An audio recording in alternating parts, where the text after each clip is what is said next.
Chapter 1953. Grand cities have their own prosperity. Remote small towns also have their own liveliness.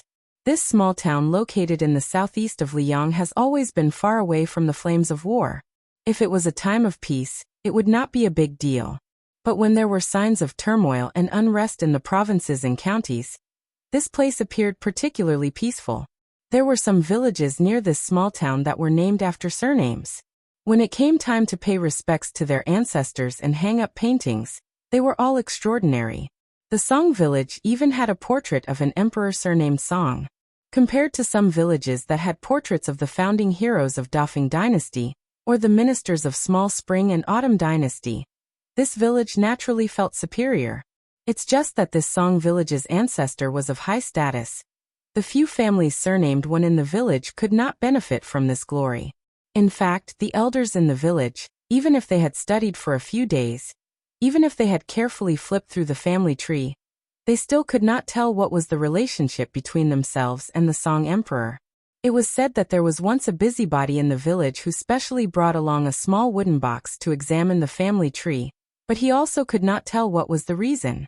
Who would have thought that in the end, it turned out to be the most unambitious young man in the village, a guy surnamed One. He went out for a stroll for 3 years and then returned to his hometown. He spoke with certainty, saying that after the people in the village died, there was a great deal of attention to the reason why the 2 words Yinchuan were engraved on the top of the tombstones. At that time, the Dafeng dynasty claimed that half of the scholars came from Yinchuan County, and the Yinchuan Song family was a first-class rich family that produced many literary and famous scholars. In the last years of the Dafeng dynasty, the ancestor who first set up a separatist regime, and then became the first emperor of the Song family, came from a branch of the Yinchuan Song family. The origin of this Song village must be that after the separatist regime was annihilated, during the famous Ganlu southward migration, they finally settled down here. After the young man with the surname Wen sorted out the context, the elders in the village more or less understood. Even if they did not understand, they pretended to understand. Just listen, not only is it the Song family of Yin Chuan, but it is also the Sweet Due South. How grand is this? It can be seen that although our Song family village has not produced a single child in the past 100 years, but after all, our ancestors were once rich and noble.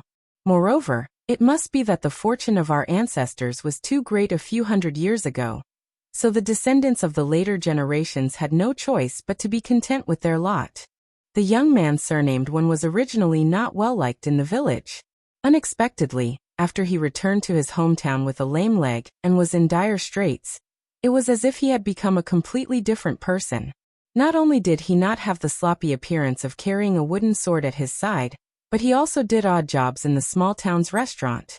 Not only did he rely on his elder brother and sister-in-law to support him, he could even send money home. What was even more unexpected was that the young man had married a virtuous and moving wife. Previously, they had held a banquet in the open space outside the village's ancestral hall. That young woman made many young men surnamed Song, regardless of whether they were married or not, stare at her. After the young man surnamed When married his wife, he no longer stayed in the restaurant's miscellaneous room. He saved some money and rented a small courtyard in the small town. There were 3 rooms. Excluding the wedding room whose windows were covered with red festive paper cuts, a small room was used to store sundries, and the remaining room was not empty. The bedding was brand new. It was clean and spotless by the woman who kept the house. This was because her husband had said that in the future, perhaps his brothers would come to their house as guests. No matter what, they had to have a place to stay. Otherwise, it would be too improper. Moreover, to let his friends fork out money to stay in an inn or a restaurant was not only seen as an outsider, it was also wasteful and not particular. She went along with him and felt that this was reasonable in her heart. Although her family was not well off now, she, who came from a small family, could only be considered well off. But in fact, she was a woman with a generous mind. In the beginning, when she insisted on marrying him, no one in her family was willing to agree. They did not even give her a dowry. She also gritted her teeth and did not ask for anything from her parents. Fortunately, time revealed a person's heart. Now she wanted to bring him back to her maternal home. Although her parents would still give her some face, Several of her elder brothers had more or less untied the knot in their hearts. They knew that their father could not bring himself to do that, and it was inconvenient for him to drink with that brother-in-law of his at the dining table at home. However, each of them secretly went to her courtyard, and did not forget to bring wine and meat. They were already like a family. She knew that when she had a child and her parents had grandchildren, at that time, they would find a way to step down and completely forget about him. However, no matter how small the town was, the expenses were not small. Relying on the man to earn a living as a waiter in a restaurant, the two of them could still be considered well off. But once there was a third little mouth in the family, it would be hard to say. Fortunately, her needlework skills were well known. One of her sisters opened a cloth shop, and those exquisite little things that she sewed were placed on the counter to add to the customers who bought cloth. The shop's business also improved by 2 or 3 points. Therefore, in this month, she was able to earn 2 or 3 taels of silver. Unexpectedly, she was not much worse off than the man who was the head of the household. These 2 days, the town was bustling with activity. Before and after the summer heat, the Hungry Ghost Festival had been a custom in the southeast area of Liang since ancient times. There were also some activities to worship the ancestors and welcome the autumn. Although the Hungry Ghost Festival was called the Ghost Festival in their dialect, it was said that the King of Hell was merciful and specially opened the Ghost Gate during this period of time to let the deceased return to their hometown to see their descendants in the world of the living. In fact, it only sounded a little scary, but adults and children did not avoid it. They only felt that it was something that could be enjoyed. Monks and Taoist priests would begin to give alms to the poor. Ordinary people would also erect lanterns and light up river lanterns. Especially young children, who could be in the arms of their parents, tiptoe on the bridge railings, or lie on the bluestone slabs of the river bank. Their eyes were filled with colorful lotus lanterns, and their hearts were filled with joy. It was no less than the Mid-Autumn Festival when they could eat mooncakes. Yesterday he went to the village to pick up his nephew. He planned to let his wife take the child shopping. Coincidentally, his wife was clever and skillful with her hands. She made 2 large bamboo baskets of river lanterns, and wanted to sell them by the bridge.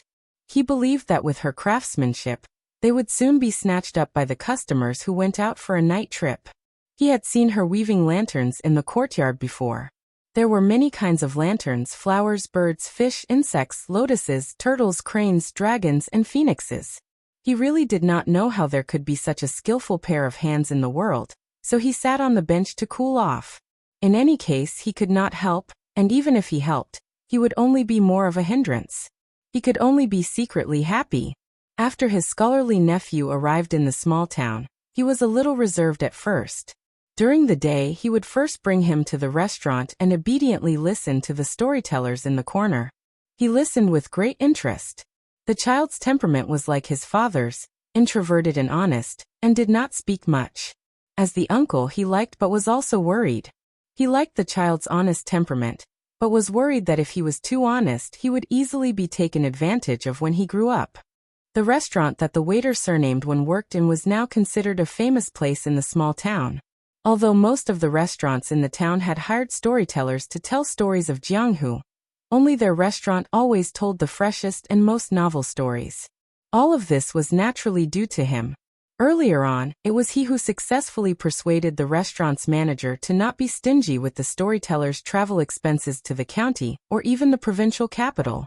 Therefore, when this restaurant first told the story of the female Wuling chief of Great Snow Plateau, who comprehended immortality by watching snow for a night, the debate between Buddhism and Taoism on Mount Wudong in the Northwest Taoist ancestral court, the turmoil and unforeseen events in the Holy Land of Jianghu, and the Wu family's sword tomb's journey to Bailiang, it could be said to be a sensation in the small town. The people were led by the nose by the restaurant's storyteller during their leisure time, and the restaurant's business naturally rose. However, the waiter surnamed Wen, who deserved the title of the #1 hero, secretly paid for the storyteller's first travel expenses to the county capital. He had never asked the restaurant's manager for a dividend. Other than the copper coins that the restaurant's customers tipped him after they drank too much, the restaurant's pay for him was still the same as it was on the first day he entered the restaurant. There was not a single copper coin increase. Every day, the shopkeeper would stand behind the counter with a smile on his face, watching the waiter with the surname when running errands attentively, and watching the lively young man serving tea, wine, and smiling apologetically every day. No one knew what this old man was thinking. Today, the storyteller in the restaurant was in high spirits, his spittle flying everywhere as he talked about a strange incident.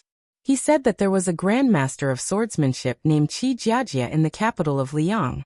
As the master of swordsmanship for many of the sons and grandsons of aristocratic families in Tian City, for some reason, he went to the Dongyue sword pool with high mountains, long rivers, and high sword Qi to forge a peerless sword. Then Qi Jiajia went to the foot of the Wudong mountain in Beiliang first, a small town that was not much more famous than the one they were in. His flying sword arrived later, crossing thousands of miles in one go, and he thrust his sword at the young king with a different surname who was in charge of the northwest border. It shocked the heaven and earth and made ghosts and gods cry. The sea of clouds opened up for thousands of miles, and the sword Qi reached into the sky. Unexpectedly, the young king was even more amazing. He rose from the ground and stood proudly on the sea of clouds that bordered the border between Beiliang Road and Lianhui Road. He actually blocked the flying sword that had the power to kill immortals. The storyteller talked endlessly. When he got to the part where he talked to his heart's content, even the old man himself was dumbfounded, not to mention the listeners who were drinking and eating in the restaurant. They were all speechless and stopped drinking and their minds were shaken. When they came back to their senses, the story was not over yet, and they had not heard the most annoying sentence. Listen to the next part of the story. Of course, they had to ask the restaurant for 1 or 2 more pots of wine. The waiter's nephew, whose surname was Wan, was listening to a storyteller for the first time. And it was also the first time he heard about Jianghu people. He was even more dumbfounded, as if he was listening to a book from heaven. He sat on the small stool in the corner that his uncle brought for him, clenched his fists, pricked up his ears, and widened his eyes. He felt that listening to Jianghu stories was more interesting than reading the books of sages. Chapter 1954. Stories always come to an end, and so do restaurants. When the storyteller's story came to an end, it was already night outside, and the restaurant was about to close for the day. The owner of the restaurant, who had made a lot of money, was in a good mood today. He asked the cook to prepare a special meal, and called the waiter and his nephew to the table for a good meal. This made the inexperienced child overjoyed. However, he was a little scholar who had studied in a private school. When he ate, he sat upright and still. No matter how greedy he was, he did not move his chopsticks quickly. On the table, there were fish and meat that could only be eaten during festivals, so the child did not dare to eat too much. However, the owner of the restaurant smiled and helped the child to fill his bowl.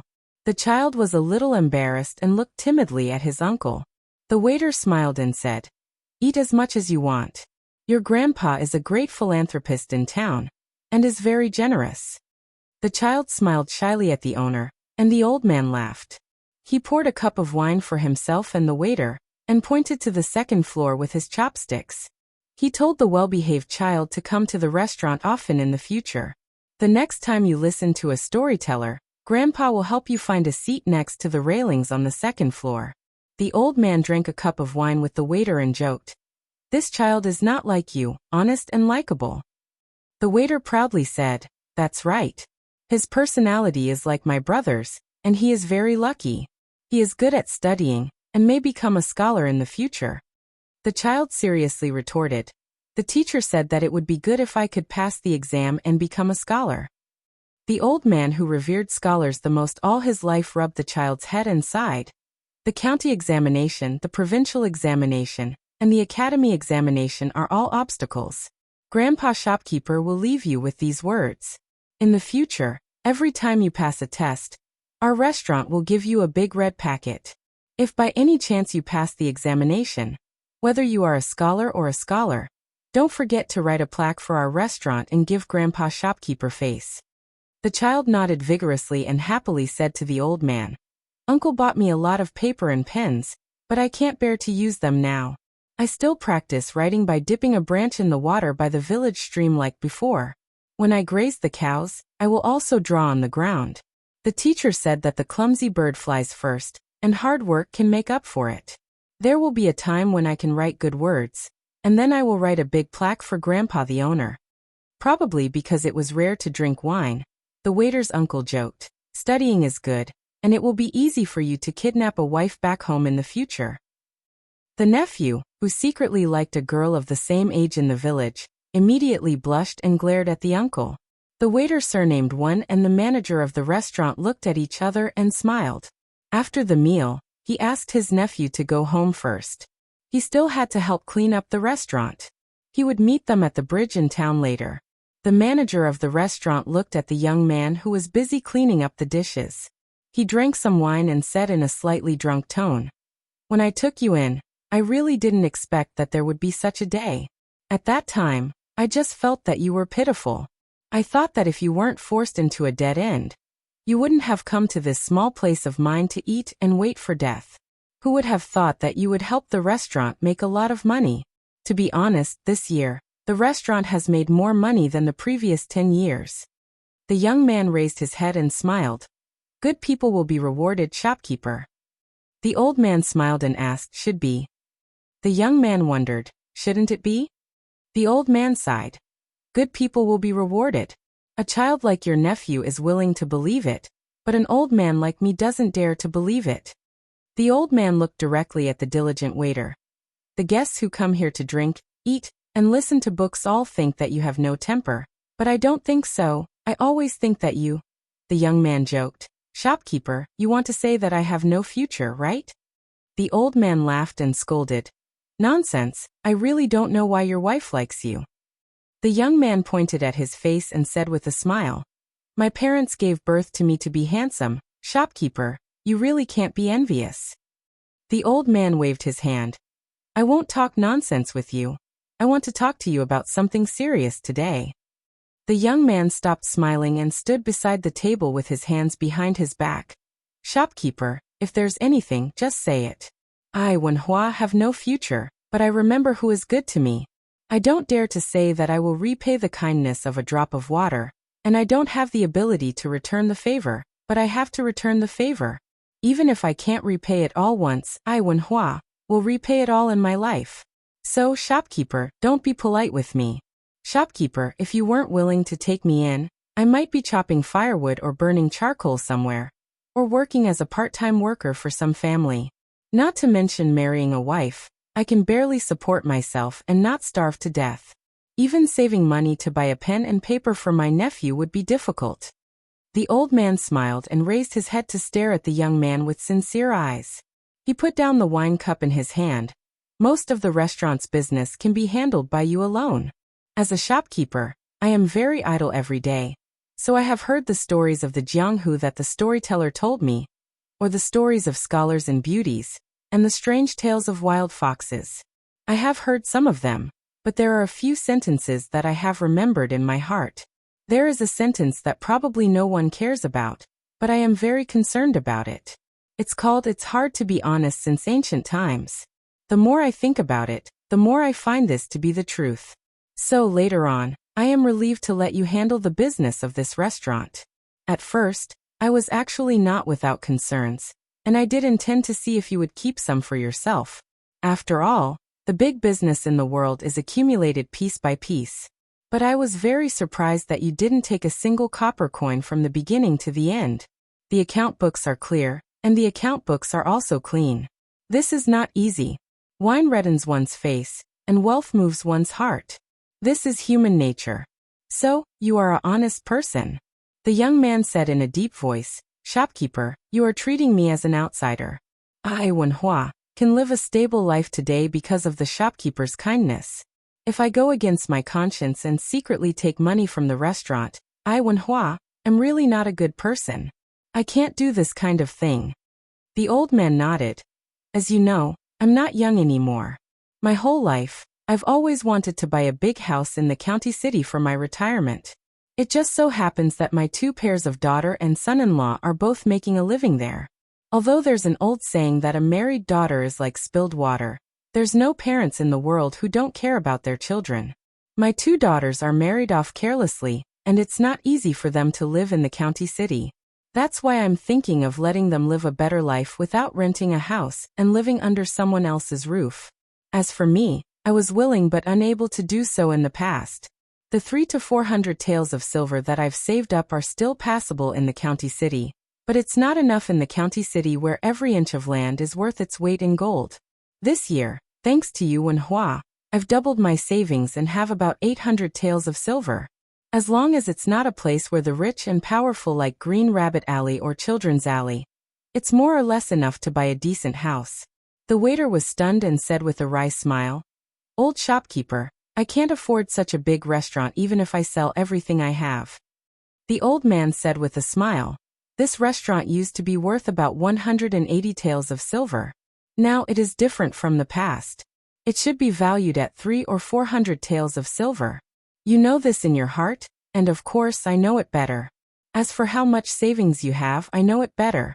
So, I thought of a compromise. The restaurant will be converted to 300 taels of silver. You don't have to rush to pay this money. Just don't forget about the dividends in the future. But let me say the ugly words first. After paying off the 300 taels of silver, if the restaurant still makes money in the future, I, as an old shopkeeper, still want you to be filial to me every year. As for the specific amount, I won't force you.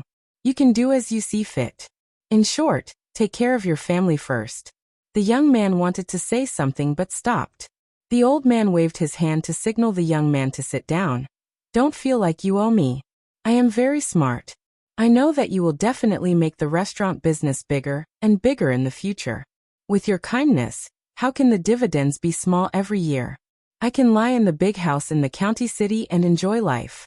I can get a sum of silver every year for free and make a fortune." Chapter 1955. The young man sat back on the bench and straightened his back. "Old shopkeeper, I can't thank you enough for your kindness." The old man twirled his fingers and joked, "Don't just say that. You'll speak with money in the future." The young man suddenly laughed. "Old shopkeeper, aren't you afraid that I'll go back on my word in the future and refuse to pay the dividends after paying back the 300 taels of silver?" The old man raised his eyebrows. After that, he pointed at the young man's chest and his own eyes. "The reason for this deal is that I believe in your conscience and my own eyesight." The young man and the old shopkeeper each poured a cup of wine and raised their cups. "It's all in the wine." The two drank the wine in one gulp.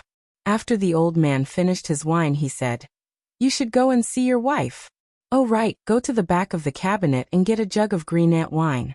Treat it as my celebration for you finally having your own business." The young man stood up and laughed.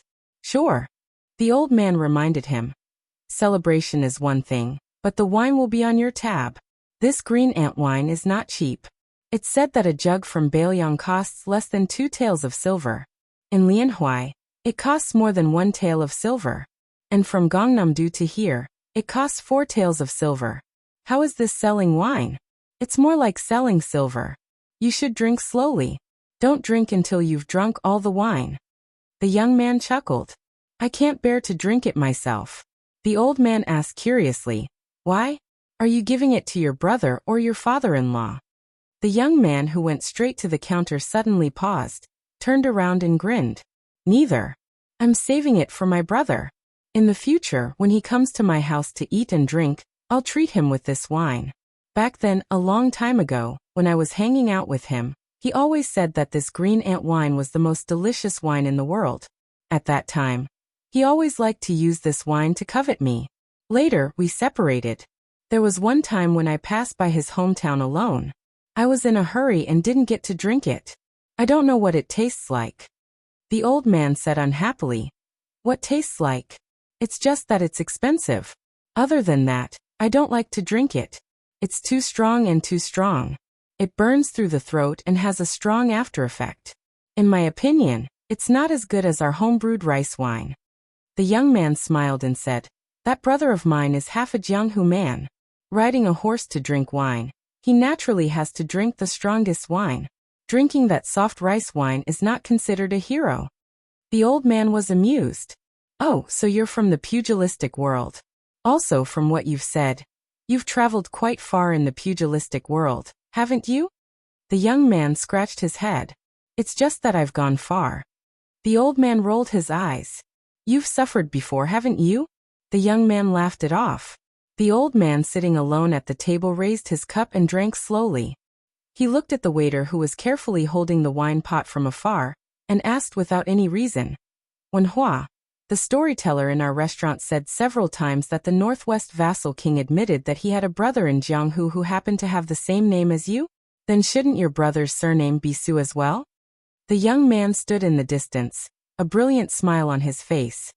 What a coincidence, it really is him. The old man laughed and waved his hand. Brat. Get lost. The old man who had no wine in his cup shook the wine pot. It was empty. He turned his head and looked at the young man who was walking towards the door of the restaurant. The young man was limping, but he didn't give off a miserable or funny feeling. The old man suddenly laughed and asked, Wen Hua, are you really not that famous swordsman in the capital? The young man who was holding the pot of green ant wine slowly turned around and made a face. Shopkeeper, do I look like him? The old man smiled and didn't answer. He waved his hand again. The old shopkeeper returned to his seat.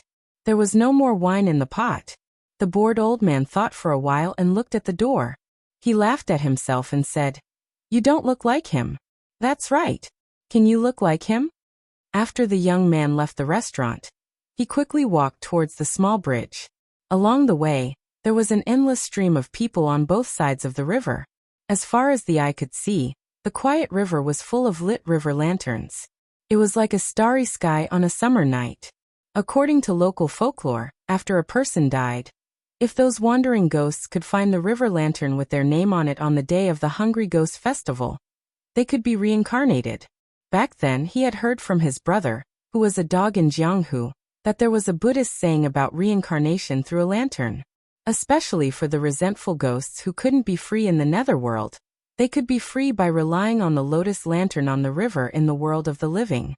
One of his regrets in this life was that he and his brother could only afford for one of them to study. His brother gave him the opportunity, but he didn't like to study and didn't know how to cherish it. He only thought about doing chivalrous deeds all day long, and yearned for the Jianghu where blades flashed and swords flashed. Therefore he liked to nag his nephew even more than his brother and sister-in-law, telling him to study hard. The paper and brush he bought for his nephew were the most expensive and the best in town. He didn't hope that his nephew would pass the imperial examinations and become a scholar, nor did he want to bring honor to his family. Instead, he felt from the bottom of his heart that if a man studied hard, had a belly full of knowledge, and could write good characters, he wouldn't need to ask others for couplets every year. In other words, if he had a child in the future, he could go to the books and name his child. When it came to swordsmanship, there was only one person in the world who wanted to become the best in the world. When it came to fists, there would always be martial arts experts in Jianghu whose fists were harder. However, the principles that scholars read from books were definitely not the principles that emperors, kings, generals, ministers, high officials, and dignitaries spoke out. They would definitely be a bit more important. When he arrived at the familiar Bluestone Bridge, his wife had already sold 2 baskets of river lanterns. His nephew was holding the last one in his hand. She waited until he came closer before softly asking, Why do you want me to leave one? Do you still want to write the 2 words Bailiang? He smiled and said, The young man I told you about is from Bailiang. Now that there's a war in the west, I want to pray for him. The 3 of them walked down the bridge together and came to the shore. He bent down and gently placed the river lantern into the river. The 3 of them sat side by side on the shore. He rubbed his nephew's head and asked him to help hold the bottle of green ant wine. He looked up and smiled at his wife. If you have the chance to meet him in the future, don't agree to it if he calls you sister-in-law. He must call you sister-in-law. Her eyes curved as she smiled mischievously. You 2 are also fighting over this kind of thing. He smiled happily. We don't have to fight over other things, but we can't give in on this matter. She blushed slightly and said helplessly, Then you still want to become in-laws with him in the future? You said that he agreed to your marriage when you were a child? He said boldly. Does he dare to not agree? His wife smiled. She didn't know why her man didn't care about anything. Only when he talked about his brother would he be especially proud. Sometimes she even felt a little jealous. She didn't know what her man and his brother went through together that made him so reluctant to let it go. She knew better than anyone that this man with the surname Wen and given name Hua was actually able to take on and let go of anything. He even let go of the face that a man should care about the most. He looked at the river and said softly, "Wife, don't worry. I'm not thinking about the Jianghu that I went through back then. I'm just thinking about my brother." He then turned his head and grinned. "I can't help it. I know that without me in the Jianghu, no matter how well he does, he'll feel that it's meaningless." "Look, listen, it's that tone again." She rolled her eyes at him. He snorted. "Wife, don't believe me. Who am I? Who is my brother? When we went through the Jianghu back then, it was suddenly he saw his wife looking at him with a playful smile. He immediately changed his words. It was definitely filled with righteousness. Yes, of course, it was just that we were a little miserable. We were full for one meal and hungry for three." She pursed her lips and smiled. He lowered his head and said to his nephew, "That cheap uncle of yours always likes to recite a poem. I'll tell you.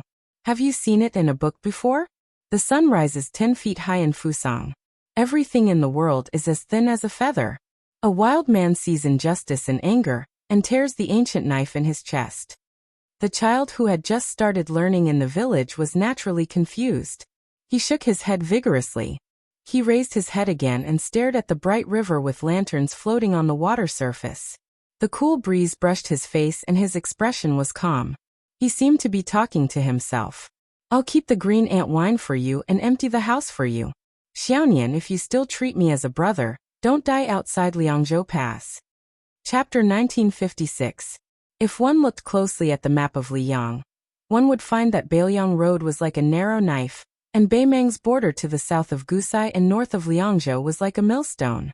This vast battlefield was like a whetstone, and in the end, the Beiliang cavalry was the best in the world. Murong Baoding's vanguard cavalry split into two groups. The 30,000 Winter Thunder elite cavalry went straight for the left cavalry, while the 30,000 Ruren cavalry went straight for the right cavalry. This Beimang royal family member, who was also the governor of Jiuzi province, personally took charge of the middle infantry, and did not put himself in danger. Aquarius province's disciplinary magistrate Wang Yong and Hushi province's disciplinary magistrate Helian Wuwei, after they surrounded Fuling and Liuya, these two towns, they similarly sent 20 to 30,000 cavalry south to reinforce the Winter Thunder elite cavalry and Ruren cavalry. Murong Baoding's intentions of being in charge of northern Liang's border cavalry was completely undisguised, but this was undoubtedly an open and above-board scheme. The northern Mang emperor and the peace magistrate precisely wanted to use Murong Baoding's two elite troops to tie down the left and right cavalry outside northern Liang Pass. They wanted to draw the snake out of its hole, have the two cavalry forces pull apart the distance between northern Liang City and northern Liang Pass, while also stopping the left and right cavalry forces from providing support to Huaiyang Pass defensive line. In short, northern Mang wanted these two northern Liang field forces to be consumed between northern Liang City and Huaiyang Pass. Even though northern Mang's intentions were extremely clear, after the young vassal king and the various generals and elders discussed this, the northern city's discussion hall didn't shrink back in the slightest. From start to finish, no one asked if these two battles were going to be fought or not, instead discussing how to fight them. The commander of the right cavalry, Jean Partridge Zhou Kong, stayed in the meeting hall in the end. He probably still had some matters to discuss with the young king. The deputy commander of the left cavalry, Lu Diyuan, and the second commander of the right cavalry, Li Yanchao, who were about the same age, just happened to cross the threshold side by side. Li Yanchao was not familiar with Lu Diyuan, who came out of nowhere. The youngest deputy commander in the history of the Manchu battalion, the old corporal of Li Mofan and Wang Lingbao, and the old soldier of the Su family who was on the same level as Su Pu, Wu Qi, and Lu Jinu Li Yanchao, did not care about Li Yanchao, who only cared about military achievements. Moreover, it was very interesting. As a young general who rose to prominence in the border army during the time when Chen Jibao was the first protector general of Beiliang, Li Yanchao and the other captains who joined the right cavalry, compared to the old Su family generals who rose to prominence in the late spring and autumn period, were very different in character and management. Just like after Lu Diyuan returned to the border army, Even though he held the actual military power of the left cavalry, he did not have the official custom of a new official making drastic changes. Usually, when he inspected the cavalry, he did not have a straight face. He also turned a deaf ear to Chen Jibao's strict military rules of Bailiang. If he did not care about it, he would not care about it, or discuss military affairs in the meeting hall. He was also not as serious as Li Yanqiao. Even when the young king asked him personally, Lu Deyuan had a lazy expression, as if nothing in the world was a problem. This naturally made Li Yanqiao, who was strict in managing the army, displeased him and had no intention of befriending him. Lu Deyuan and Li Yanqiao walked side by side to the barracks. There were some specific matters that needed to be discussed with Yang Xinqing. For this kind of large-scale deployment of troops, not only Yang Xinqing, the deputy military governor, but also Bai Yu, the head of the household department, had to participate. Li Yanqiao suddenly stopped and took the initiative to say to Lu Deyuan, "Can I have a few words with you?" Lu Deyuan naturally did not refuse. The two did not rush to enter the barracks but walked down the stairs. There was a wooden archway directly opposite the meeting hall, and the 6 departments in the east and west wing. There were words on both sides. On the south side, there were 4 golden words on a red background, Northwest, written by the young king himself. On the north side was a Bailiang official maxim written by Li Yishan. Heaven and earth can be bullied, but not the people. When the members of the vassal residents were in charge of military and political affairs, they could see this maxim when they looked up. Lu Deyuan led Li Yanqiao to the wooden archway, smiled and went straight to the point. "I know that my position should have been yours, Li Yanqiao. If you have any ideas about this, I can't stop you even if I wanted to." Li Yanqiao frowned and did not speak. Lu Deyuan, who was wearing armor, raised his arms and rubbed his hands vigorously. The pieces of armor clattered, and this newly appointed deputy commander of the left cavalry, who had ascended to the heavens in one step, gently exhaled. The relationship between the left and right cavalry outside the Great Pass has always been good. Otherwise, we would not have the ability to arm wrestle with the Great Snow Dragon cavalry everywhere. Even the Xianli Ranch and Tianjing Ranch have become our backyard. It is said that in the early years, before the Longxiang army had moved to Liuzhou, they had a conflict with the left cavalry over the matter of 200 A-class warhorses. At that time, Li Mofan and Wang Lingbao, the 2 deputy commanders of the Longxiang army, were very fierce. The original commander of the cavalry, Zhong Honggu, could not suppress them. The previous protector general, Chen Jibao, was not willing to interfere. In the end, it was the right cavalry that sent out 2,000 first-class elite cavalrymen to rush to the left cavalry's camp overnight. It was obvious that they wanted to support old Commander He, who had already decided to take a step back. Only then did they manage to snatch back the 2 good horses. After so many years, the left and right cavalry has been very united, so they more or less have conflicts with the Longxiang army, the White Feather Light Cavalry, and the Iron Stupa. I've heard a saying that the words of the junior captains in charge of the logistics and miscellaneous tasks in the left and right cavalry have more authority than the captains in Bailiang. It is to the extent that the leaders of the 4 major military towns outside the Great Pass, Liuya, Fuling, Zhongzhong, and Qingyuan, are all afraid of the left and right cavalry. Li Yanqiao's tone was indifferent. Lu Deyuan, don't forget that you are now the deputy commander of the left cavalry. If you say these heartfelt words to the prince, it might be useful.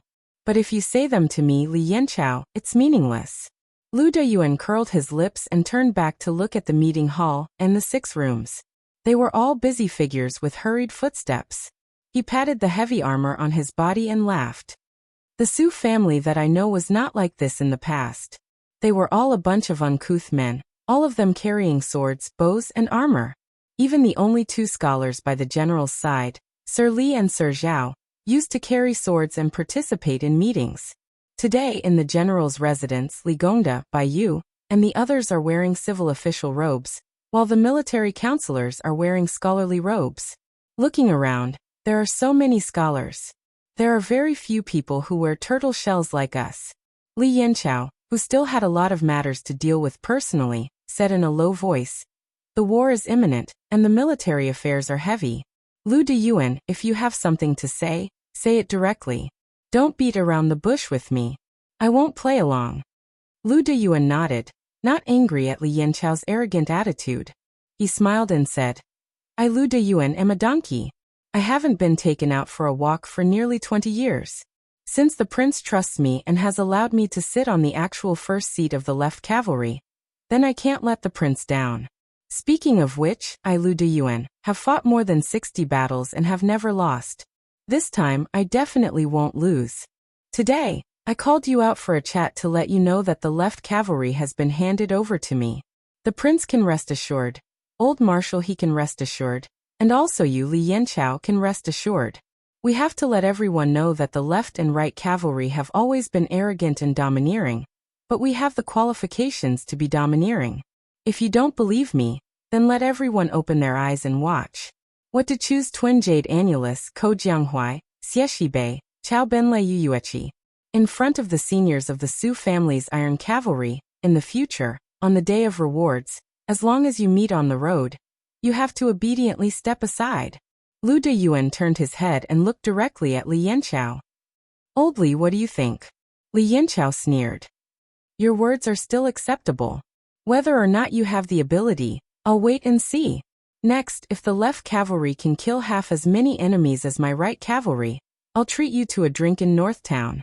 If not, when you meet me at that time, scram to the side. Lu Deyuan reached out and patted Li Yanchao's head. You brat. Your temper is even worse than the great generals in the past. Li Yanchao, who had almost never been patted on the head in his life, was stunned. By the time he regained his senses, Lu Deyuan had already run away. At the entrance of the meeting hall, Partridge Zhou Kong, who had witnessed this shocking scene, also widened his eyes. He said helplessly, This Lu Deyuan is really something. He even dares to touch Li Taisui's head. Su Fingnian dismissed it with a smile. He said softly, If that's the case, the left and right cavalry's burden will be somewhat heavy. Zhou Kong snorted coldly. Since your highness believes that Ko Jianghuai and his group of youths can make a name for themselves in Liuzhou, I can't be bothered to say anything about the muddled account of Qingyuan military town.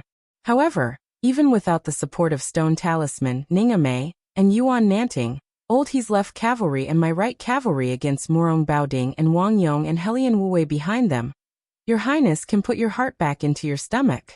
Su Fingnian hesitated for a moment, then said, The 30,000 Winter Thunder Cavalry and the 30,000 Ruren Cavalry can be considered Bei Meng's first-rate elite army in the Southern Dynasty. Bei Meng is willing to use such a large amount of bait. You must not let your guard down. Zhou Kong grunted in agreement. Su Fingnian suddenly clasped his fists towards the old commander who had once sent him off to the capital. He said, Have a safe journey.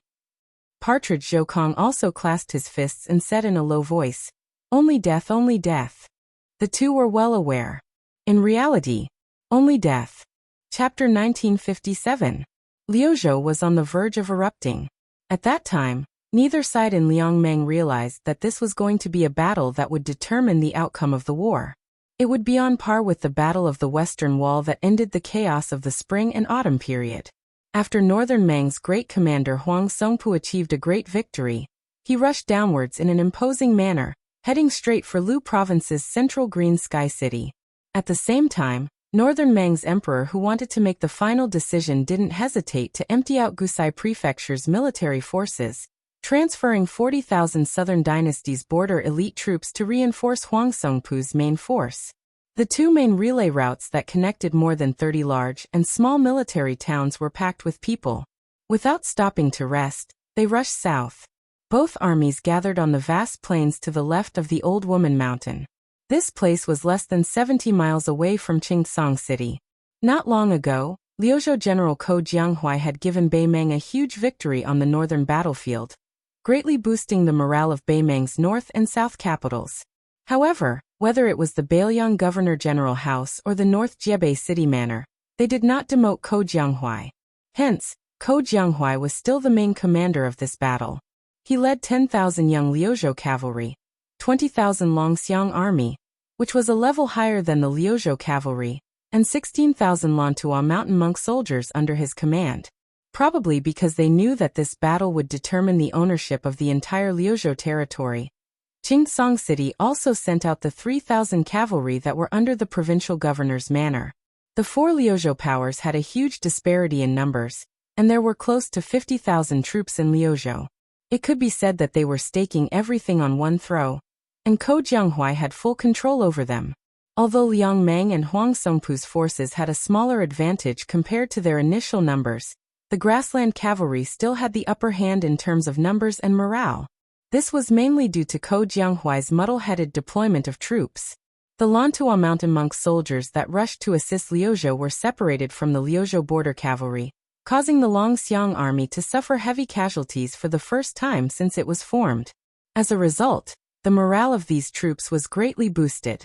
After 3 battles, Huang Songpu's elite cavalry still had 12,000 cavalry left. If one counted the Qingqialan troops that were almost completely wiped out, they had lost more than half. From this, one could see that the Battle of Liuzhou was undoubtedly a tough one. These 10,000 elite cavalry were undoubtedly the stabilizing force for the next battle. Wanyan Yinjiang, who was born in Longguan Pass, had lost all face in the second battle. It was precisely because of his mistake that Northern Meng was unable to form a tight encirclement, allowing Ko Jianghuai's main force to break through the encirclement easily. His brother, Wanyan Jinliang, who was the most powerful person in the Southern Dynasty, sent a secret letter to reprimand him before the biting emperor. The wording was extremely strict, and the meaning behind it was to tell Wanyan Yinjiang that if he was unable to redeem his family's face in Liuzhou, then the family would have to close the door to him. Before the third battle of Liuzhou began, Wanyan Yinjiang not only gathered all the generals in the army, but he also called all the centurions to the empty space outside the tent. He made everyone sign a military order that on the battlefield, if no one within 10 people was able to kill the enemy, then the squad leader and the centurion would be executed on the spot. A chiliarch would be demoted to a centurion. Therefore, in the third battle, Wanyan Yinjiang's cavalry soldiers were not afraid of death. After the battle, they indeed had a lot of gains. Their military exploits surpassed that of Huang Songpu's main force. They even left behind the Yi family's cavalry. When this report, personally written by old Marshal Huang Songpu, was sent back to the 2 capitals of the grassland, the Wanyan army caused a sensation in the Southern Dynasty. The old lady was very happy and bestowed the Wanyan family with a total of 18 Xinbei belts. This meant that the Wanyan family would have an extra 18 Qieshui guards. More importantly, this battle ensured that the Wanyan family would sit firmly on the throne of the Southern Dynasty. However, the repercussions were that after going through that brutal battle, the Wanyan tribe's elite cavalry had been reduced to 14,000 men. In addition, the head of the Wanyan tribe, Wanyan Jinliang, had to stay on the second front outside of Liangzhou Pass. Similarly, with the impending battle, the Wanyan tribe's descendants had all left the nest. Among the troops that were sent to reinforce Liangzhou Pass, there wasn't a cavalry troop that belonged to the Wanyan family. Currently in the southern border of Beimang, Gusai Prefecture and Longyao Prefecture, other than the troops and horses that were sent south to attack Liangzhou Pass, the rest of the troops that were stationed there had been influenced by the remnants of Hong Jia's people who had fled to the north. They had long known that this was a rare commodity that was worth hoarding. This was especially so when the importance of Gusai Prefecture was slightly lower than Longyao Prefecture, where the central army of Beimang was located. Coincidentally, it was a critical moment for the troops that were sent south to reinforce Liangzhou Pass. Almost all of the troops guarding Liangzhou Pass and Maolong Pass had privately offered a price. After all, going south to Laolong Pass was the general trend, and no one could refuse the emperor's order. However, there were a lot of things that needed to be done under the table. For example, the Wanyan family was afraid that Wanyan Yinjiang would make a mistake in the next battle due to the lack of troops, so they secretly offered a price to Ligu and Maolong towns, which were second only to tile-building Gentleman's Pavilion, in an attempt to persuade the 2 cavalry troops to take care of the imperial army during the Battle of Laolong Mountain. Unexpectedly, the 2 generals of the 2 towns firmly refused. It turned out that the Yi families that were also on the front lines of Liuzhou Pass had already taken the initiative to spend a large amount of money to form a temporary alliance with them. Furthermore, the price they offered was much more sincere than the reserved Wanyan family.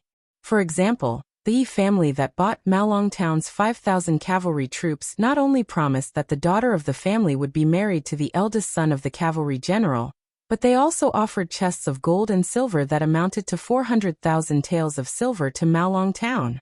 Logically speaking, after 3 fierce battles in a row, the 2nd Cavalry, which had the weakest combat power and the largest number of soldiers, should have suffered the heaviest losses. However, the result was unimaginable. Before the southern expedition, there were more than 40,000 cavalrymen of mixed brands. Of the 40,000 cavalrymen who survived to advance to the battlefield of Crone Mountain with their commander-in-chief, Huang Songpu, there were still 34,000 cavalrymen who survived. In addition to the military forces of Gusai Province, which were advancing south at full speed, the 40,000 cavalrymen of the Southern Dynasty, who had been recuperating in the rear from the beginning to the end, were all kept by the second noble families with a large sum of money. Apart from the 20,000 cavalrymen who were the old king of the southern courtyard, Huang Songpu's old subordinates who would obviously follow the old commander-in-chief's lead, the remaining 20,000 cavalrymen were all divided up by the second noble families. Huang Songpu, who had already lost his position as the king of the southern courtyard, could do nothing about it. The old lady sitting on the dragon throne, who was concerned about the central plains, turned a blind eye to it. Huang Songpu, who had a large number of reinforcements, did not act rashly. Otherwise, in this grand battle that was about to begin, the main battlefield would be under Qingsong City, and not on Crone Mountain, which was like a small island floating alone in the sea. The area to the right of Crone Mountain was dozens of li, with strong winds and strong sand. The large expanse of rugged terrain was naturally extremely difficult for cavalry to gallop through. In the first battle between Liang Mang and Lu Gui, the cavalry under Crone Mountain had successfully advanced south from the plains on the left flank of Crone Mountain. However, at that time the border army of Liuzhou was only defending the city to the death. Their military strength was also relatively weak. The refugees had not yet joined the army on a large scale, and the Longxiang army was alone. The main force in the field was not enough to support a large-scale cavalry battle far away from Qingsong City. As a result, they did not choose to take the initiative to intercept. However, it was clear that today was different from the past. After Ko Jianghuai obtained the complete military power of a province, coupled with the fact that the Bailiang governor-general and the young vassal king attached great importance to Liuzhou, Ko Jianghuai not only fought 3 soul-stirring interception battles, he also resolutely chose the flat and vast Crone Mountain as the final battlefield. If they won, the Baimang cavalry would never be able to see the walls of Qingsong City. If they lost, then not only would Qingsong City fall into the hands of the Baimang cavalry, Liuzhou would probably become a new province of the southern dynasty of Baimang. Crone Mountain was not tall and steep. Instead, it was like a large mound of dirt. The north and south slopes were enough for a small group of cavalry to ride their horses up to the top. Even the most muddle-headed general would feel that occupying Crone Mountain to look down on the battlefield was beneficial for him to assess the situation and mobilize his troops. Ko Jianghuai was one of the 2 Jade Annulus of Dechu, and Huang Songpu had once used his military exploits to become a meritorious general of the southern courtyard. Hence, the battle for the high ground of Crone Mountain had already begun before the 2 armies officially engaged in battle. Huang Songpu did not have the selfish intention of wasting the elites of the other divisions. He decisively sent out the remaining 400 green grass bars to climb up the mountain with shields and blades. The green grass bars had always been on the same level as the crow bars under Dong Zhuo, and the black fox bars under General Lu Gui. They were ranked in the top 3. Although they were dismounted to fight, their bodies were strong and their strength was shocking. They were good at close combat.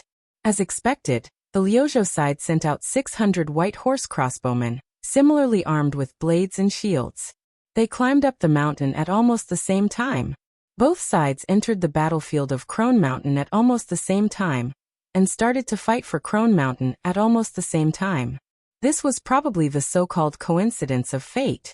Chapter 1958. Naturally, Huang Songpu did not think that 400 grassy barricades would be enough to take down the peak of Crone Mountain. After this batch of elite horse barricades, there were 600 men of sacrifice drawn from the various divisions. With the grassy barricades nailed to the peak of Crone Mountain, Wanyan Yinjiang and the other nobles and generals did not hesitate at all. In these 3 battles, Old Marshal Huang Songpu's performance was completely different from Dong Zhuo in the first battle of Liangmang. He did not take any actions to weaken the strength of the other divisions. Every time, he fought to the death first and people died first. In these 3 difficult battles, Old Marshal Huang Songpu had reported to the emperor, and was very protective of them. Twice he took all the blame, and the 3rd time, he generously gave out military merit. Under these circumstances, even the gloomy Wanyan Yinjiang would feel bad. Of the 600 men of sacrifice, Wanyan Yinjiang sent out 300 Wanyan disciples. As expected in a small-scale battle, without the leeway brought by the war horses, people died even faster. The 400 grassy barricades quickly died. Looking up from the foot of the mountain, the peak of Crone Mountain was filled with the figures of the remaining white horse crossbowmen. The 600 men of sacrifice of the southern court aggressively entered the battlefield. The side of Liuzhou seemed to only use the white horse crossbowmen as an opportunity to seize the initiative, and definitely did not have the intention of letting all the crossbowmen die at Crone Mountain. This was also within reason. The ownership of Crone Mountain was, of course, important, but it could not be considered crucial, and could not be said to affect the outcome of the battle. If the battle between Liangmang and Liangmang was on the map of the Central Plains, where the tempo of the battle was slower than that of a cavalry battle, the gains and losses of Crone Mountain would be more significant. However, in a cavalry battle, especially a large-scale cavalry battle where both sides had accumulated more than 100,000 soldiers, and both sides were familiar with fighting on horseback, opportunities were often fleeting. In addition, Crone Mountain was not located at the center of the battlefield, but at a side away from the battlefield. When the time came, the side that lost Crone Mountain could very well take the initiative to move the main battlefield away from Crone Mountain. In this way, Crone Mountain's geographical advantage to observe the battlefield would be weakened. Therefore, both sides knew that the battle for Crone Mountain was bloody and bitter. To a large extent, it could be said that it was used to raise the morale of the soldiers at the foot of the mountain. Liuzhou's reinforcements quickly arrived at the peak of Crone Mountain, consisting of close to 1,000 Lantua mountain monk soldiers.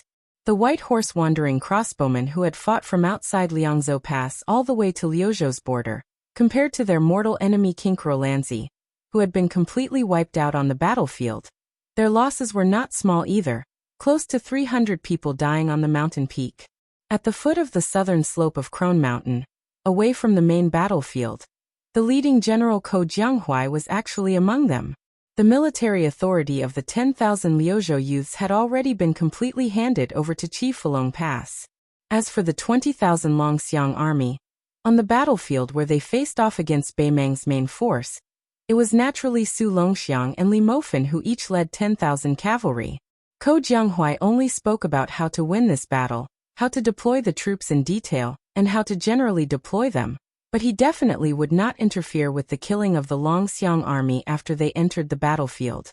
The 3,000 cavalry directly under the Liuzhou provincial governor's mansion also did not appear here, instead following behind the 10,000 cavalry from Chief Fulong Pass, forming a central army. The 2 wings were the even stronger 10,000 Dragon Elephant cavalry. Huang Songpu did not leisurely head to the foot of Crone Mountain's northern slope like Ko Jianghuai to oversee his own central army. When the old general vaguely saw the monk soldiers of Lantua Mountain appear at the summit, the old general with a grave expression finally let out a light breath of relief. In the previous 3rd battle, the monk soldiers of Xie Bian were not even worth his weight in gold. They were practically a burden that held him back, allowing this Southern Dynasty great general to obtain a great victory that even Taiping Ming did not expect. His military service was so great that it shook the grasslands. However, in the depths of Huang Songpu's heart, he instead felt even more apprehension towards the monk soldiers of Lantua Mountain that the Beimang had obtained through winning the Battle of Miyun Pass. He was not as optimistic as many of the Southern Dynasty border army generals who believed that the reason for the defeat of the Liuzhou border army was that Ko Jianghuai intentionally suppressed Xie Bian, whose name shook the world at the Battle of Miyun.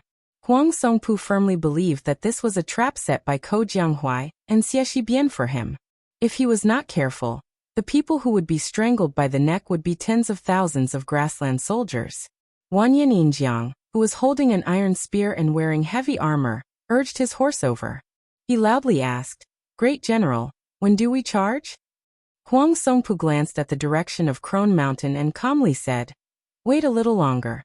Wanyan Yinjiang, who knew the inside story of the military, was a little puzzled. Other than the 400 grassland soldiers and the 600 death warriors of the Southern Dynasty, the old general still had a backup plan. A total of 1,500 elite soldiers. Using these elite soldiers to fight for Crone Mountain showed how much importance he placed on it. However, even Wanyan Yinjiang, who was not as talented in military strategy as the old general, knew that the number of soldiers he had was still too little. With the Bailiang Frontier Army's character of wanting to lose people, they could not afford to lose face.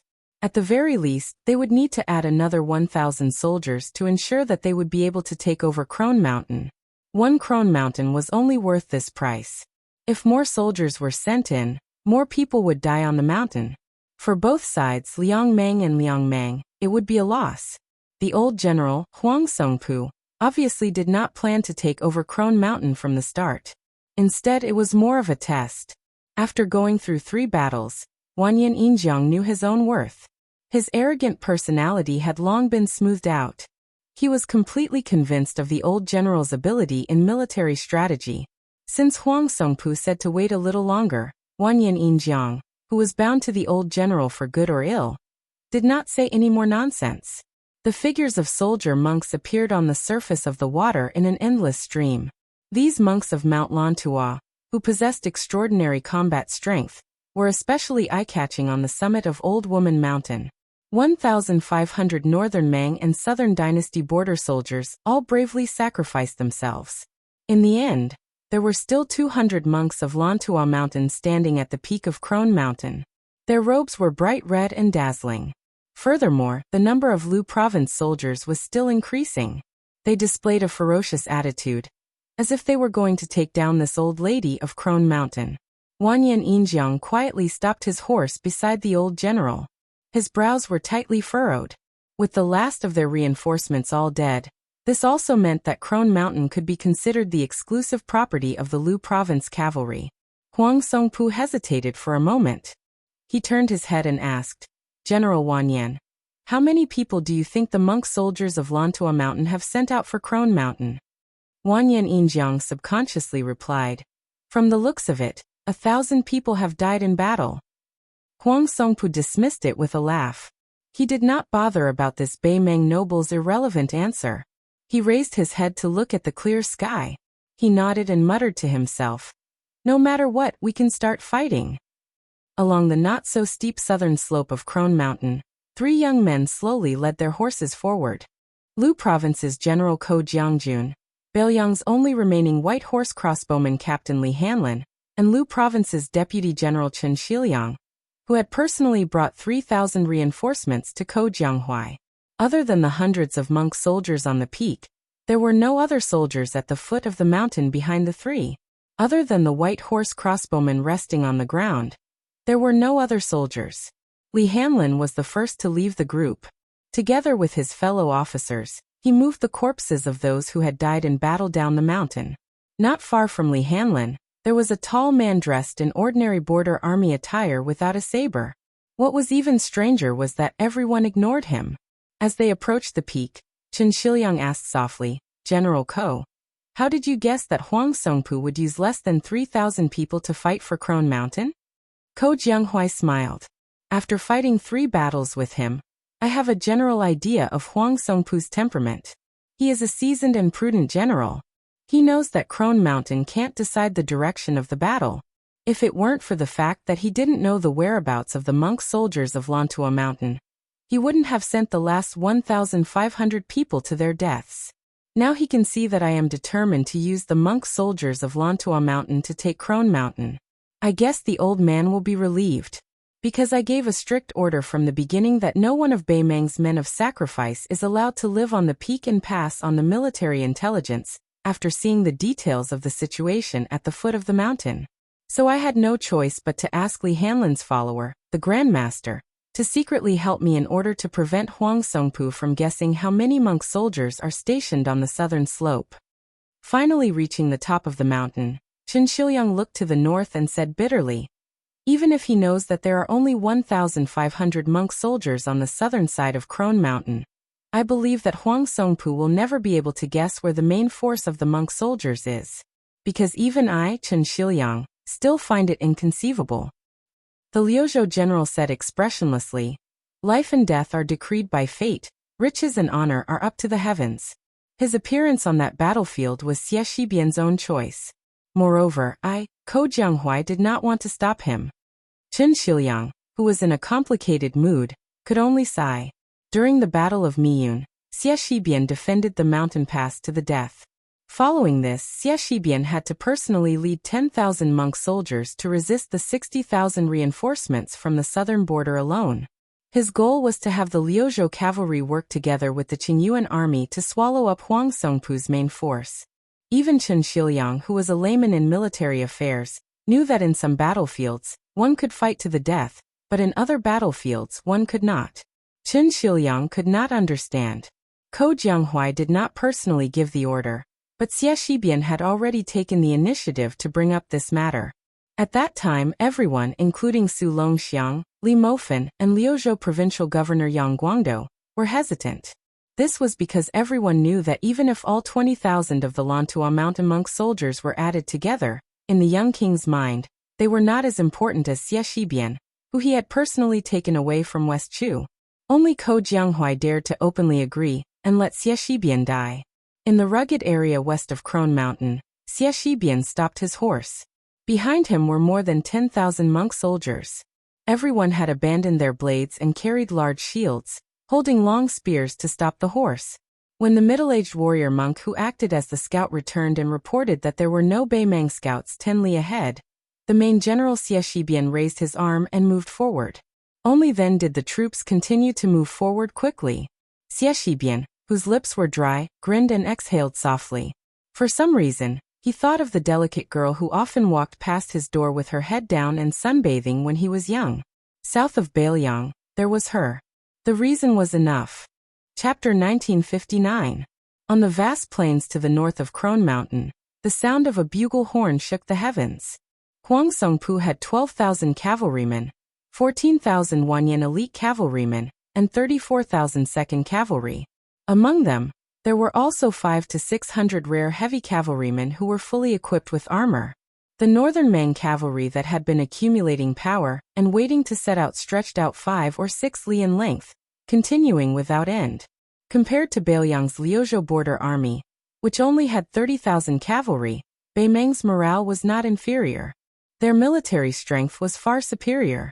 Commander Huang Songpu did not purposely try to win by surprise. Although the battlefield was vast, this general who had been the #1 person in the southern dynasty for more than a decade did not try his best to spread out the front lines. It was obvious that he did not plan to fight a chaotic battle of unprecedented scale. He also did not split into left, middle, and right formations like the Liuzhou border army. Instead, he used his own troops as the vanguard, with the Wanyan elite cavalry following closely behind. The cavalry, which had the largest number of people, brought up the rear. In this way, the northern Liang border cavalry, who had the advantage of natural armor, could be weakened to the greatest extent. While ensuring the thickness of their formation, it could force the Liuzhou cavalry into the mud and reduce the number of repeated charges. On the other hand, to be able to make the grassland cavalry that was described in the spring and autumn annals as the western and northern borders were filled with fierce cavalry that came and went like the wind, and the central plains were unstoppable unless it was a high city. They had no choice but to use such a stable formation to fight. This in itself showed the exceptional strength of the Bailiang cavalry. Ko Jianghuai and Chen Shiliang stood at the peak of Crone Mountain, their field of vision extremely good. Overlooking the battlefield, they could see that after Liang Mang's cavalry began their charge at the same time, they were like two waves of flood bursting through a dike, colliding into each other. Chen Shiliang had never considered himself to be an expert in military affairs. When facing the battlefield, he also did not have the hot-bloodedness of a general. It could even be said that this talented second-generation Su family strategist of the tide-listening pavilion had an instinctive dislike of killing on the battlefield. The Confucian school advocated cultivating the body, governing the family, and governing the country. The essence, or perhaps the root, lay in the word governing in peace. Therefore, the world was governed and peaceful. This was the true home of a scholar. Chen Shiliang subconsciously turned his head and saw Ko Jianghuai holding his horse with one hand and his blade with the other. His expression was calm. Chen Shiliang was often compared to Su Beiji, who was also a strategist of Mount Qingliang. This was just like how the imperial court of West Chu liked to comment on the twin jade annulus of Dechu, Ko Jianghuai, and Xie Shi. It was the same logic as how the West Chu imperial court always liked to comment on the twin jade annulus of Dechu, Ko Jianghuai, and Xie Shi. In Bailiang Pass officialdom and the border army outside the pass, Chen Shiliang and the higher-ranked transport envoy Su Beiji were polar opposites. The Bailiang border army recognized Chen Shiliang, who had personally experienced the first great battle of Liangmang. They believed that Chen Shiliang had truly inherited the mantle of tide-listening pavilion Li Yishan. In the future, he might have a chance to reach a transcendent height that could stand shoulder to shoulder with Li Yishan. However, the officialdom of the three provinces, especially Liangzhou and Lingzhou, where Su Beiji had lived before, regarded Su Beiji even more highly. They viewed him as a true pillar of Bailiang, a talent comparable to Li Yang's Grand Secretary Zhang Jilu. He had the stature of a prime minister that could only be achieved by one person in a generation. On the other hand, Chen Shiliang was probably no more than a military strategist at the border, or a minister in the central government. Chen Shiliang paid no attention to these comments about the undercurrents of Bailiang's upper echelons. This was because of his temperament. Although he was born into a humble family in Gangnam-do, and did not even have the qualifications to sit at the same table as famous scholars, compared to many officials in the Liyang imperial court who seemed to have suddenly turned yellow overnight after passing the imperial examinations, Chen Shiliang was more open-minded. Instead, there were often people who half-jokingly said to him that Su Beiji had a competitive heart. Even the provincial governor Yang Guangdo did not mince his words. Whether a gentleman competed or not depended on the timing. He warned Chen Shiliang that Chen Shiliang could not truly not compete for anything and only give in. As for the twin jade annulus of Dechu, who was currently leading troops and fighting alongside him in Liuzhou, Chen Shiliang felt that he had a slightly better impression of Xie Shibian, who came to Liuzhou later than him. He and this person, one was scholarly and one was martial, but their backgrounds were similar. They were both at the bottom of the marketplace. Moreover, compared to the proud and arrogant Guangling Dao descendant Ko Jianghuai, Xie Shibian was more in line with the image of a scholar as a gentleman. Interacting with him was like bathing in the spring breeze. Ko Jianghuai was always like the blazing sun in the midday summer sky, dazzling and dazzling. But even so, the deeper Chen Shiliang interacted with Ko Jianghuai, the more sincere his admiration for him grew. He remembered reading history when he was young. He read, "One does not rejoice in victory, one does not feel discouraged in defeat. One who is as calm as a lake even when there is a thunderstorm in his chest can become a general." At this time and place in Crone Mountain, Chen Shiliang gazed at Ko Jianghuai's resolute profile. In his heart he sighed, "A master of the art of war should be like this."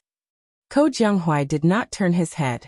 He suddenly said, "If I win this war but Xie Shibian dies in battle, then to me, Bailiang wins and I lose." Chen Shiliang, who had been immersed in officialdom for many years, naturally understood the mystery. He asked curiously, "Since this is the case, why did Ko Jiangjun agree to General Xie's generosity and go north?" Chapter 1960. Ko Jianghuai smiled and said slowly, "In the battle of spring and autumn at the West Wall, do you know how many cavalrymen were really involved in the battle? Actually, the total was less than 140,000, far less than the 40,000 to 50,000 infantrymen sent in at once in the middle and later stages of the battle. It was because both sides had used up a lot of military strength before the final battle, and the cavalry had suffered heavy casualties early on. It was also because the Guangling Road territory was not suitable for large-scale cavalry to fight together. So, not to mention me and Xie Shibian, even Chao Chongqing and all the people in the Central Plains who use troops will have a knot in their hearts, and that is to have a proper cavalry battle with the grassland cavalry that is said to be invincible after the Great Feng. There is no need to rely on the dangerous pass, no need to defend the city to the death, just on the flat terrain of the battlefield. Warhorse against warhorse, warblade against warblade. At this point, Ko Jianghua paused for a moment. His hands let go of the reins and the handle of the warblade, and he suddenly clenched his fists and smashed them together. Meet force with force, let's have a proper battle. Ko Jianghuai's eyes were burning. Victory! Our cavalry of the Central Plains will win. Even Chen Shiliang, a civil official who despised casualties on the battlefield, couldn't help but feel a surge of strong emotions when he heard these words. Ko Jianghua reached out an arm and pointed at the battlefield at the foot of the mountain where the two armies were about to collide. Coincidentally, a once-in-a-lifetime opportunity is in front of me and Xie Shibian. I want to win, he also wants to win, so no matter what, we can't lose. However, Xie Shibian is more ruthless. For this battle, he is willing to pay the price with his life. I'm not as good as him, and I'm only willing to bear the price of a dark future in Beiliang. An ambitious person values success or failure, and a hero doesn't care about death. Maybe in the history books, Xie Shibian will be praised more than me. Chen Shiliang had nothing to say. On the battlefield to the right of Crone Mountain, the battle between the two sides reached 100,000 cavalry. It was spectacular and tragic. To increase the strength of the formation, the refugee young cavalry in the middle of the three cavalry armies of Liuzhou led the charge with 6,000 men of the direct collision camp, jumping out of the original front line. In the first charge, Huang Songpu did not use the armored cavalry that was worthy of its name. Instead, he hid them outside the battlefield, and it was still the old commander himself who led the elite cavalry under his direct command. It was still this old general who had once been the king of the southern courtyard leading the charge. Abandoning the tactic of luring the enemy and wandering about, the cavalry clashing into the formation was exchanging lives. The 6,000 direct collision battalion acted as the tip of the cone formation. As they accelerated, they gradually reduced the width of their front line and collided with the 12,000 cavalry under Huang Songpu. The Chong of Liuzhou was like a giant drill to cut open a mountain, including the collision camp, the direct, and the cavalry, and the Bian Beiliang and the cavalry. The deeper they dug into the formation, the easier it was for the two dragon elephant armies at the sides of the conical formation to tear through the northern Mang cavalry's thickness. Huang Songpu's front, middle, and rear formations, in this kind of simple collision formation, displayed an astonishing effect. The 12,000 men led by the old commander were all top elites who had been through many battles. They were originally better than the Liuzhou border cavalry made up of refugees.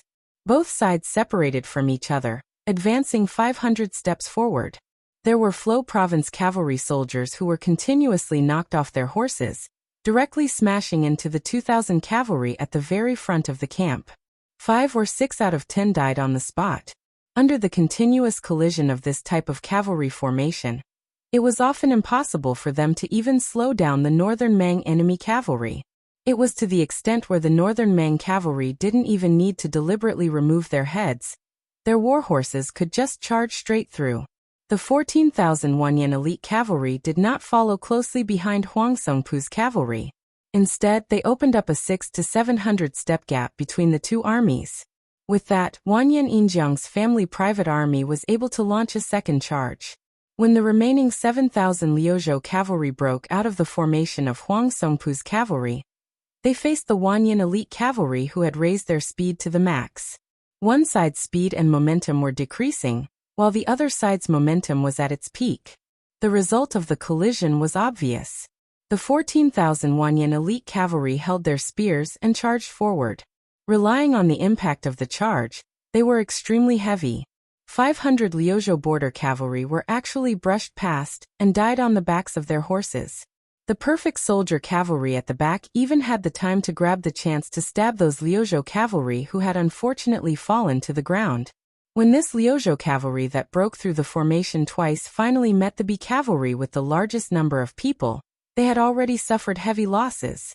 Luckily, their sacrifice reduced the pressure on the two wings of the Longxiang army. No matter if the wild goose flew north or south, it was always the leading goose that had the most difficulty. It was even more so when the formation on the battlefield was like flying geese. Although the cavalry gathered by the E High School had the thickest formation and the longest depth, they did not pose much of a threat to the Liuzhou cavalry. Facing the charge of the Longxiang army, which did not suffer many losses, they were at a disadvantage. It was just a change of battlefield position. Both sides of Liangmeng were covered in corpses. However, both sides still maintained a relatively stable formation. This meant that in the next charge, more people would die, and it would be easier. Qin Shiliang stood on the mountain peak. After personally witnessing this intense clash, he kept silent. If one only judged from the Old Woman Mountain battlefield, based on the current situation, the final victor would be Beimang. Ko Jianghuai was expressionless from start to finish. Not enough people had died here, and the Northern Meng did not feel that the achievements were at their fingertips. Or if Huang Songpu sensed that something was wrong, the final encirclement of the Crone Mountain would not be able to stop the main force of the Northern Meng at all.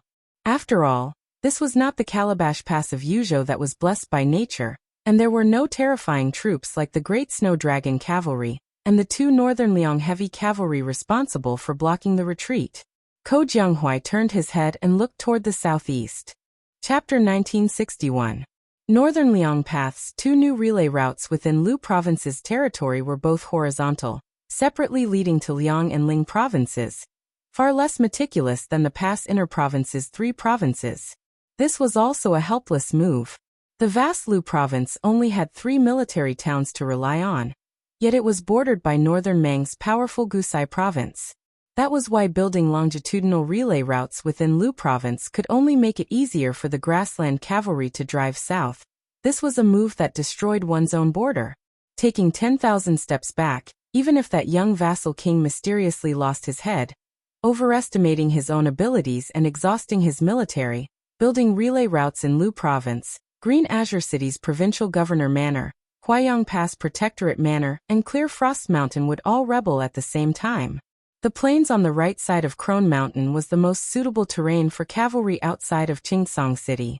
The location chosen by Ko Jianghuai for the third intercepting battle after the 2 great victories was a yellow sand plain about 200 li north of Crone Mountain. Between that plain and Crone Mountain, there was a huge corridor running north and south. It was roughly shaped like a woman's waist.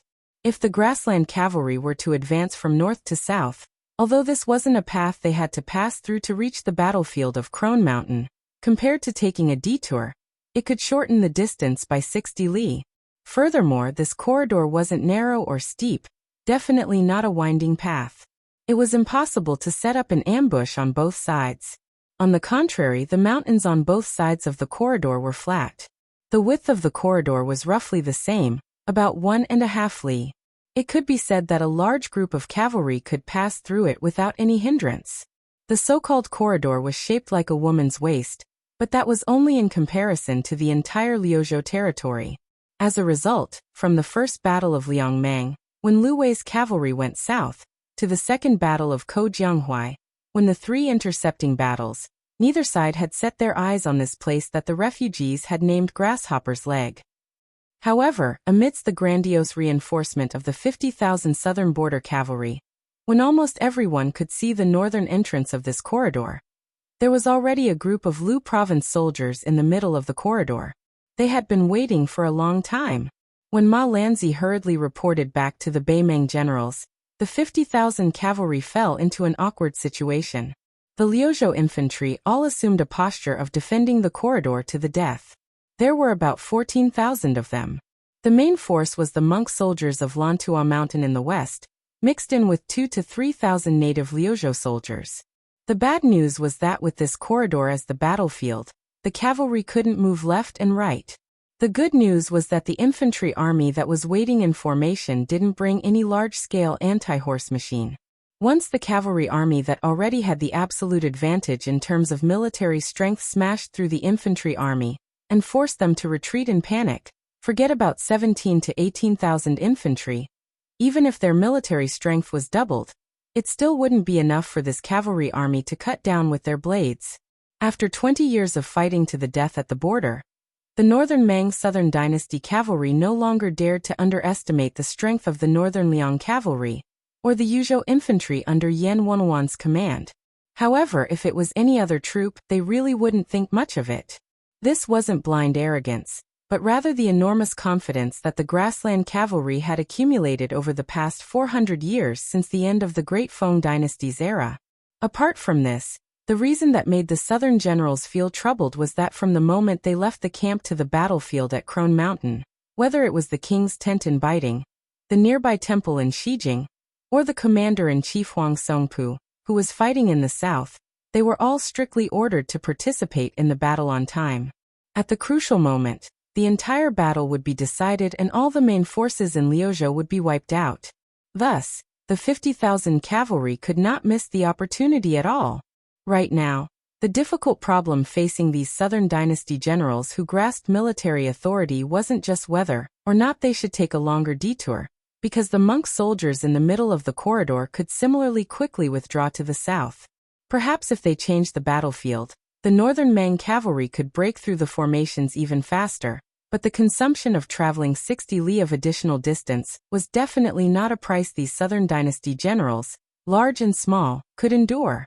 Moreover, the military merit of more than 10,000 Western region monk soldiers, especially Xie Shibian, whose head might be exchanged for the merit of being granted a noble rank, was just too tempting. Should they fight or not? Of course they would. Whether it was for public or private reasons, the Beimeng cavalry felt that they had to fight in this corridor to obtain a large amount of military merit. The 18 Xianbei jade belts that the emperor had recently bestowed to the Wanyan family were the best example. With great merit in front of them, how could the 50,000 cavalry, whose stamina and spirit were at their peak, not be able to break through the formation of more than 10,000 infantry soldiers? On the other side of the corridor, Xie Shibian, wearing armor and a war blade at his waist, sat on the back of a horse and looked toward the north. The wind blew in his face, and it was as if he could already smell the scent of blood. This deputy general of Liuzhou, who was known as one of Dechu's twin jade annulus, had a firm gaze and a calm expression. Chao Zhongqing had once privately commented with the Empress of West Chu, Jiangxi, about the generals and ministers of the dynasty. Most of them were mediocre, but when it came to Xie Shibian's proud disciple, he was unexpectedly not stingy with his praises. Especially when he said, using troops on the battlefield, turning stone into gold. These 8 words carried the most weight. But in the end he added a comment that seemed to be a digression. Xie Shibian's tenacity and perseverance surpasses Ko Jianghuai's. Xie Shibian slowly closed his eyes. This young man that even the young emperor of Liang wanted to recruit into Great Peace City was now a citizen of Dechu, but a general of Bailiang. Dechu had been invincible for 200 years during the spring and autumn period. They relied on 3 things to defeat their enemies: strong armor, strong bows, long spears, and military orders. When Dechu was at the peak of its power, it had once beaten Liang and Dongyu to the north of the country like a strong man beating a young child. Even though Great Chu's military strength had declined from its peak, and Liang, located in the northern corner of the 9 kingdoms of spring and autumn, had begun to pay attention to cultivating cavalry, before the 120,000 great halberd warriors were completely wiped out in the Battle of Scenic River, the entire Central Plain still believed that the Liang cavalry of a certain scale would not be able to gain the slightest advantage against the heavily armored infantry that was hailed as the most powerful in history. However, in the Battle of Scenic River, reality had proven that on a suitable battlefield, heavily armored infantry that did not have enough cavalry supporting them could only wait for death no matter how many there were. They might not necessarily lose, but they definitely would not obtain a great victory. That classic battle in the history books was far inferior to the one at West Leiby. It had always been underestimated and looked down upon by Li Yang's historians and militarists. First of all, in the 3 battles, not many soldiers actually died on both sides, only 30,000. Second, the Su family army that had achieved a great victory with the combination of cavalry and infantry chose to brutally bury more than 80,000 surrendered soldiers in order to prevent any mistakes in the crucial battle that followed. In addition, the old emperor of Liang, Zhao, had once sent an old general with meritorious service and 2 Zhao clan relatives to participate in the battle. Therefore, it was inconvenient for Zhao Dun to spread the taboo of ascending the throne and claiming the title of venerable. However, that Battle of Jinghe had a great impact on the victorious Su family. When Su Xiao and his subordinates were touring the battlefield, he squatted down and stared at the fine armor of a Dechu halberd soldier. Long sabers hacked and spears stabbed, but it was still mostly intact. He sighed. The person is already dead, but the armor is still intact. If I had armor like this, how many people would die? We can't continue to be so poor. Chapter 1962. From then on, the Su family, who only wanted military merit and not silver, every time they broke through a city or camp, they began to secretly seize the weapons and gold. Countless young officials criticized them for stuffing their own pockets. This was not an unjust accusation. Of course, Su Xiao never denied this. Especially at the end of the Battle of the Western Wall, Su Xiao made a rebellious move. It was precisely because of this that most of the incense between the Su and Zhao families died. Su Xiao issued a secret order to his subordinate, Cavalry General Su Pu, and his two adopted sons, Chen Zhibao and Yuan Zuozong. The three of them worked together and successfully allowed the Su family to secretly gather 10,000 soldiers and horses. They took the lead in breaking through West Chu's capital before the Liang selected candidates. Afterwards, they wantonly searched for all the treasures and gold that could be carried away in chests.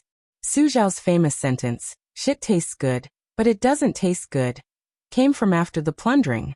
When the Liang military sent an envoy to denounce him, Lame Su got straight to the point. "The things are already in my stomach. If you want them, I can only give you shit. Do you want to eat it?"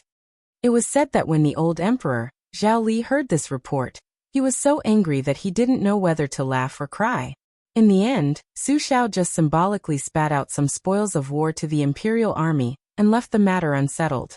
After being granted the title of king and vassal of the northwest border, Su Zhao's obsession with weapons and horses could be said to have become even more intense. Rather than saying that the Bailiang cavalry was the best in the world, it was better to say that the army and horses were the best in the world. In these 20 years, the smuggling of ironware to the Beimang grasslands and the endless border of Liang never stopped despite repeated prohibitions. The two Bailiang border armies, who enjoyed half of the country's taxes, constantly made small movements that were extremely difficult to stop. It wasn't until Chen Zhibao temporarily served as the former Minister of War, and Gu Jiantang left the capital to personally oversee the north that the two most powerful generals in the military worked closely together on this matter that they succeeded. Even in the Bailiang Frontier Army, which had strict military law, there were still several captains with real power who were beheaded on the spot because of this. The implications were broad, from the generals inside the pass to the generals with real power outside the pass, to the captains of the pass, and finally to the big and small beacons. Often, close to 100 heads would fall in one incident. The grassland cavalry had never lacked horses, but they lacked armor. After the old lady ascended the throne, Beimang's outlook had changed greatly. Borrowing the momentum of Hongjia's rush to the north, the entire country, from top to bottom, from the iron smelting technique to the military equipment, was the same.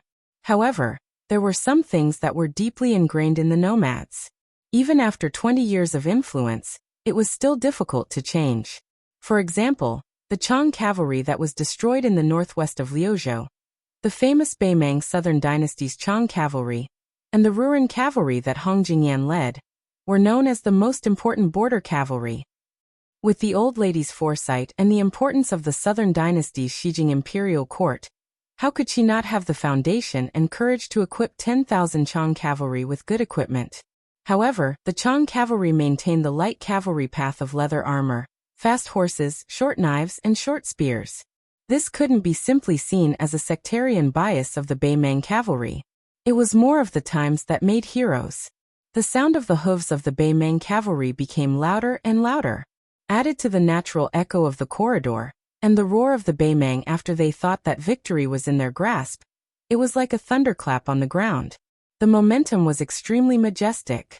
Xie Shibian suddenly opened his eyes and pulled out the cold knife at his waist. He shouted angrily, "Formation! Barricade the horse!" This time, using the infantry formation to stop the 50,000 Beimang cavalry, Xie Shibian had the right to distribute 5,000 bows and crossbows from the Liuzhou provincial governor's mansion. He also asked for 800 horse lances and 1,000 mo knives from the Liang'o border army. The Emo knife was popular in the southern Tang during the spring and autumn period. It weighed more than 50 caddies and was made of fine iron. Only the best soldiers in the army could wield it. In the past, the southern Tang border had 16 towns and more than 70,000 soldiers and horses. There were only about 2,000 Emo knife soldiers. They were so strong that they were once hailed as the king of white blades. It was believed that if they could gather 10,000 Emo knives to guard the country's gate, they could stop 100,000 invading cavalry. After the first famous general in the old southern Tang, Gu Dezhu, followed the then heir of Bailiang, Su Fengnian, into Bailiang, in addition to being the deputy commander of the infantry. With the full support of the young feudal lord, he earnestly asked Gu Dezhu to help the Mahis Jizi create a new type of Emo knife, so that it could be given to the Bailiang border army in the future. Compared to the 50 caddies Emo knife of the southern Tang soldiers in history, because the men of Bailiang were more robust and had greater strength, the well-deserved Zamadeo of Bailiang was heavier. The Mahis Jizi, Song Chong Sui, jokingly named it Knife 60. It was a pity that they started to make it before the First Liang Mang War. Until now, they had only tried their best to make 1,000 of them. Moreover, it was difficult to use them on the battlefield outside Liangzhou Pass. Then Xie Shibian asked for all of them. Other than that, there were also the 1,000-long lances. These lances were more expensive to make than the Emo knife. The degree of rarity was enough to make people speechless. Only the son of a military family could use a horse lance. This was an iron law since the birth of the horse lance. First, no matter if it was a horse lance or a horse lance, it was extremely long and difficult to use. Ordinary cavalry using it would be like drawing legs on a snake. Second, it took a long time to make. It was said that it took at least 3 years to make a lance. It had always been the #1 hobby of the cavalry of the Central Plains.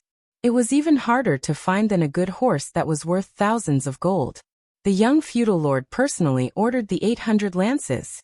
It was a number that almost took all of the Su family's wealth to gather. If it were not for the fact that the Bailiang military law did not allow cavalry to use lances because of their status, and that Su Shao, who was used to living a hard life and was afraid of being poor, had the intention to wantonly collect lances from the military depot during the later stages of the Spring and Autumn War, it would be wishful thinking. In the corridor, the Liuzhou infantry formed by the monk soldiers of Mount Lantua blocked the horse. At the very front were the lances pointing outwards. The cold light was like snow. 300 people formed a horizontal line, forming 3 rows. The first row held lances and knelt, their lances slanted forward. The second row held their lances flat and pointed forward. The third row held their lances on the shoulders of the soldiers in front, also slanted forward. In front of the 3 rows of lances, there were actually 2 rows of sturdy monk soldiers holding their huge shields with their hands and shoulders. After the lances, there were 4 rows of tall monk soldiers with 200 people in each row, holding Emo swords that could kill 800 horses. The battle was imminent. The 800 people sat on the ground to rest. Even when the Beimang cavalry blew the horn to charge, without the order of the general, the 800 Emo swordsmen still could not get up. They had to save as much strength as possible. Once the lances and horses were all killed, the 800 Emo swordsmen would charge forward like a wall. Great ancestor Gu once said that in front of the Emo sword of southern Tang, men and horses would be crushed. After this, there were 2,000 Liuzhou border soldiers and 3,000 monks from Mount Lantua, equipped with 5,000 bows and crossbows. When the infantry formation faced the enemy cavalry, the first to stop the cavalry charge was actually the 5,000 archers at the back of the formation. After Xie Shibian gave the order to stop the horse, he did not continue to stop at the back of the infantry formation. Instead, he walked behind the archers and took down the shield hanging from the saddle. Then, he held a blade in one hand and a shield in the other, standing at the front of the infantry formation formed by the remaining monk soldiers. The Beimang cavalry roared like thunder, and the Liuzhou infantry formation was as silent as a mountain. Life and death were decided in this unknown corridor. In the history books of the future, whether it was heavily exaggerated or lightly described, without exception, they would conclude this battle with 6 battles and 6 defeats. The fierceness of the battle could not be described in more words. Chapter 1963. After Northern Mang became the imperial preceptor of this dynasty under the decree of peace, they were no longer the same as they were in the past when it came to attacking huge cities and towns that were difficult for warhorses to leap over. In the First Great Battle of Liangmang, Dongzhuo broke through the #1 town at the border of Liang, Huta City. Zhongtanlian broke through Yozhou's Haluka City, Krogong City, and Wanha City. Not only that, the grassland cavalry who aspired to annex the Central Plains had also studied deeply on how to break through the dense infantry formation. Chuanji Botuobachi Yin was even more knowledgeable in this field. Before he officially joined the army, during the meeting between the monarch and the minister, he specialized in discussing the battle of cavalry and infantry. He spoke eloquently and in detail, making the Northern Mang Empress, who was familiar with military affairs, exclaim in admiration. Under the promotion of the Taiping Commandery, almost every generals of the Southern Dynasty would have 1 or 2 military advisors from the pivotal hall of Xijing. Most of these people were young, who were brought to the Southern Dynasty by Hongjia. They could be considered as the 3rd generation of scholars after their families took root in the grassland. There were also young and strong Shuiwei who came from the Norland of the grassland, but there were not many of them. Most of the generals of the Southern Dynasty sneered at them and regarded them as the military supervisors. In fact, there were some top nobles in the Southern Dynasty who were willing to pay attention to this group of young people. General Yang Yuanzhan, who had died in the battle at Huka City in Yuzhou. At that time, Yang Yuanzhan brought a large number of young talents from the pivotal hall of Xijing. There were as many as 100 of them, but they were all turned into piles of bones. Although the old lady finally exchanged Lu Jinu's body in Huta City for several heads, including Yang Yuanzhan's, she showed a rare stingy and mean attitude about Yang Yuanzhan's posthumous title after he died on the battlefield. She did not even give a token order to appease the Yangs. It was said that the emperor even pointed at the head of the old general in the lime box, and said to the Taiping Commandery standing beside her that Yang Yuanzhan deserved to die for destroying her 10 years of foundation. When the 5 generals of the Southern Dynasty met to discuss whether to fight this battle or not, a pivotal hall of Xijing with a low rank suggested to divide the army into 2 groups based on Ma Lang's description. 30,000 cavalrymen would attack the corridor and 20,000 cavalrymen would go south to help the Crone Mountain. Only one of the 5 Beimeng generals from different military towns agreed. The other 4 rejected this overly conservative proposal. The middle-aged general from Malong military town was known for his violent character in the Southern Dynasty. He directly bent over and pointed his whip at the young man's nose, scolded him for being a kid who didn't even know how to speed was the most important thing in war. How could he know the importance of war? Be quick. He also asked the young man in a strange tone, "Are you a spy planted in the Southern Dynasty by the Beiliang Frontier Army?" The only old general who agreed with the young man's cautious proposal couldn't bear it. Just as he was about to say something to smooth things over, he heard the other 3 generals, who had similar positions and more power, laugh out loud. The men of the grassland, especially the strong in the army, always believed that they could be killed but not humiliated. The young man whose father had died in battle outside Beiliang was so angry that his eyes turned red. He almost ground his teeth to pieces. In the end, he took the initiative to ask to be the vanguard of the cavalry. Before he left, he sneered and said, "After I die, I'll see how you die in the underworld." The 4 ambitious generals didn't care at all. The young man who had read a few tattered books and didn't know the immensity of heaven and earth wanted to die. They, who had no relationship with him, couldn't be bothered to stop him.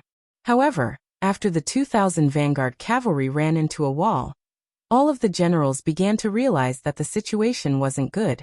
It wasn't that they didn't understand the natural mobility brought by abandoning the warhorses.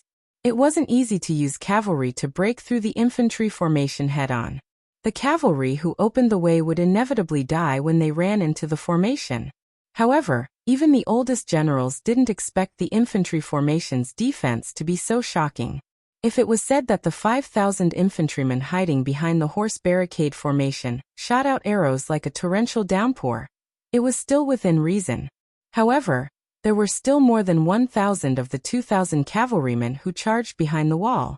The bloody scene of both men and horses dying in an instant was still extremely shocking to the captains, who had seen many bloody battlefields.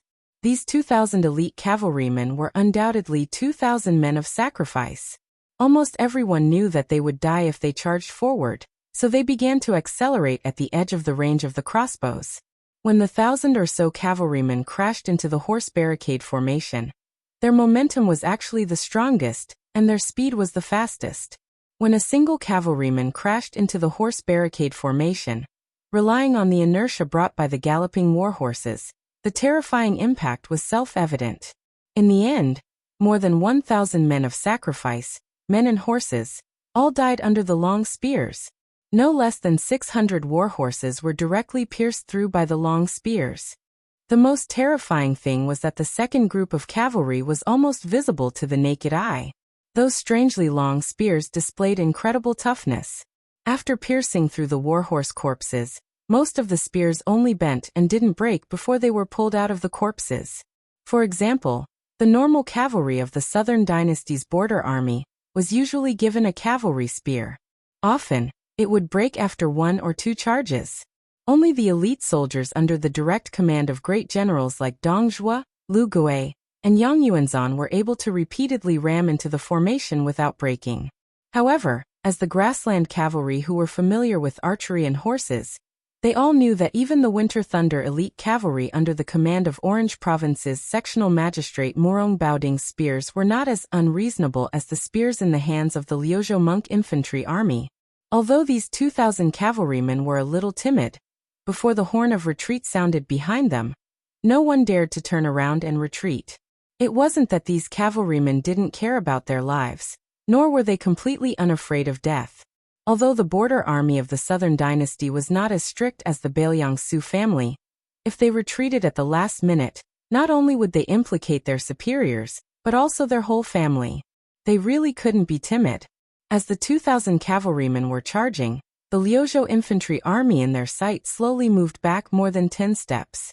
The shield formation was still like a wall, the infantry spears were still like a forest, and the arrows were still like rain.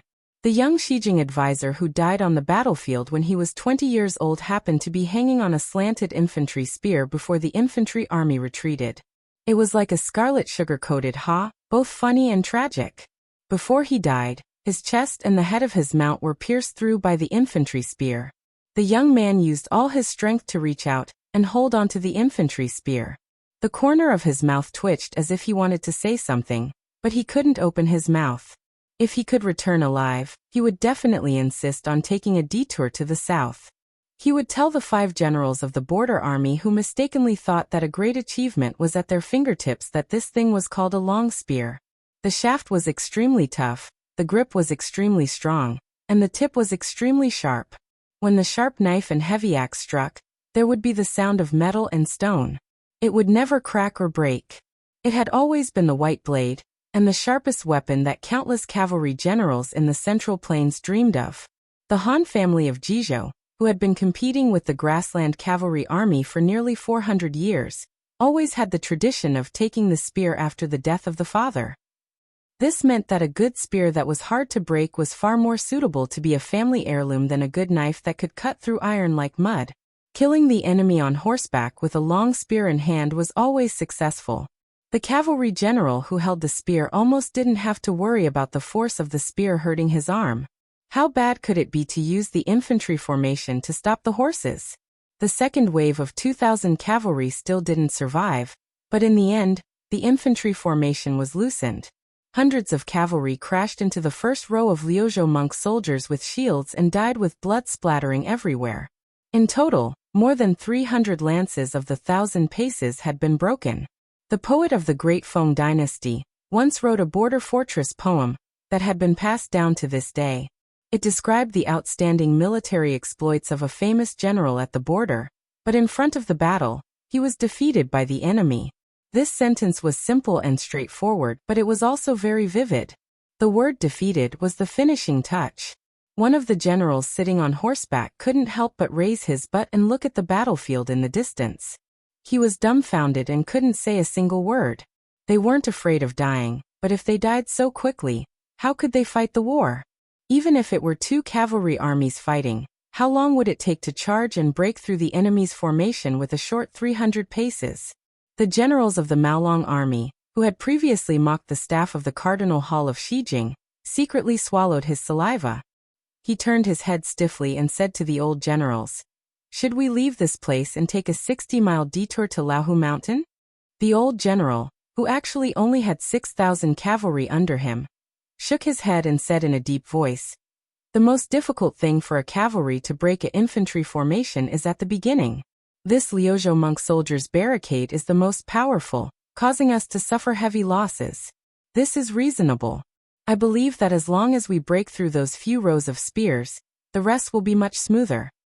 Chapter 1964. The faces of the other captains were uncertain. The old general calmly said, "Although it's not that we can't split up the troops to go to the Crone Mountain battlefield, or even withdraw the entire army from this place and take a detour to the south, I feel that the Northern Liang border army must be plotting something on the Crone Mountain battlefield, or they are afraid that we will encircle them. In any case, the fastest way for us to pass through this corridor is the best choice. How can there be no deaths in a war? Let me be the one leading the charge next." This old general used to be a centurion under Huang Songpu with mediocre intelligence. After Huang Songpu left the army and entered the imperial court in the western capital, he was promoted step by step until he became the king of the southern courtyard. Only then did the old general rise in status and become the head of a medium-sized military town in the hinterland of Gusai State.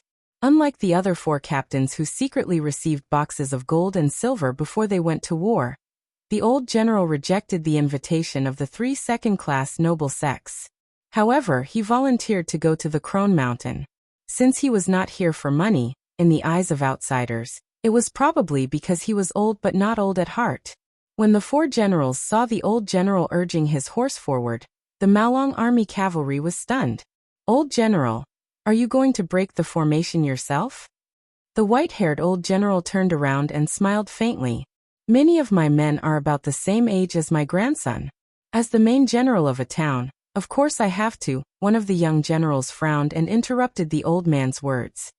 "Old general, according to the military law of the border, the main general must die in battle. Once he is defeated, all the Kiliarchs and centurions will be executed."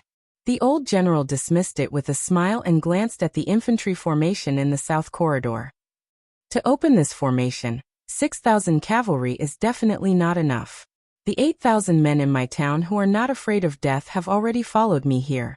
Perhaps these were the old man's last words. The 6,000 cavalry split into 3 groups and began to charge one after another. After 2 heroic charges, they finally broke through Liuzhou's shield and lance formations. The old general took the lead, his entire body bathed in blood. He crashed into the 800 mo sabers. The monk soldiers wielding Baoyang's special Modeo were the strongest among the monk soldiers of Mount Lantua. Furthermore, they were clad in iron armor over their kasayas. They moved forward in formation and brandished their sabers to chop down the horses. Their speed was unparalleled. Including the old general, 1,200 cavalry died under the Mo saber, which appeared for the first time on the battlefield of Liangmang. The Beimeng cavalry was defeated in one battle, and defeated again in another battle. The Old Woman Mountain battlefield had already experienced 2 mutual chiseling formations. Out of the 10,000 cavalry in Lu province, only 4,000 remained. Of the 6,000 cavalry in the newly built Direct Crash Battalion, there were less than 1,500. In terms of casualties, the 2 wings of the Longxiang army suffered fewer casualties, with 13,000 of them still able to fight. The Beimeng South conquering army led by Huang Songpu had 60,000 cavalry at the start. At this moment, there were still 48,000 cavalry on horseback. This seemingly superior exchange of cavalry was what the Beimeng teacher looked forward to the most. Liuzhou battlefield, a small loss for the main force of the South conquering army is a great victory. If there were no accidents, after 2 more such exchanges, the Longxiang army that had reached 30,000 men at its peak and the Direct Crash Battalion that had just raised their camp flag would become a thing of the past. Lu Province's main general Ko Jianghuai, who stood at the peak of Old Woman Mountain from beginning to end, in this type of extremely grim situation, didn't change the formation at all.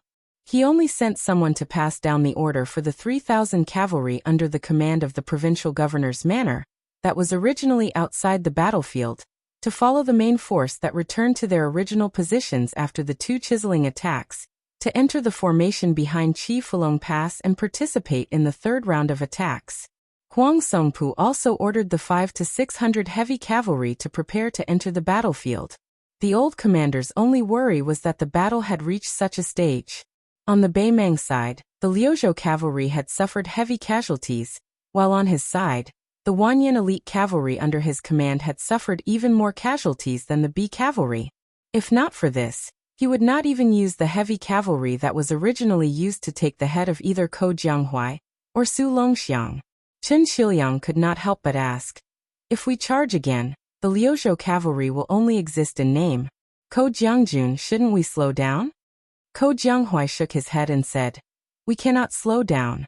At this stage, it is a matter of one breath.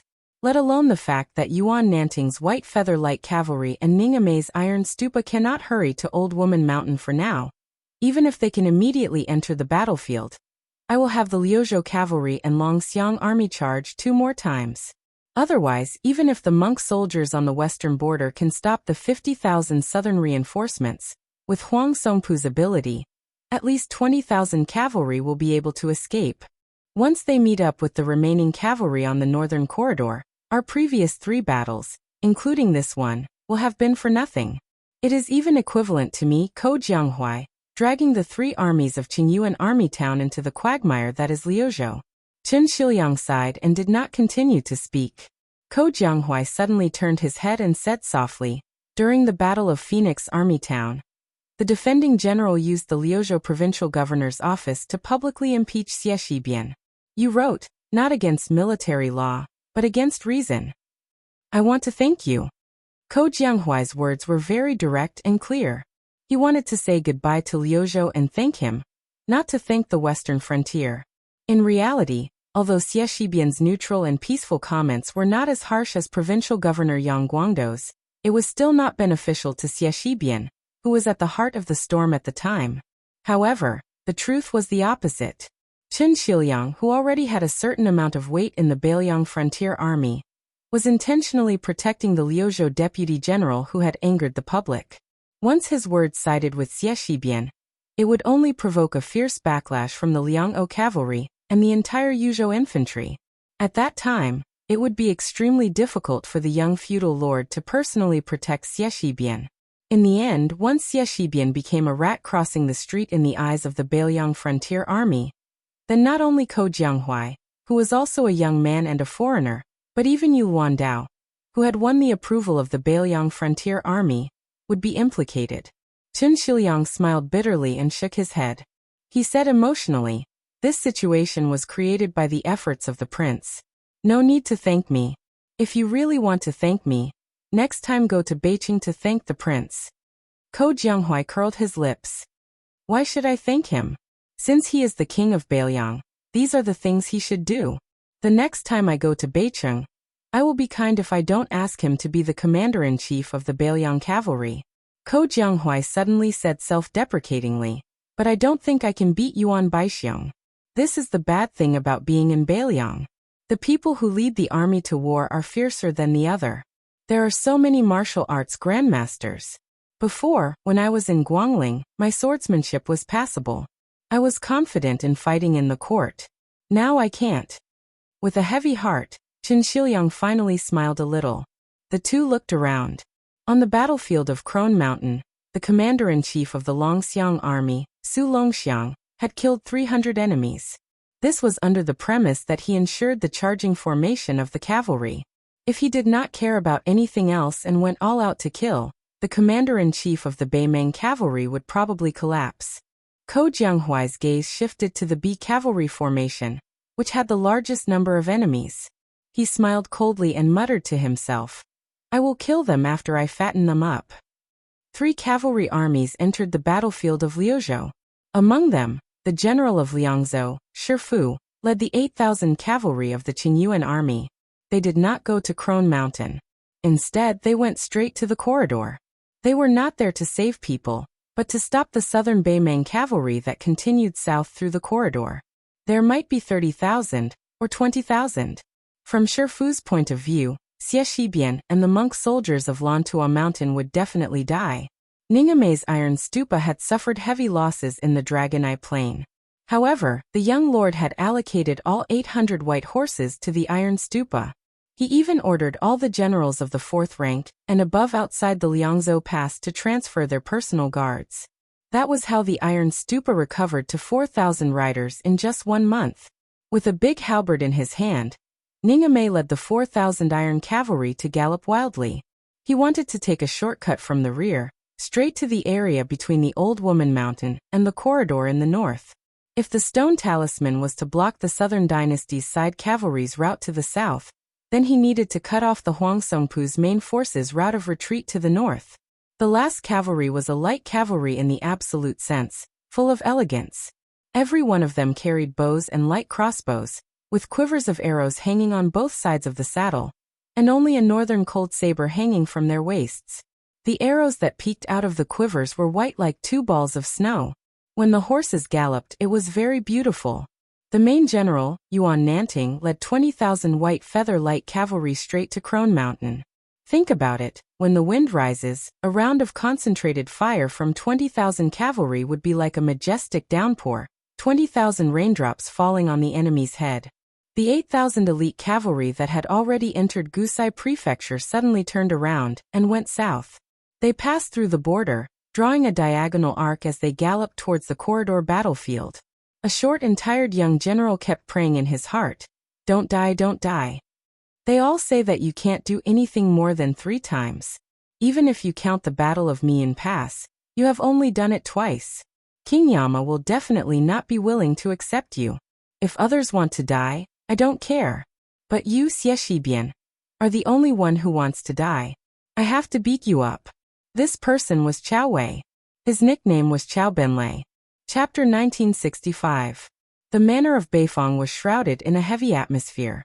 Other than the 140,000 private soldiers under Dong Zhuo to surround Huayang Pass, he had also persuaded the Emperor of Beimeng to mobilize 20,000 refugees who had lost their identities in the grasslands to participate in the assault on the outer walls of Huayang Pass. The insane Dong Zhuo had declared that he would use corpses to build a gentle slope to the top of the wall.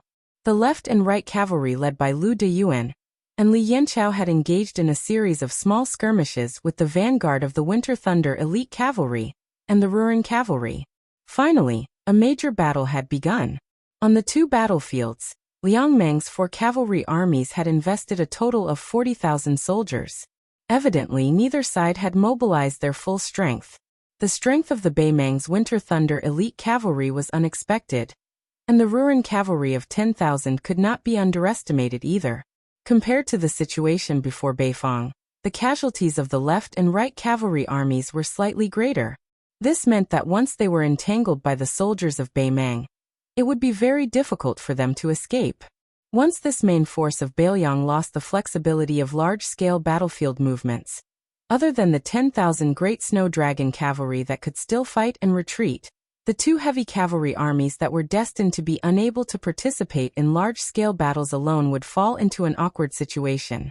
On the other hand, the middle army of Beimeng, after the second battle line that Wang Yong and Helian Wuwei had built together, there was still a crown prince who was personally leading the troops. Beside this Beimeng, who was second only to one person and above tens of thousands of people, other than the Palace Iron Cavalry Qieshui army that rarely appeared on the battlefield, there were also 2 heavy cavalry armies named after the surnames of Yelu and Morong. The battle strength of the heavy cavalry was indeed terrifying, but they greatly relied on the large-scale main force of the cavalry. This was like the 2-sleeved green snake of the sword godly Chungang. It needed the support of a vast amount of qi, otherwise it would be a flashy dragon-slaying technique. This was the difficulty of the Beiliang Frontier Army resisting the entire army of Beimeng. If the Beimeng Frontier Army could send out another 100,000 cavalry soldiers, then the Beimeng Frontier Army would definitely not choose Beiliang as the route south to the Central Plains. They would directly turn around and head towards the border between Liang and Liao to fight to the death with Gu de Zhugua. They would even have the strength to send troops to Jizhou and follow the path that the grassland cavalry were most familiar with to enter the hinterland of the Central Plains. Or they could turn east and reach Tian City. However, in this way, the situation in the world would not be as simple as the Baelyang cavalry lying on the side of the bed behind the Baemang cavalry. Instead, it would be leisurely watching the fire burning on the other side of the river, patiently waiting to reap the benefits of the fishermen. At that time, whether the central plains and the grassland would be surnamed Zhao or Morong would depend on the mood of the young king. Perhaps he might even change his surname to Su. In the study room next to the second hall's signing room, it was noon and the sun was high in the sky. It was unbearably hot. As a result, Chancellor Wang, Yang Shenxing, and Bai Yu were gathered in the small study room. Other than the deputy Jidushi Yang Shenxing who came to discuss military affairs, the rest of the people came here openly to escape from the heat. Although this study room was small, it was only the young vassal king who was dealing with official affairs. Although the 6 subjects' wing room was big, there were more than 10 or 20 people gathered together. The most important thing was that the administrator Li Daren had ingeniously helped to transplant a loquat tree in the courtyard outside the study room. The loquat tree was of moderate height. It had shade and would not block the light too much. Therefore, the small study room had unknowingly become an excellent summer resort. When Yang Shenxing was discussing with the young vassal king, behind the spring and autumn period old general, who was banished to the northwest border by Li Yang, Mr. White Lotus was sitting on a chair near the window and gently swaying his palm leaf fan. The cool breeze blew gently. Chancellor Wang shamelessly pulled Li Gongda to set up a battle array. After a round of beating, he could also rub against the cool breeze brought by Bai Yu's fan. The young vassal king had already browsed through the detailed military intelligence reports. Today, Yang Shenxing didn't come here to repeat the same old tune, but rather because there was an enormous problem in front of North Jebei City, or perhaps all of Northern Liang's Northern Liang border army. Qingyuan Army's Stone Talisman Tribe's cavalry, Iron Stupa and White Feather Light Cavalry, these 3 cavalry armies, as the most important mobile military forces outside of Liangzhou's pass, had already moved to Old Woman Mountain in Liuzhou. In that case, if the left and right cavalry failed to successfully devour Morong Baoding's main force of 60,000 elite cavalry, and were tightly bitten down by Wang Yong and Helian Wuwei, these 2 northern Mang's military commanders, what should North Jebei City do? It could even be said that this risky deployment of troops was very likely to lead to a tragic ending of mutual destruction between the 2 sides of Liang Mang. The main force of Huangsong's Pu tribe was destroyed in Lawu Mountain, but Baelyang would also lose the front line of Huaiyang Pass. Yang Shenxing worriedly said, "At that time, we did not expect that when Yu Luandao led the army to attack Xijing, Chao Wei's 10,000 cavalry also made a gesture of supporting Yu Luandao's Yuqi to the north.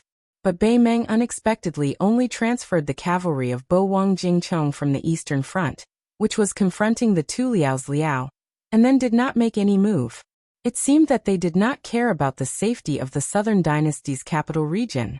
In the end, they even ordered the army to go south to reinforce Lawu Mountain. Could it be that the old lady has lost her mind and really does not care about the smoke of war rising in the entire Gusai prefecture? You have to know that Gusai prefecture borders 2 prefectures to the north. It has always been lacking in military strength, but it has a well-developed courier route. Once we win Lawu Mountain and join forces with Yu Luandao and Chao Wei's cavalry, Baemang is going to give away half of the southern dynasty with both hands? Su Fengnian did not dare to jump to conclusions. He only smiled bitterly and said, "If it were the Liang emperor who cherishes his reputation, he would not dare to do so. If it were that old lady, it would be hard to say." Yang Shenxing frowned. Who will lose and who will gain by such an exchange? Is Baemang not afraid that our cavalry will destroy the southern dynasty, and they will not be able to recover their strength in 10 years and go south to the central plains? Chapter 1966. Su Fengnian shook his head and said, "If it was in the past, the Liang imperial court still had control over the territory of the central plains. But now that the 3 kings have raised their armies, everything has become a variable. Baemang can certainly stake everything on this gamble." Su Fengnian gently held a piece of white jade the size of an egg in his hand and slowly stroked it. This piece of white jade was slightly red, its texture was delicate, and it looked clumsy and simple. Su Fengnian could not bear to put it down. In fact, the item itself was not that rare. Compared to the fine jade that was carved into fine shapes, its price was as different as heaven and earth. However, the origin of this item was very interesting. Jiang and I, Suing, and Jia Jiejia had secretly carried a heavy cloth bag back to North Jebei City not long ago. Everyone's clothes were stained with dust and mud. They swaggered into this study room, as if they were asking for credit. They opened the cloth bag and poured it onto the floor. Most of the items were ordinary pebbles that were playful and pleasing, mixed with some green jade that could barely be sold for a few copper coins. However, the three of them had really picked up a treasure. It was this piece of white jade that Su Fingnian had left on the desk to play with. Su Fingnian was very cunning. He squatted down and pretended to wantonly belittle the stone, saying that this was not worth a single copper coin, and that the stone was just a cobblestone that would not even look good on the road. In the end, he sighed and picked up the piece of white jade with a beautiful color. He casually tossed it around and then took out 5 or 6 copper coins from his money bag and threw it to the little mudman covered in dust, saying that this was a friendly price. Although the little mudman was doubtful and felt that he had suffered a loss, he was still a fledgling in the field of business after all. He was shamelessly picked up by the young king. Logically speaking, such a fine piece of white jade should be worth at least 20 taels of silver, if it was passed to a scholarly family in Gangnam-do. If it was carved by a famous jade craftsman, it would be even more difficult to say how much it would be worth. When the 3 girls finally left the study room, the new money pouch on Jiang Ni's waist, which had been shriveled since they arrived at North Rejecting City, finally had some vitality. Jia Jiejia carried the heavy cloth pouch that had been filled with stones again, and planned to make a small nest in the courtyard to play. Suing, on the other hand, was holding the copper coin that Jiang and I gave her. Everyone was happy. Yang Xinqing hesitated for a moment before finally lowering her voice to ask, "Dare I ask why Wang Yi is so determined to win the Battle of Luzhou? So much so that he didn't hesitate to mobilize the troops of the Qingyuan army to leave Liang'o?" Su Fingnian suddenly tightened his grip on the piece of seed material in the palm of his hand, which was gradually heating up. He stared at this deputy Jidushi of Bailiang Road, who had a new lease of life after withered wood. Suddenly he joked, "Why don't you take a guess?" Yang Xinqing was caught off guard and did not know how to answer. After truly assimilating into Bailiang's officialdom, this veteran general also knew some interesting news about Bailiang that had not spread to the Central Plains and the capital. For example, the old prince of Liang, Su Xiao, liked to say, "Why don't you take a guess?" It was one of his catchphrases. Seeing the old man unable to hide his restraint and helplessness, Su Fingnian smiled and went straight to the point. There are many inside stories involved. For example, the crown prince of Beimeng once sent a message to me. Before Yelu Dongchuang left the Central Plains for the grasslands, he had a private meeting with me. There is also a long-term plan related to Hong Jia's escape to the north. It even involves the commander-in-chief of Beimeng's western front, Wang Sui, and that Gu Deziguo who is in charge of the 2 Liao provinces. If I really want to go into detail, I'm afraid I'll have to talk all night. I believe that General Yang is certain of one thing. On the battlefield outside Liangzhou Pass to the north of North Rejecting City, with the military strength of Liang Meng and the Bailiang cavalry, it is impossible for our Bailiang cavalry to obtain a complete victory in a frontal battle. At most, it will be a Pyrrhic victory. Yang Xinqing nodded without hesitation. Su Fingnian gently placed the white jade document on the desk like a chess piece on a chessboard. When my master was alive, he always tirelessly told me that the depth of a national player's skill is always outside the chessboard. When I was young, I thought that my master always lost to my second sister in chess, because he was looking for an excuse for his lack of strength. But as time passed, I realized that everything in the world is like chess, where victory and defeat must be determined. This is the truth. Su Fingnian slowly stood up and stretched out his finger to press on the seed material. When Su Xiao was in the most difficult situation in Liang in his early years, because he fought many tough battles that others were unwilling to fight, he didn't have many soldiers and horses under his command. Why were the big shots in Liang still willing to bet on Su Xiao? It's very simple. Su Xiao was always able to win a battle when almost everyone was not optimistic about him. This attracted the attention of the imperial court, and made the old foxes who held the military seal in their hands feel that it was worth a bet. The inside stories I mentioned earlier, those national players hiding behind layers of curtains, were actually very fake. Both Baoyang and Baoyang are well aware that they won't act until they see the rabbit. There's no other way. Baoyang can only take an unconventional approach and make those people standing in front of the gambling table feel that it's time to sit down and gamble big. Otherwise, if they're too slow, they'll only be able to get some leftovers to fill the gaps between their teeth. Su Fingnian smiled. None of these guys have small appetites, so I have to let them see my sincerity. For example, Yang Shenxing subconsciously asked, for example?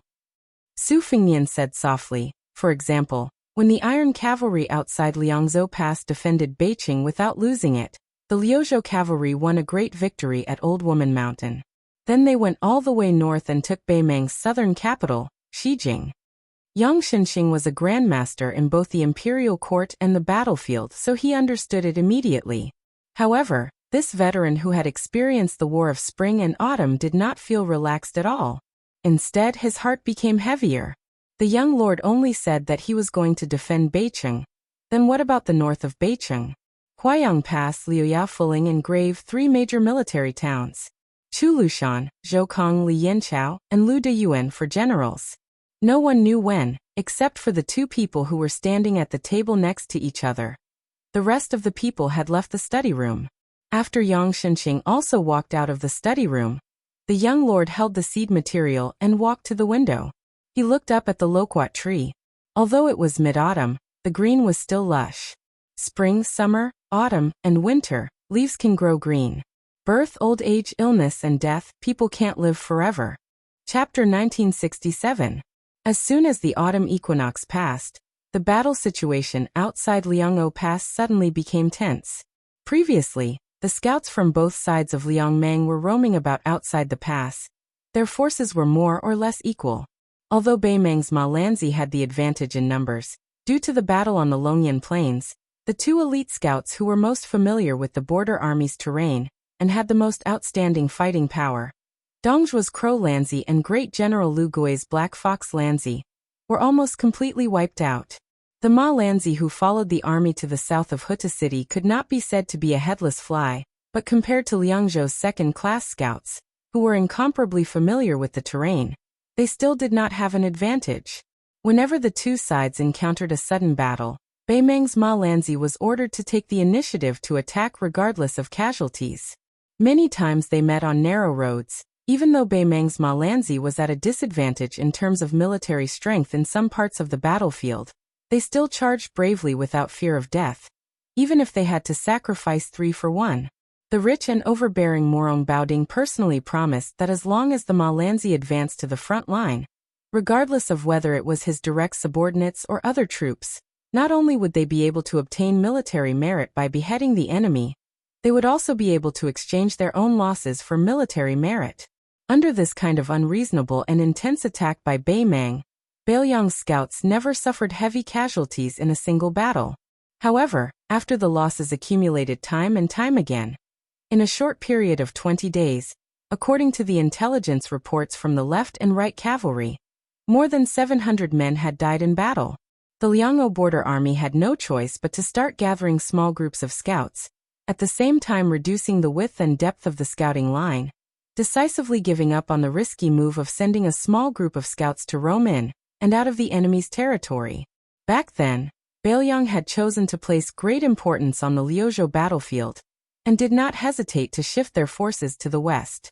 For example, Li Hanlin's White Horse crossbowmen had all moved into Liuzhou. Not to mention the control Baoyang City had over the border defense line of Huaiyang Pass, Luya, Fuling, and Grave. The connection with the left and right cavalry was growing thinner and thinner. This was definitely not a good sign.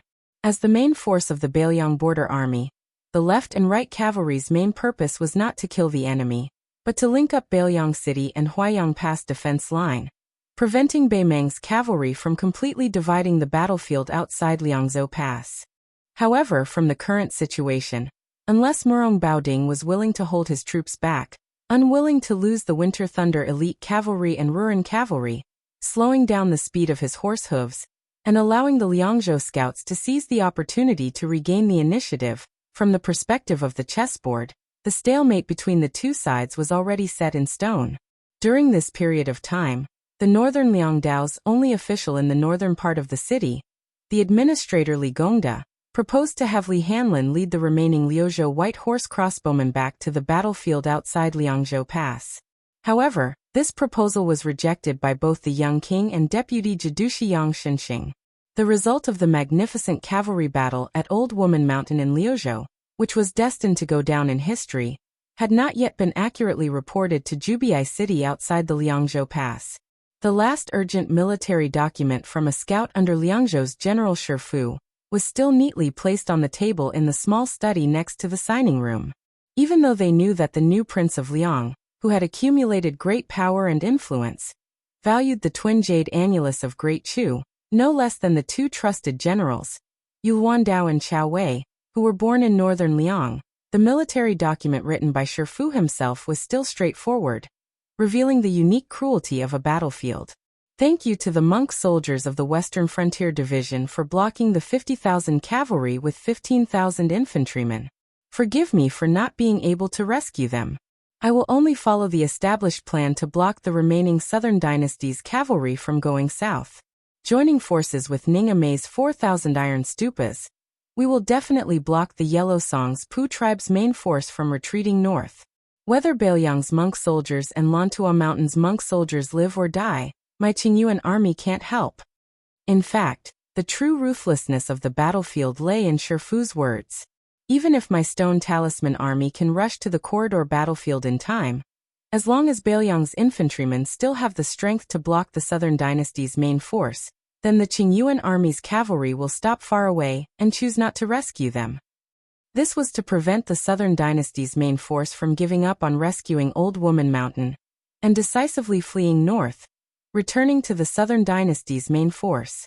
The young king did not summon the generals to discuss this matter in the conference hall. He did not even instruct the stone talisman to send it directly to the study room to browse and circulate. That evening, Su Fengnian sat quietly in the study room for a while, and then wrote a letter to Liangzhou's General Shifu. The content of the letter was concise and comprehensive. It roughly talked about the follow-up of the corridor battlefield. Shifu, since you are a general of a province, you should act according to your discretion. There is no need to report everything to Beiliang City. When the young king finally stamped the King of Beiliang official seal on the large blank space of the letter, the counselor in green took the letter and hurriedly left. The young king sat alone in the study room and was silent for a long time. The night was as cold as water. The mansion in Beiliang City was still brightly lit. The sound of footsteps was like a drum, incessant. They were already used to it. Su Fengnian was in his study, staring at two maps of the situation on the table with Crone Mountain and Huayang Pass as the main focus. He suddenly raised his head and saw Yang Shenxing, great ancestor Gu, and Bai Yu walking over together. His expression was extremely solemn. Great ancestor Gu said with a hoarse voice, "We've just received news that Morong Baoding personally led the Winter Thunder Elite Cavalry and the Ruren Cavalry, each with a force of 20,000. Together with the 30,000 reinforcements from Wang Yong, the abbot of Aquarius State, they attacked Lu Deyuan's left cavalry of 24,000. Zhou Kong and Li Yanchao couldn't rescue them in time." Yang Shenxing said bitterly, "From the looks of it, the 10,000 Ruren cavalry that fought with Li Yanchao of the right cavalry was just a bait. The remaining 20,000 Ruren cavalry had already joined up with Murong Baoding's direct troops and were heading straight for the left cavalry. The so-called splitting of the troops into two directions, with the 30,000 Ruren cavalry attacking the right cavalry of Liang province, and Murong Baoding staying in the 20,000 infantry camp without moving, was all a pretense. In fact, the 20,000 infantry were pretending to be the Ruren cavalry, and in the end, they joined forces with Wang Yong to attack the left cavalry." Su Fengnian's face turned slightly pale. He muttered softly, 20,000 Winter Thunder Elite Cavalry, 20,000 Ruren Cavalry, and 30,000 Aquarius Elite Cavalry, a total of 70,000 Beimang First-Class Cavalry. Yang Shenxing was about to speak when Bai Yu tugged at the sleeve of this veteran general, signaling him not to speak for the time being.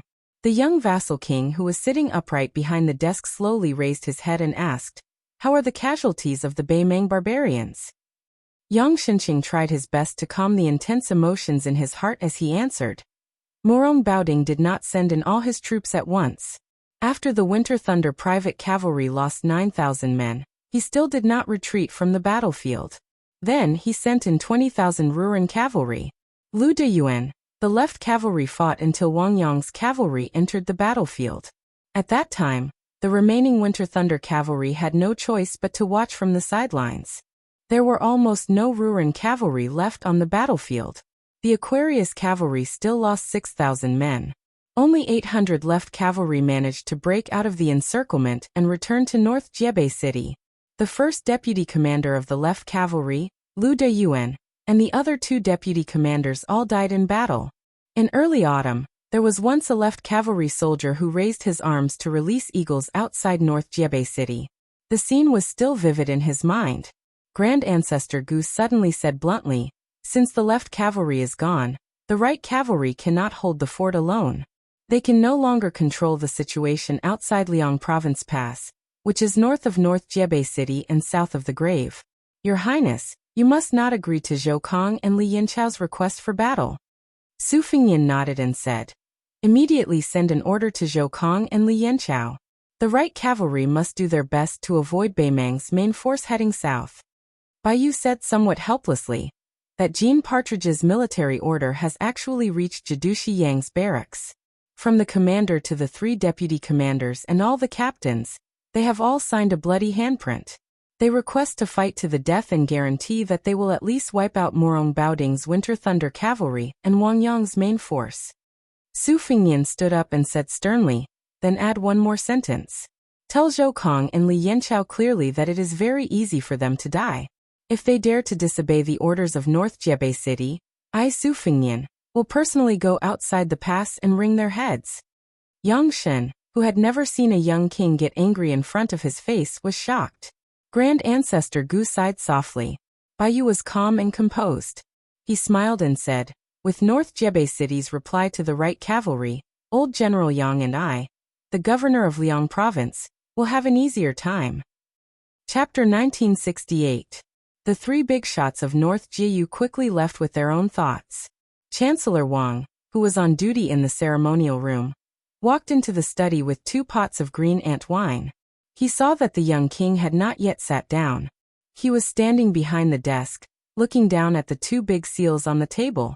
One was naturally the world-famous Liang Wang seal, which was regarded as the most important small object in the world during Liang Yonghui's reign. In the past 20 years, as long as it involved more than 5,000 people in the northwest border, this seal had to be stamped.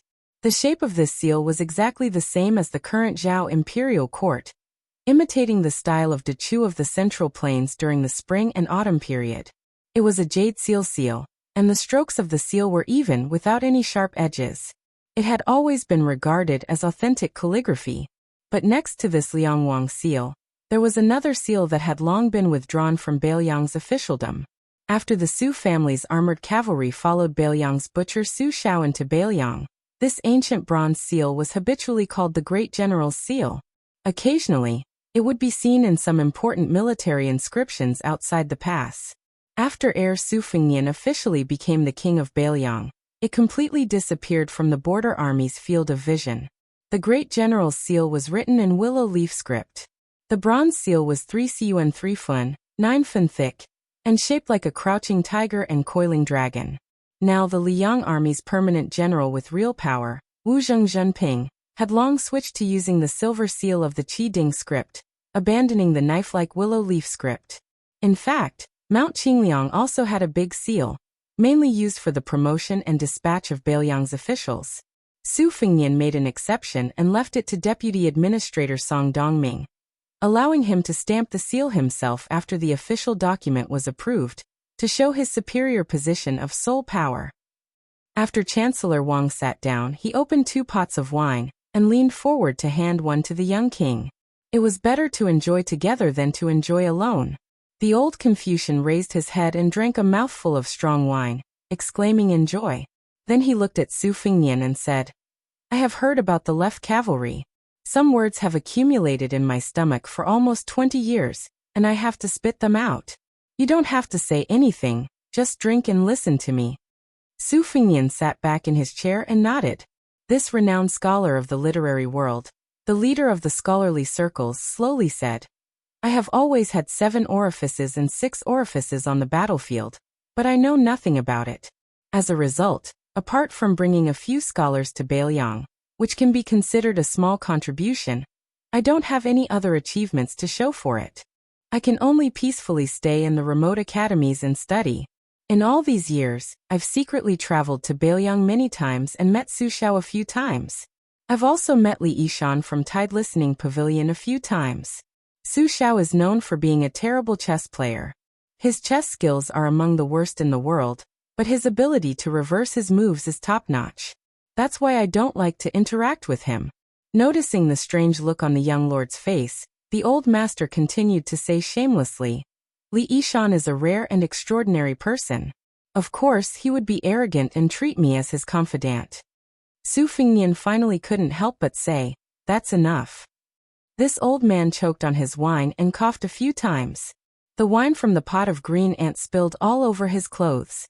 The old man casually patted his robe and said, "Li Yishan, who is in seclusion on the top floor of Tide Listening Pavilion, stands too high and sees too far. That's why he inevitably feels lonely.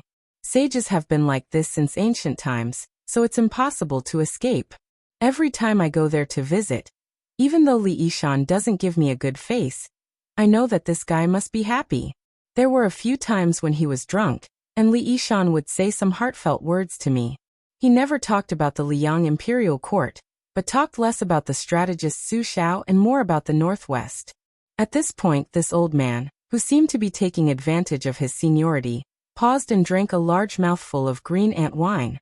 He first stuffed it in his mouth, and then suddenly raised his neck and poured it into his stomach. His old body couldn't help but tremble.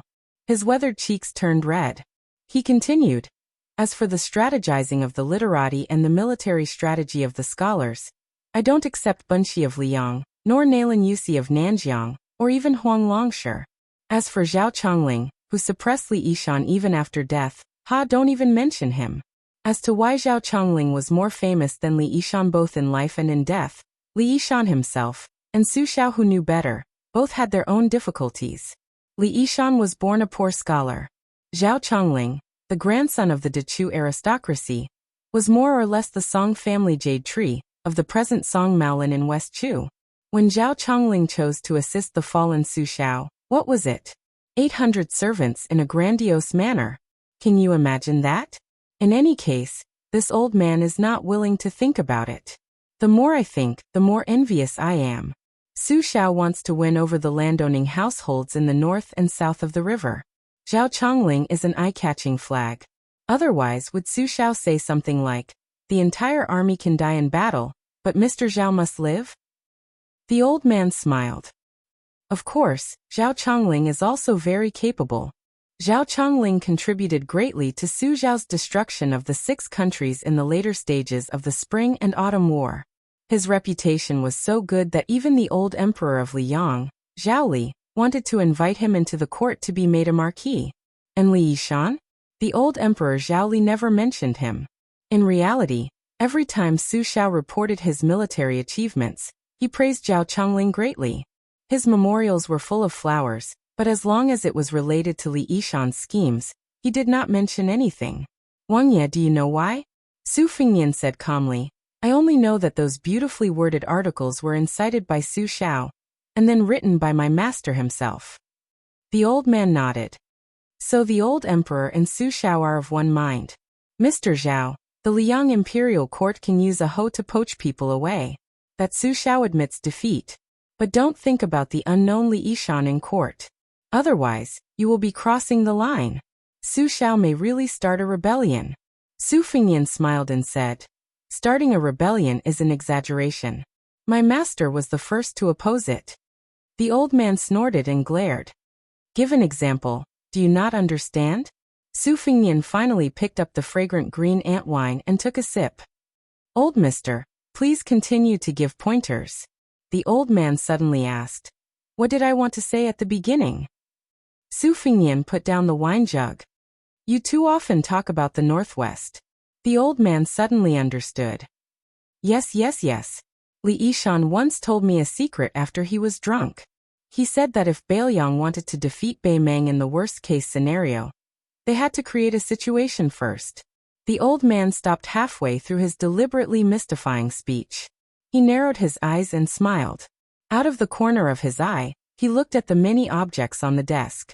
When the old man's gaze stopped on the seal of Prince Fangliang, Su Fengnian smiled and asked, "Even if I was willing to give it to you, would you dare to accept it?"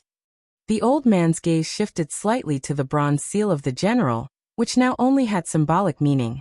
Su Fengnian glared at him angrily and said rudely, "Don't even think about it."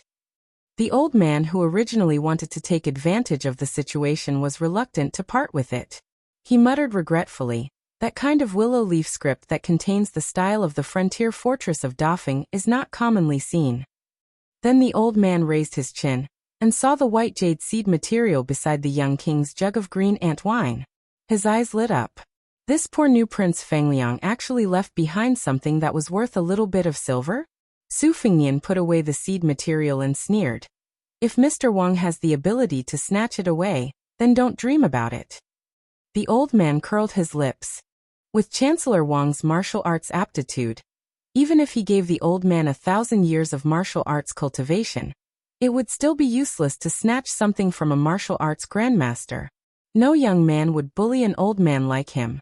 Su Fengnian gently held the white jade seed material and said straightforwardly, "Actually, I can guess what Master said. The only chance for us Bailiang cavalry to win against Bei Meng is to first exhaust Bei Meng's top-class border army and grassland elite private army. Then even if Bei Meng exhausted its national strength, it would still be able to support the Third Great Battle of Liangmeng. However, at that time, Bei Meng's hundreds of thousands of cavalry, compared to Lu Jinu who was guarding Huta town, and compared to me who is guarding Jubiai town, the Bei Meng cavalry that we are facing is actually just an embroidered pillow that looks good but is useless. From Dongzhuo's private cavalry in the First Great Battle of Liangmeng, to Yang Yuanzhan's direct cavalry in the mouth of the calabash, to Lu Gui's trusted cavalry, to the Chang cavalry in the Second Great Battle, to the Ruran cavalry of Hong Jingyan and Morong Baoding's Winter Thunder elite cavalry, to the 20,000 cavalry of the Huangsong Puzhong army in Liuzhou, the cavalry of the Wanyan family in Longguan, and so on. They are all on this list. Su Fengnian said calmly, "For example, as long as we take down the Battle of Old Woman Mountain in Liuzhou, not only will we lose all of Gusai Prefecture's border army elites, we will also lose half of the Southern Dynasty. This is the potential advantage that the First Great Battle of Liangmeng brought to Bailiang." The old man asked doubtfully, "You mean to say that Bei Meng's peace order plan has a fatal flaw?" Su Fengnian shook his head and said, "You are only half right." The old man was confused and almost wanted to scratch his ears and cheeks. Su Fengnian thought for a moment, then picked up the wine pot and tilted it slowly, as if he wanted to place it horizontally in front of his eyes. Up until now, Bei Meng still has a greater chance of victory, but Bailiang has sacrificed so many people just to tilt this wine pot. When the time comes, the more powerful Bei Meng is, the more intense the collapse will be. The wine pot tilted more and more, and just as the wine was about to spill out of the pot, Su Fengnian gently put it back on the table. Su Fengnian suddenly said without reason, "Now I'm afraid that the old madam and the magistrate of Taiping are willing to throw away the broken jar. Not only the West capital, but also half of the Southern Dynasty. They are determined to break into North Resisting City." The old man's face was pale. He asked tentatively, "Bei Meng won't be so crazy and decisive, right?" Su Fengnian looked at the night sky outside the window and said, "God knows." The old man only thought that the young king said it casually, but he didn't know that the words "God knows" were exactly the literal meaning. Tuoba inexplicably obtained the body of a celestial being, and his martial arts cultivation was close to Wang Xianji's peak. At the critical moment he even surpassed him.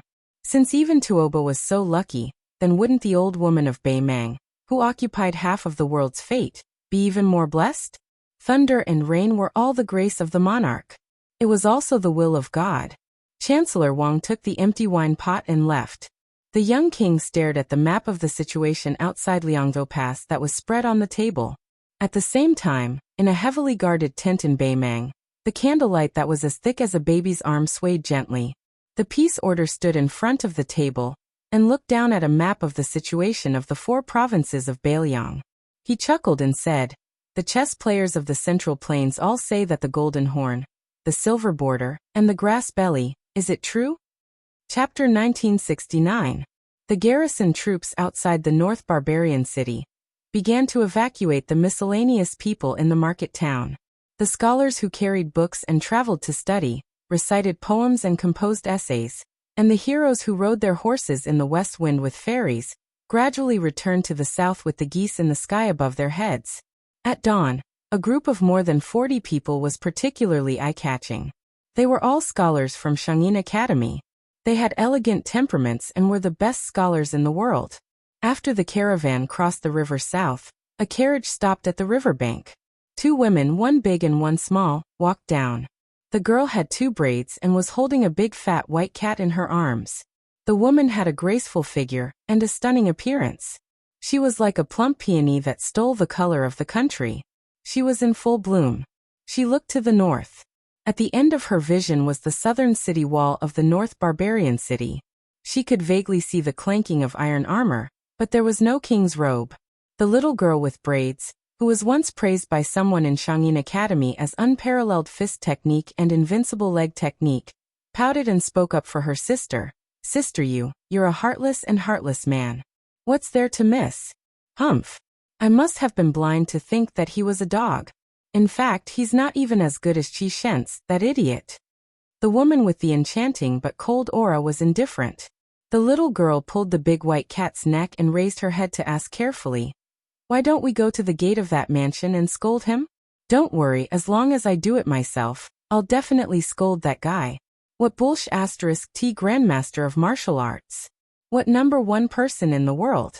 None of them are my opponents." The older woman was Yu Yue, the teacher from Shangyin Academy. She rubbed the little girl's head and smiled gently. "There are some things that you'd rather not fight for. You'll only cause trouble if you're restless." The little girl put her hands on her hips and threw the white cat to the ground. She raised her head and said, "Sister, how could there be such a magnanimous woman in this world? We are women. Alas, why didn't you personally go and ask? Why did you become a deserter at the last minute? What's going on? Didn't the history books always say that treacherous villains love to deceive the heaven? Perhaps that guy surnamed Su didn't even know that you had come to North Resisting City, and then you returned to the Central Plains in a fit of pique without saying a word. Didn't you end up being taken advantage of by those vixens who took over your nest? No, absolutely not. I must uphold justice for you." Just as the angry little girl took a step forward, Yu Yue grabbed one of her braids and gently pulled it back to its original position. The little girl frowned and said pitifully, "You're really not going?" Yu Yue smiled and said, "There's no need to go. I know he knows that I've been here." The little girl was still angry. "I don't care what you know or he knows. I just can't stand it. The saying that it's better to forget each other in Jianghu than to help each other in times of need. It's all a lie. How can it compare to the love between a scholar and a beauty?" The little girl looked at Sister Yu, who was calm. The little girl, who didn't know what love was, began to cry. She gently kicked away the big fat white cat by her feet and raised her slender arm to wipe her tender face. She sobbed and said, "No wonder my mother disliked the movie The First Snow the most. She always said that many of the words in the movie were too prophetic. It made all the women in the world unable to have the slightest bit of yearning. Especially the sentence, 'Too much affection will always be ruined by ruthlessness,' which is the most hateful." Her ancestors and parents were indeed learned scholars in Shangyin Academy. The little girl's speech was not very elegant, but it was definitely not comparable to the common children in the Central Plains. Suddenly, a cold voice sounded above the little girl's head. "The first snow is full of nonsense. The sentence, 'May all the good people in the world become a beautiful couple,' is the most hateful.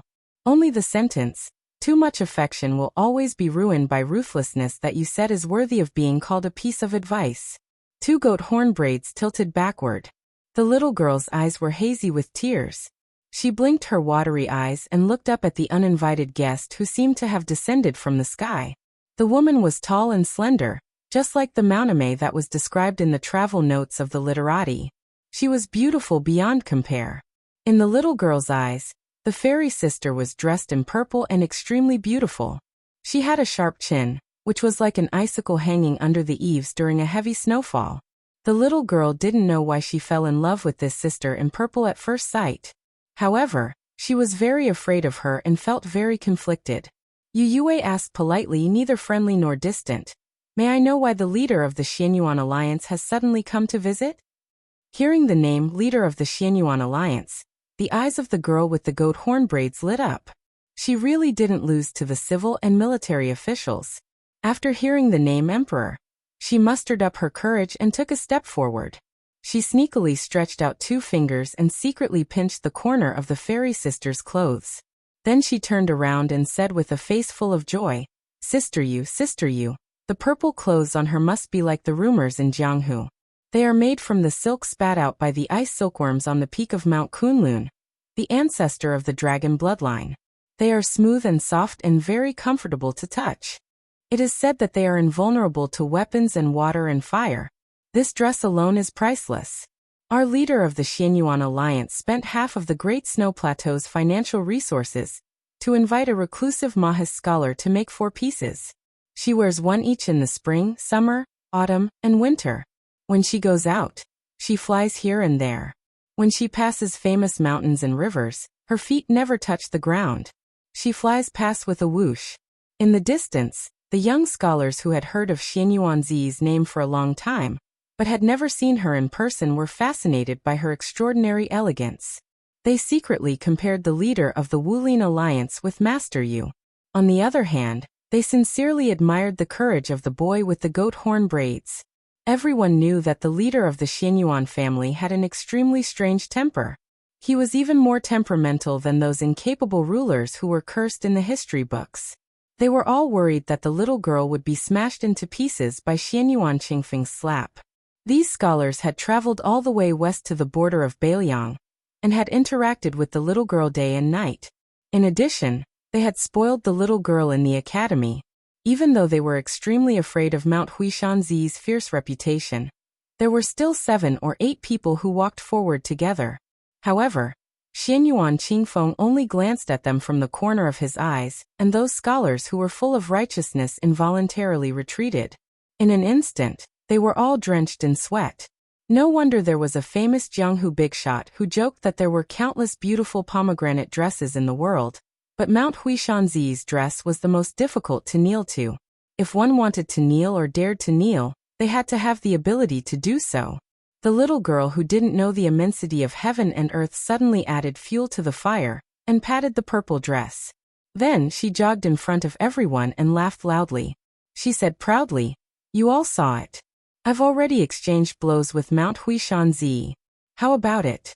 When I said that I've exchanged blows with Su Fengnian in the academy, you all didn't believe me. Now you should believe me, right?" Everyone was dumbstruck. Some of the timid young scholars had already begun to wipe off their cold sweat, afraid that they would witness a bloody and cruel scene in the next moment.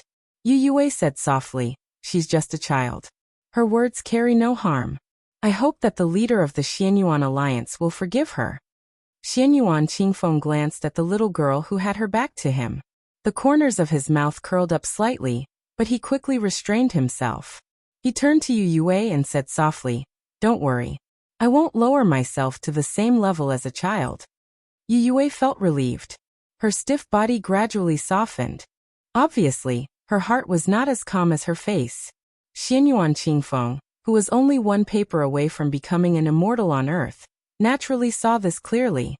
However, he was too lazy to care about it, and even more disdain to care about it. Ever since this woman made her debut, she had never lacked news about Jianghu, and every time she did, it would shock the world. Most recently, it was related to the Tai-Bai sword sect, which had recently risen to become one of the top 10 sects in Liang. That banished immortal Chen Tianyuan arrived at the foot of Mount Wudong, but did not participate in the Wudong Martial Arts Symposium.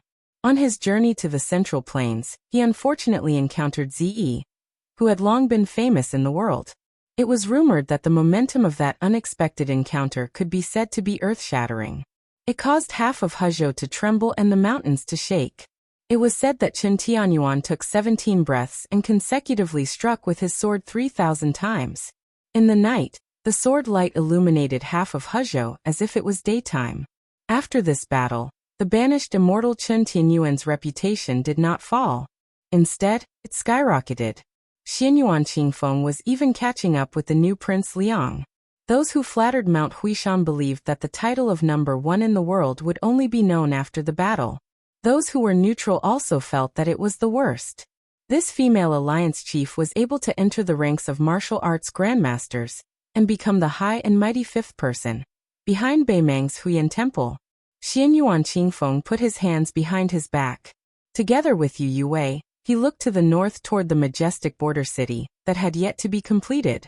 The northwest sky was high and the wind was strong. The two women's sleeves fluttered in the wind. Xianyuan Qingfeng looked to the front and suddenly sneered. That Su fellow is willing to let such a magnificent scene slip by? Yu Yue only felt that it was shrouded in fog. She did not know what Mount Huishan Zi was planning. Xianyuan Qingfeng finally said, "Whether you fight or not, it depends on your mood. You have to be clear with your words. Don't beat around the bush. You only feel that the other party has failed to live up to your deep feelings and good intentions. In fact, you only have yourself to blame." Yu Yue dismissed it with a smile. When Xianyuan Qingfeng's figure flashed and disappeared, this Mr. Ji Shang of Shangyin Academy muttered to himself, "You are not me and I am not you." A purple rainbow fell into North Jiebei City. The little girl with ponytails, who had picked up the big white cat again, looked to the sky. Her eyes were dazzled. She clicked her tongue in wonder and said, "So domineering, so powerful. When I grow up, I want to be like this too." When Yu Yue got on the car and leaned over, she finally realized what Xianyuan Qingfeng meant by the magnificent scene. She smiled helplessly. Chapter 1970. She remembered that in the past there was a prodigal son who joked that if he lowered his head to look, he would not be able to see the tip of his feet. Now that Yu Yue remembered it, she did not think it was ridiculous or funny. Instead, she felt a little bitter. These words, even if she stopped him in the past, he would have said it. Now that she asked him to say it, she was afraid he was not in the mood to say it. It was unknown when it started, but in the mansion of the vassal king, many high-ranking officials, especially the military counselor, would jog around the outside of the walls of the vassal king's mansion 3 times every morning. And then they would practice boxing together on the open space in front of the conference hall and the 6th department's wing room. It was said that the boxing style was created by the previous Wudong cult leader Hong Xixiang. After the young vassal king's deletion and integration, it was simplified from the orthodox 108 styles of the big frame of Wudong Mountain to the small frame of 36 styles practiced by the people of the vassal king's mansion. The essence was still there, and it reduced a lot of the cumbersome postures that were not easy for the ordinary people at the foot of the mountain to perform. The movements alternated between fast and slow, like moving clouds and flowing water, which was most suitable for stretching the muscles and bones, consolidating the foundation, and nourishing the qi. Over time, led by Chancellor Wang of the ceremonial chamber and Song Chongsui of the workshop, they took the initiative to participate in the morning running and practicing boxing together with the officials of the vassal king's mansion. Bai Yu of the household chamber, because of his weak eyesight, would also stand under the eaves of the wing room every day, smiling and squinting his eyes at each other. Because the official Li, the administrator, personally led the official Li, was a group of dragons without a leader, Li Gongda developed the habit of going to the top of the city wall every day before dawn. Li Gongda, as the role model of the older generation of civil officials in Beiliang, although he could sit on the sand pile and chat with the bumpkin craftsmen who built the city, he was unwilling to mingle with a bunch of younger generation in the officialdom. Therefore, naturally he would not mix with them. The officials of the official Li also gave up, and the officials on duty of the military and penal departments did not need to exercise their bodies, so they also did not join in the fun. But even so, the morning of the vassal king's mansion already gave people a kind of lively atmosphere. Today, the young vassal king accompanied Mr. White Lotus to stand at the top of the stairs, watching more than 200 people practicing boxing together. Among them was the pair of Lu Qingsong and Lu Qingqing. Lu Qingqing did not follow the head of the family Lu Dongjiang back to Guanyi Lingzhou, but instead stayed in North Jiyu. to become a temporary rank to rank. The leader of the martial artists' mansion was Wudong Jinren Yuxingrui, who had just entered to the city to be to the Guanyi Lingzhou, to be. The three grandmasters leisurely practicing boxing together in the open space of the vassal king's mansion. Perhaps it was not an exaggeration to say that it was an unprecedented grand occasion. Bai Yu, who stood side by side with the young vassal king, looked straight ahead and said with a smile, "Your Highness, in addition to the three in front of you, according to the intelligence of the torture chamber, the three grandmasters of Nanjiang, Mao Shulang, Cheng Baishuang, and Ji Lu, and are also on their way to North Jiyu. It seems that the number one master of Nanjiao, Wei Miao, did not follow his wife back to her hometown after leaving the mountain. Most likely, they are also coming to North Jiyu. Although the blind Shishuguqin master, Shui Songguan, is missing, but Han Laozhan also sent a secret message to Laziku at the border of Lingzhou. This woman also did not follow the former crown prince of Western Shu, Su Su, to the south. As for the likes of Jing Qiu Dao Manor Master Tong Shangquan, and the Snow House Spear Saintly Chongho, there are also more than a handful of people coming here to join in the fun. Your Highness, are you planning to hold a new martial arts assembly for the head of the Huishan family in Great Snow Plateau? Su Fingnian shook his head and said, "After joining in the fun, everyone will go back home. What else can I do? Can I persuade these martial arts grandmasters to go to the battlefield to kill the barbarians? Didn't your junior brother, Qi Xianxia, say that he will go to the Earth Lung Mountain immediately? Moreover, killing enemies on the battlefield has nothing to do with Jianghu." Mr. White Lotus shamelessly retorted. "If I remember correctly, during the 10-year siege of Xiangfan City, countless Jianghu warriors helped Wang Mingyang to resist your Su family's troops."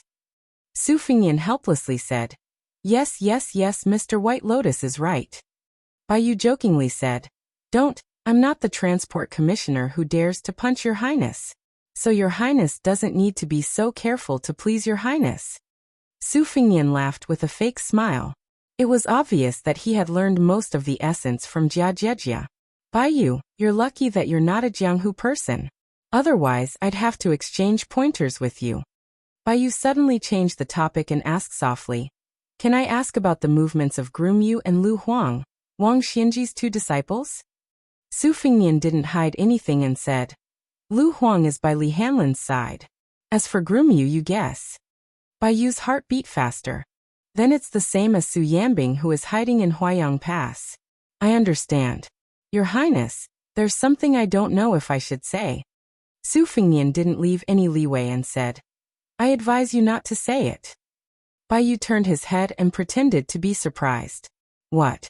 Is there someone who dares to publicly beat up a provincial governor in front of everyone? Moreover, he's the provincial governor of Liangzhou, the only provincial governor in the 30 provinces north and south of Liang." Su Fingyan still chuckled. "It's a pity that Mr. White Lotus doesn't practice the sword." Bai Yu smiled knowingly and didn't continue to ask. He originally wanted to ask if Xie Bian, even though he had Groom Yu by his side, had still died in battle in that corridor. Then Su Fingnian, the king of Bailiang, wouldn't have a grudge against the general of Liuzhou, Ko Jianghuai. After all, Bai Yu, Yang Shenxing, and Ko Jianghuai were all people on the same mountain. Just like how the deputy administrator Song Dongming had a close relationship with Wang Lingquan, nicknamed Bailiang's god of fortune. It was also like how Chen Shiliang and Yang Guangdou had a close relationship with the Liuzhou army, while Su Beiji was friendly with Han Laozhan of Lingzhou and Huang Fuji of Yuzhou. The process was different, but the result was the same. Gentlemen made friends, not parties. Scholars gathered together to form a forest. That was just an elegant way of saying that scholars paid more attention to. How about Zhang Julu as an official? He was almost flawless and close to a saint. However, beside him was Tantanan and Huanwen. Behind him was Zhao Yuling, Wang Xiongui, Yin Maochun, Yuan Gua, and Han Lin, who were important officials from Yonghui's spring. 30 years of cultivation on the mountain. In the end, it was just cultivating the heart. After Bai Yu left the mountain to become an official, he saw things more clearly than many of the old foxes who had been in the officialdom for decades. That set of Wudong fist techniques, even if an outsider used it, would still be pleasing to the eye. Bai Yu sighed. If one could change to a Taoist breathing technique, whether it was the entry chant of the Taoist temple of Longhu Mountain, the song of returning to the truth, or the Heart Sutra of Wudong Mountain's Jade Pillar Peak, it would allow one's body and spirit to merge, both on the outside and inside. Not to mention how to prolong one's life, it can always cure diseases and strengthen the body. Su Fingnian nodded. If you and I have a chance in the future, you should take the lead to promote your position as the provincial governor of Liangzhou. I will help you say hello to Wudong Mountain. Baiyu suddenly felt a gust of wind blow from the side. Before seeing the face, he heard the voice. The voice was cold, like the winter snow. Wudong Mountain's Jade Pillar Heart Sutra is hard to say. Can Longhu Mountain's song of returning to the truth be taken out? Even Mount Huishan's last guest elder disdains it. Baiyu looked hard and saw a slightly blurry face. However, the dazzling bright purple color confirmed it. Baiyu immediately smiled bitterly and kept quiet out of fear. Mr. White Lotus was rarely afraid of anyone. For example, he was not afraid of Su Fingnian at all. This young vassal king seemed to be incomparably arrogant, but in fact, he was the most reasonable when facing people who were willing to be reasonable. However, Baiyu also knew that there were many strange things in this world. There were indeed a small group of people who completely did not like to be reasonable. Coincidentally, the woman beside Baiyu belonged to this small group of people. She was the most unreasonable one. Every time they exchanged letters, Zhao Ningxian, the current leader of the Dragon Tiger Mountain, who lived in seclusion in the Earth Lung Mountain, the first blessed enclave of Taoism, would complain in the letter about how arrogant and rude the young woman surnamed Xianyuan of Mount Hui was. To be able to make Zhao Ningxian, a Taoist priest who was easy to talk to, comment like this, Mount Huishan Zi could be considered as a heavenly unreasonable person. After Mount Huishan's reputation soared, first of all, Mount Longhu's pilgrims were not allowed to go up the mountain to burn incense on the 1st and 15th day of the lunar month. Second of all Taoists surnamed Zhao of Mount Longhu were not allowed to come within 10 miles of Mount Huishan. Third of all, no Taoist priest of Mount Huishan was allowed to enter her site.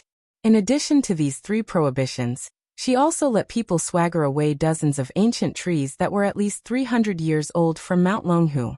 Among them, there were 4 osmanthus trees and 3 ancient cypresses.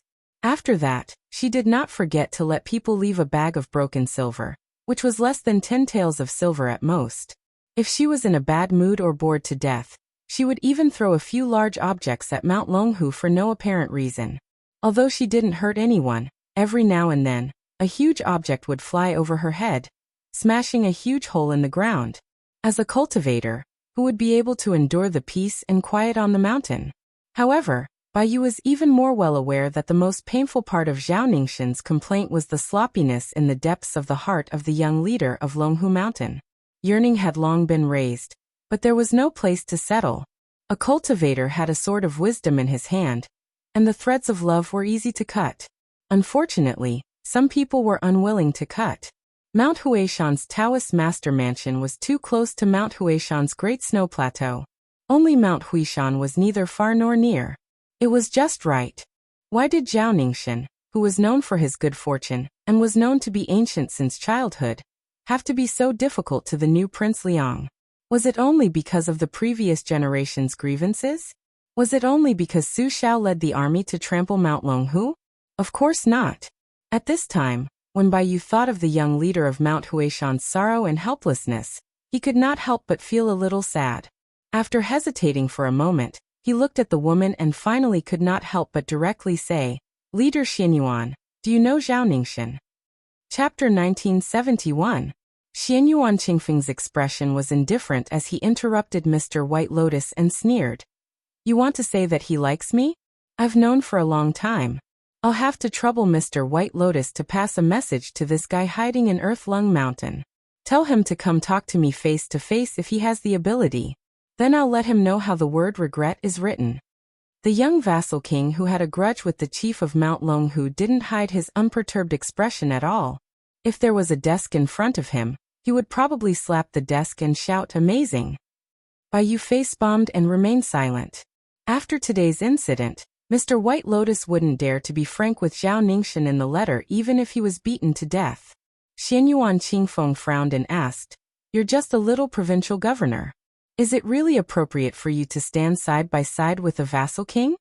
Perhaps everything had its vanquishing factor. Bai took a deep breath and turned to leave.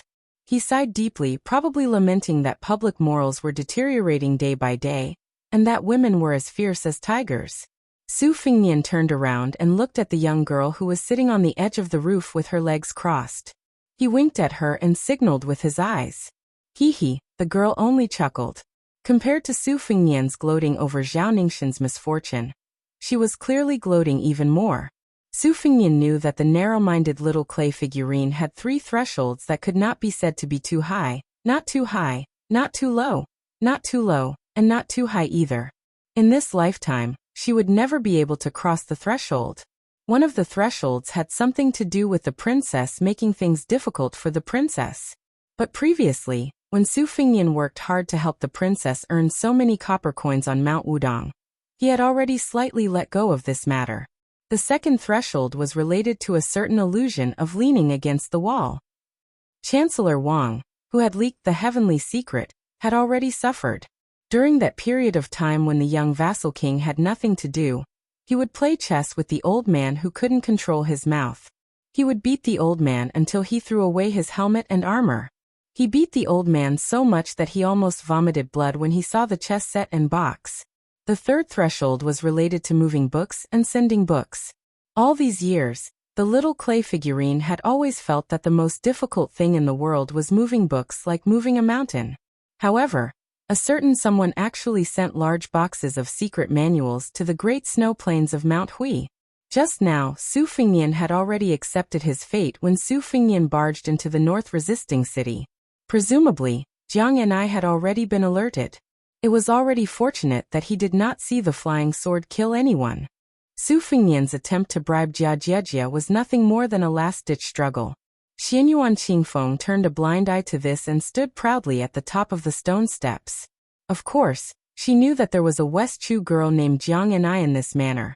She asked softly, "How do you think one is doing now?" Su Fingnian was stunned for a moment and was silent for a moment. "I think about it occasionally, but I don't dare to think too much about it." She added, "If there's a chance in the future, the 3 of us can get together? Back then, I didn't beat him up hard enough. It's a pity." Su Fingnian grinned. "All right, but I'll say this first. When the time comes, I'll definitely stop you." She narrowed her eyes slightly and raised her chin slightly. She laughed softly. "It doesn't matter if we win or lose. Regardless, that stingy one has to treat us to a drink and rip him off." Su Fingnian nodded. "I definitely won't stop you." Xianyuan Qingfeng looked around. "I'll just find a place to stay. When I want to return to the Central Plains, you don't have to send me off. I reckon you won't be able to take care of me then. When I get back, I'll help you find that one guy first. No matter how big the Jianghu is, it's still mine." Su Fingnian said softly, "Thanks." Xianyuan Qingfeng dismissed it with a smile and disappeared. She came and went without a trace, like a swan goose stepping on snow. Her figure appeared below the northern wall of North Resisting City, and she walked slowly. "May all the lovers in the world be together." She had said this to another girl before, and it was the most hateful sentence. However, she had never said it, and it was also the most hopeful sentence. Su Fingnian stood silently where he was. When he came back to his senses, he realized that everyone in the square was looking at him with different expressions. Even the sword grandmaster Chai Qingshan was whispering to the Wudong Zhenrenyu Xingrui, and his eyes were especially obscure and playful. Su Fingnian could do nothing about it, and he didn't want to explain further. It was tantamount to giving away 300 taels of silver here. When Su Fingnian arrived at the front yard of the second hall, he saw Deputy Provincial Governor Yang Xinxing standing beside a one-armed old man with white eyebrows, white hair, and white clothes. Su Fingnian glanced at the old man who looked more sage-like than a Taoist immortal hanging on a statue. He was also very distressed.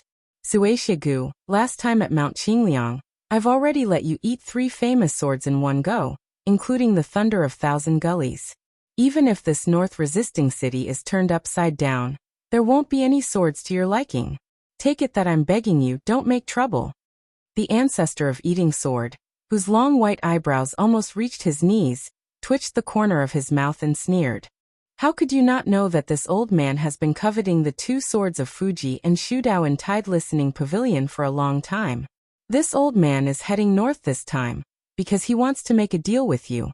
This old man will help you kill 2,000 Beimeng barbarians outside the pass, at least 2,000 of them. In return, you will give the 2 swords of Fuji and Shudao to this old man. What do you think? Su Fingnian flatly refused. I've said it before. My second sister has been in love with those 2 swords since she was young. She couldn't even bear to take them out of Tide Listening Pavilion. That's why she brought the Red Stallion to Shangyin Academy to study. Even if I'm willing to exchange the 2 swords, do you think I dare? Suexiegu mocked. Indeed. Even if I lend Su Fingnian 100 times more courage, he wouldn't dare. Su Fingnian walked closer and said in a low voice, although the 2 swords of Fuji and Shudao are among the top 10 swords in the world, there are still 8 other swords in the Central Plains. I'll get you swords that are not inferior to these 2 swords. What do you think? Suexiegu sneered. It's hard to say if you'll live past the end of this autumn. Where do you get the confidence to help this old man get swords from the Central Plains to Bailiang? Su Fingnian naturally put his arm around Suexiegu's shoulder and said, that's easy. If you can't get 2 swords of the same level as Shudao, I'll use 20 swords that are slightly inferior to them in exchange. Tide Listening Pavilion still has 7 or 8 swords left. If you ask the Fish Dragon Gang in Bailiang to work hard, I'll be able to get 20 swords. What do you think? As long as it involved business, the young king didn't put on airs and didn't care about his face. Suexiegu shook his shoulder and shook off the young king's arm. Then he stretched out 2 fingers and twisted his snow-white eyebrows. He narrowed his eyes and pondered, weighing the pros and cons Su Fingnian struck while the iron was hot. He said, Senior Suexia, you see, there are so many grandmasters from the Central Plains in North Resisting City. Later on, there will be more grandmasters coming here. It shouldn't be hard for me to find a chance to ask them for some good swords. In short, I'll make sure you have a few dishes to go with your wine. What kind of friendship do we have? We fought side by side in the past, and exchanged our lives with Cat Han Shengxian. We're like old friends. Don't you trust me, Su Fingnian? Suexiegu stopped at the door of the study, and turned to look at the young king. Trust you? Why don't you trust that old woman with the surname Tantai? Su Fingnian gave him a thumbs up. Senior Suexia, you're indeed a distinguished figure of the same generation as Lu Songtao of Zhilu Mountain. You have guts. Even I don't dare to call Tantai Pingjing old woman. Deputy Provincial Governor Yang couldn't bear to look at them, let alone listen to them. He strode away. Chapter 1972. Suexiegu scolded in a low voice. This old man admits defeat. At such a young age, his skin is even thicker than my stomach that is filled with hundreds of famous swords. The young vassal accepted it calmly and smiled. Senior, you flatter me, you flatter me. After the 2 entered the study room, Suexiegu could not stand the young vassal's pretentious attentiveness. He decisively moved a chair and sat down. This was because he knew that the more attentive this bastard named Su was, the more likely he would suffer in the future. Suexiegu restrained his expression and asked, Is the left cavalry really gone? Su Fingnian sat behind the desk and nodded. Suexiegu frowned. Is the right cavalry going to join forces with the Great Snow Dragon cavalry to block them, or are we going to let the Beimeng army go straight to North Jiebei City? Su Fingnian didn't beat around the bush, directly saying, Even if we don't stop them, we won't be able to stop them. Instead of wasting our main force in a meaningless battle, we might as well just let the northern Meng barbarians pile up corpses outside North Resisting City. As long as we can make it through this autumn and winter, when next spring arrives, especially when spring turns to summer, the northern Meng cavalry's days will become more and more difficult to endure. Suexiegu laughed. You actually want to reduce the pressure on Huayang Pass Fatty Chu, right? Su Fingnian did not answer immediately. A look of surprise flashed across his eyes. Jianghu had been around for 100 years, and its age was comparable to the later Sui, which was China's shortest age. The old man's long years of experience should not be underestimated. Suexiegu looked around at the simple study that did not have a single piece of furniture on top of the desk. He sighed slightly and said, It's not easy to be a vassal king with real power like you. Su Fengnian laughed and waved his sleeves, one shoulder bright as the moon, two sleeves clean as the wind, and four bare walls. My name will definitely go down in history. Sui Xiegu mocked. To think that you can still laugh. Don't you think you've lost your father's face? Su Fengnian folded his hands in his sleeves and leaned back in his chair. He smiled faintly. No matter how useless my son is, no matter how disappointed Su Xiao is, he can't scold me to my face. Sui Xiegu's mouth twitched, but he did not comment. After a long time, he slowly said, I have lived for so many years, but my impression of the Beimang barbarians is not deep. However, compared to many of the people of the Central Plains who have only experienced the fires of war during the spring and autumn period, I have personally witnessed the cavalry of the grassland on a large scale. At the time, I was only 20 years old and happened to be traveling through Jizhou with a sword on my back. I was at a place where the north and south intersected. In the old Northern Han history books, it should be called the Great Pass. As for how the current Liang Imperial Court is named, I do not know. The old man's tone was gentle, without any heavy or intense emotions. I saw several thousand cavalry gallop into the pass. I, Sui Xiegu, am not a citizen of Northern Han. Moreover, I have never had much of an interest in my country. My ambition is to reach the peak of the path of the sword, not caring about worldly affairs. I have even less interest in the struggle for hegemony and the change of the country's surname. As a result, at that time, I did not hot-bloodedly charge into the pass with my sword alone. However, there is a small matter that you may not have seen. At that time, I saw jackals and wolves with full bellies on the side of the road, just like the fat rich men of peaceful times. When those beasts saw people, they actually didn't retreat and instead barked. At that time, I did not feel much about it. I only felt that the weak were prey to the strong, and that it was only right and proper. On the contrary, it made me even more determined to pursue the path of martial arts. However, when I think back to that scene, I feel somewhat uncomfortable. This was actually the reason why the young vassal king did not have the extravagant hope that the grandmasters of the Central Plains would remain in North Resisting City.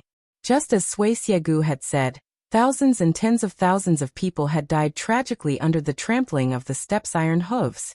Their heads and stomachs had been sliced open by war blades. Their corpses had been lifted into the air by spears, and their bodies had been pierced through by bows. No matter how many people died, in the eyes of the Jianghu experts who hoped to seize the championship of martial arts, the same scene in the eyes of the border soldiers and in the eyes of the grandmasters of Jianghu was like the difference between heaven and earth. Perhaps some people were not like the young swordsman Sui Xiegu. They would choose to stand up and take the initiative to intercept and kill the steppe cavalry. However, in the end, they would retreat in the face of difficulties. Although he had the 3-foot sword by his side, he chose to watch coldly from the side. Even though he had the 3-foot sword, he still hid his sword in its scabbard. Until now, he only felt uncomfortable. Su Fengnian could not do it. It was not necessarily because Su Fengnian was more benevolent than Sui Xiegu. It was only because he was born in the Su family and had followed the cripple surname since childhood. Perhaps it was not at the border of Beiliang. If it was somewhere else, such as Jizhou or the Tuliao provinces, if Su Fengnian was only a grandmaster of martial arts who did not participate in the invasion of Beimang from the south, he would also be the same as some of the grandmasters of Jianghu. He would only fight to his heart's content and then retreat in the face of difficulties.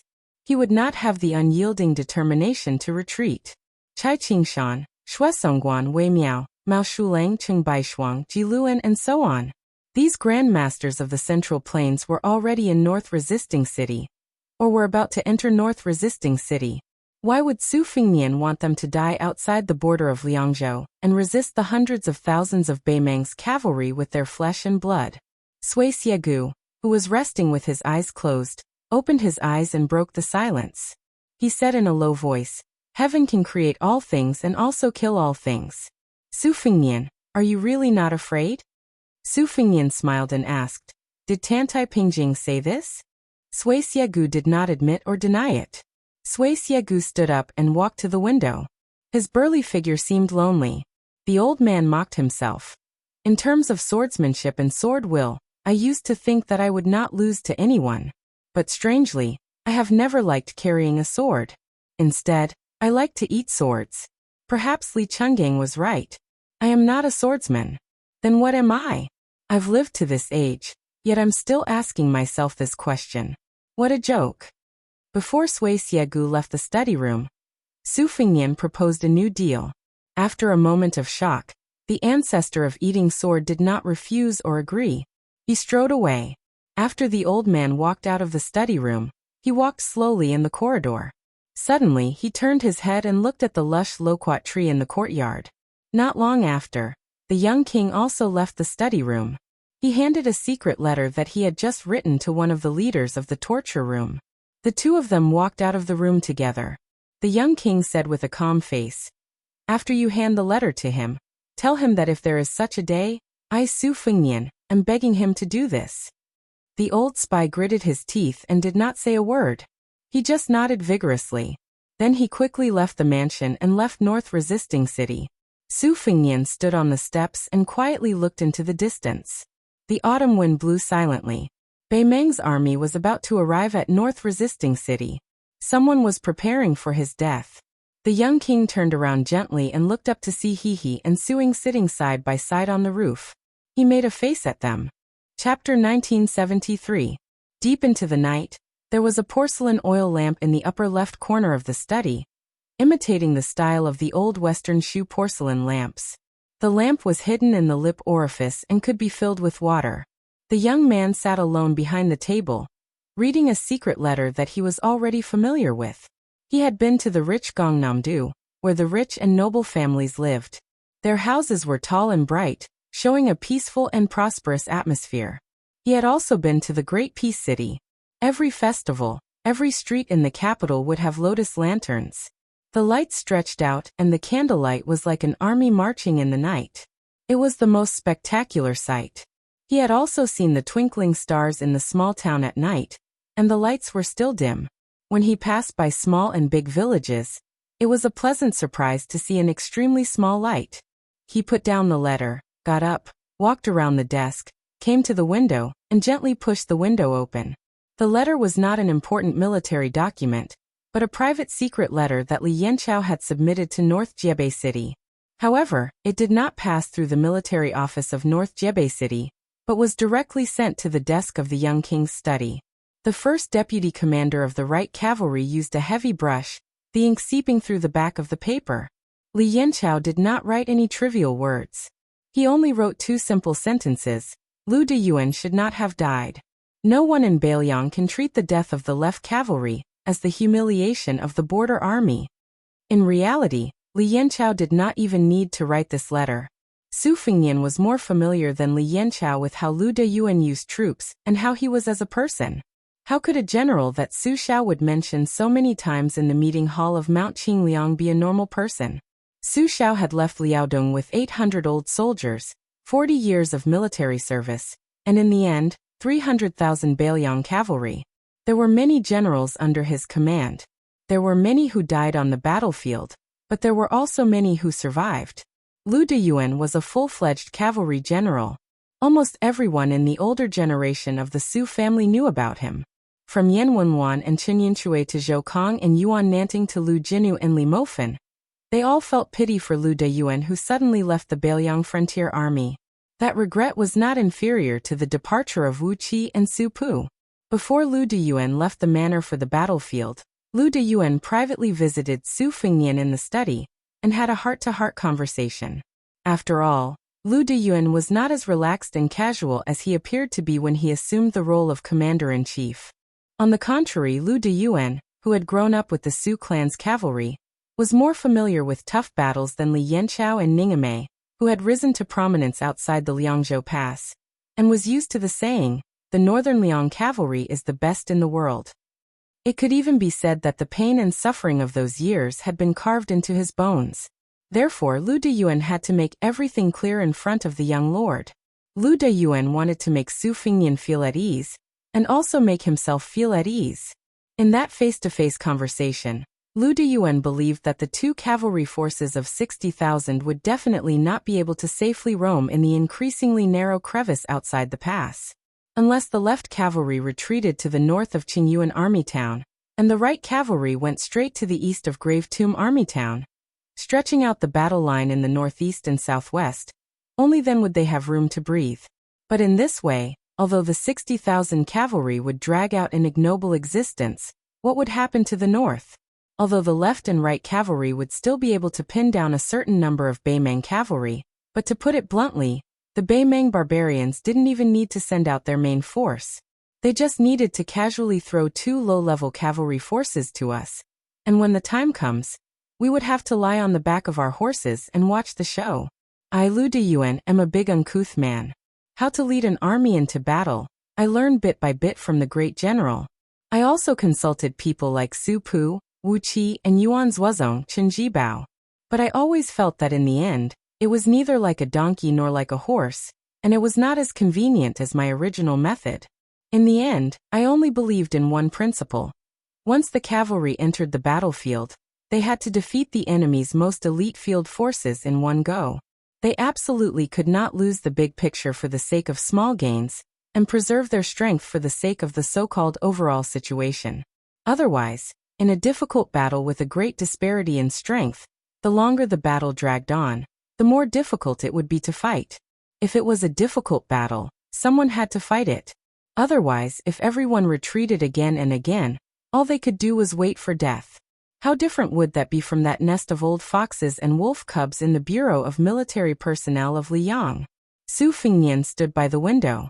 The autumn air filled the room, and the lone lantern was cold. After opening the window, the chill was even heavier. Su Fingnian turned around. Back then, that man had been sitting on the chair in front of the desk. His appearance was ordinary. If he had not appeared in this study and instead stood on the fields within the pass, he would probably have been mistaken for a farmer with his face to the earth and his back to the sky. Your Highness, when I and the right cavalry set out at the same time, I will take the lead in breaking through to the north one day after the 2 armies have staggered, luring Morong Baoding's troops to gather their main forces. If nothing unexpected happens, Morong Baoding will definitely hear the news and request reinforcements from Wang Yong, the prefect of Aquarius Province. It's even very likely that he will temporarily transfer the Ruran cavalry to support Dong Lei's private cavalry. Your Highness, please be at ease. Even if my left cavalry is heavily surrounded, we will still kill at least 45,000 of the enemy's elite cavalry. Your Highness, I'll have to trouble you with one thing. When you go back, help me apologize to old Marshal He. Tens of thousands of border soldiers have been entrusted to me, but I can only take them to their deaths. My conscience can't be at ease, but I have no choice but to do this. Lu Deyuan is waiting for old Marshal He underground. However, it's best if I wait another 8 or 10 years. Haha, by then, old Marshal He probably won't have the strength to beat people up. With just a little bit of mercy, I'll be able to reincarnate. After this man stood up, he looked at the young vassal king who had also stood up and said in a low voice, "If in the future it is proven that I, Lu Deyuan, was wrong, then no one needs to bring wine to my grave. Presumably, I won't be able to drink that wine with a guilty conscience. Of course, that is if I still have a grave." The 2 of them walked to the door of the study together. Lu Deyuan suddenly asked, "Your Highness, do you think that in a few decades, there will still be people who remember us? Remember the battle that happened here?" Su Fingnian had shook his head and said, "Not necessarily." "Damn it. Haha, Your Highness, please forgive me. I'm just a crude person. Nothing good comes out of a dog's mouth. It's fine. Su Xiao is the same. I've long gotten used to it." Everything was still vivid in his mind. Those words were still echoing in his ears for a long time. Su Fingnian pressed his hands on the window and leaned forward. Lu Deyuan, who had rushed to the battlefield with the heart of death, didn't leave any last words. If there were any, it would be too familiar. His Royal Highness had often heard it when he was young. It was just that he had changed his name. Su Fingnian slowly turned his head and looked at the door of the study. The man named Lu Deyuan had finally clasped his fist and said, "I am Lu Deyuan, the former cavalry general of Manjia Battalion, the current deputy commander of Left Cavalry. I request for a battle with you." Su Fingnian's lips moved slightly at that time. The 2 words were on the tip of his tongue, but in the end, he couldn't say it. Allow a battle. Su Fengnian's hands suddenly pressed down heavily. Under his 10 fingers, the bricks on the windowsill shattered. Su Fengnian took a deep breath. He waved his hand at the darkness outside the window, indicating that the men of sacrifice of the Fu Shui room didn't need to pay any attention. He walked back to the desk and pulled out a piece of paper from a yellowed military book. The contents of the paper were the words of a man who had participated in the construction of North Resisting City. He said to his wife and children who had already left Lingzhou. The letter said that after autumn, the weather wasn't too cold. The 1,000-layer cloth shoes sewn together were enough and didn't wear out too much. The clothes he brought to North Resisting City were also enough to keep him warm. He also met 2 fellow villagers from Lingzhou's Longqing County. When he was free, he would go to a small town outside the city to drink a few mouthfuls of wine. The price was cheaper than inside the pass. He heard that they had won the battle in Liuzhou. The walls of North Resisting City were very high. The Beimeng barbarians definitely wouldn't be able to break through in a year and a half. He told her and her 2 sons to relax. In the future, as long as they still received the wages sent every month, it meant that the area outside the pass was very peaceful and that there was no war. In the end, the man told his wife not to worry about money and not to worry about it. The children's studies were the most important. The letter was sent to a certain place in the Central Plains, the man's ancestral home. This piece of paper was just a copy. The real letter had naturally been sent out a long time ago. After the man arrived outside the pass, he didn't know how to read, so he couldn't write a letter. He had to find a nameless and poor scholar in the marketplace to help him write it. Under the dim yellow light, Su Fengnian lowered his head to look at the thin piece of paper spread out on the desk. When the last letter was sent out, it happened to be right after Lu Deyuan left North Resisting City. The first day Lu Deyuan re-entered the border army, Beiliang's Fu Shui bureau had already investigated this man's situation in Lingzhou's Longqing County town for more than 10 years. They sent the information one after another to the North Resisting City governor's residence, and then compiled it and placed it on the desk in this study room.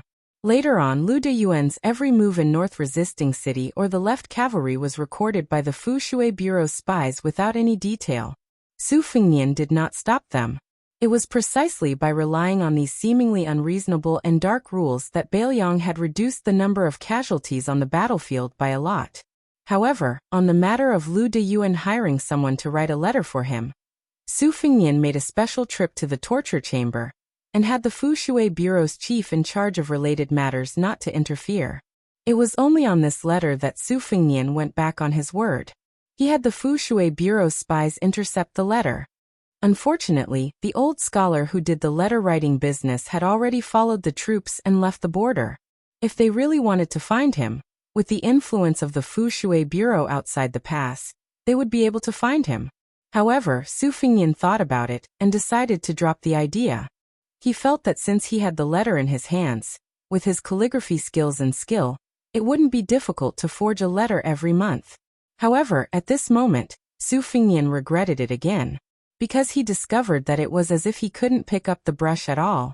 Even if he picked up the brush again and again, he didn't know how to write the contents of the letter a month later. Su Fengnian stood up, walked out of the study room, and came to the courtyard. Chapter 1974. Still unable to calm down completely, Su Fengnian rose from the ground and swept to the horse path on the southern wall of Jiebei City. He jumped lightly and sat cross-legged on the top of the wall.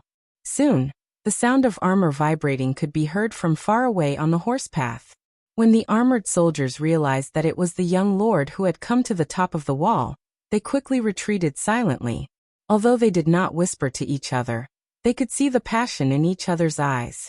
Su Fengnian clenched his fists and propped them up on his legs. He sat in the north and faced the south, looking at the distant night sky. He sat there for a night. Before dawn, he quietly returned to the manor. Not long after he sat down in the study, a spy from the torture chamber came to report that Mao Shulang, Cheng Baishuang, and Ji Luan, the 3 southern martial art masters, were about to arrive at the small town market in the south of the city that had suddenly become sparsely populated. Su Fengnian asked him to prepare a horse.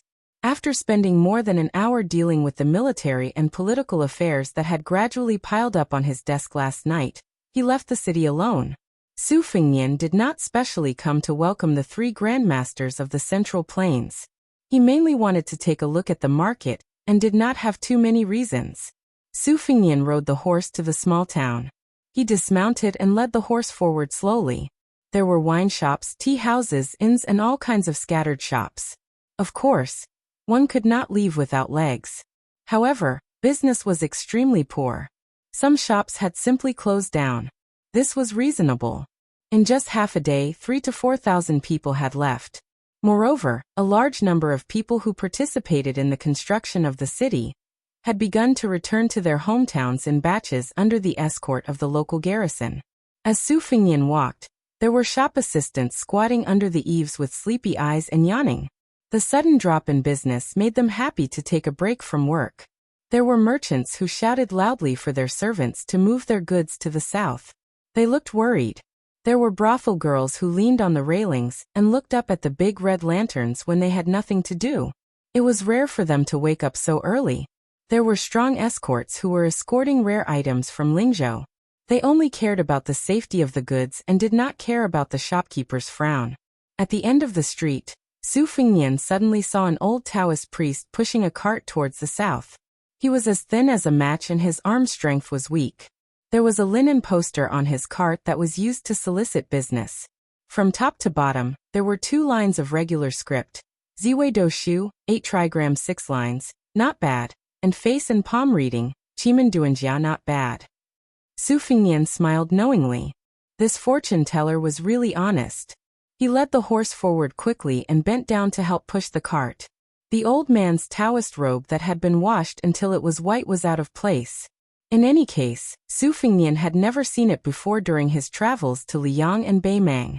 This was not strange. Taoist temples that could obtain credentials from the government all had very particular designs for their Taoist robes.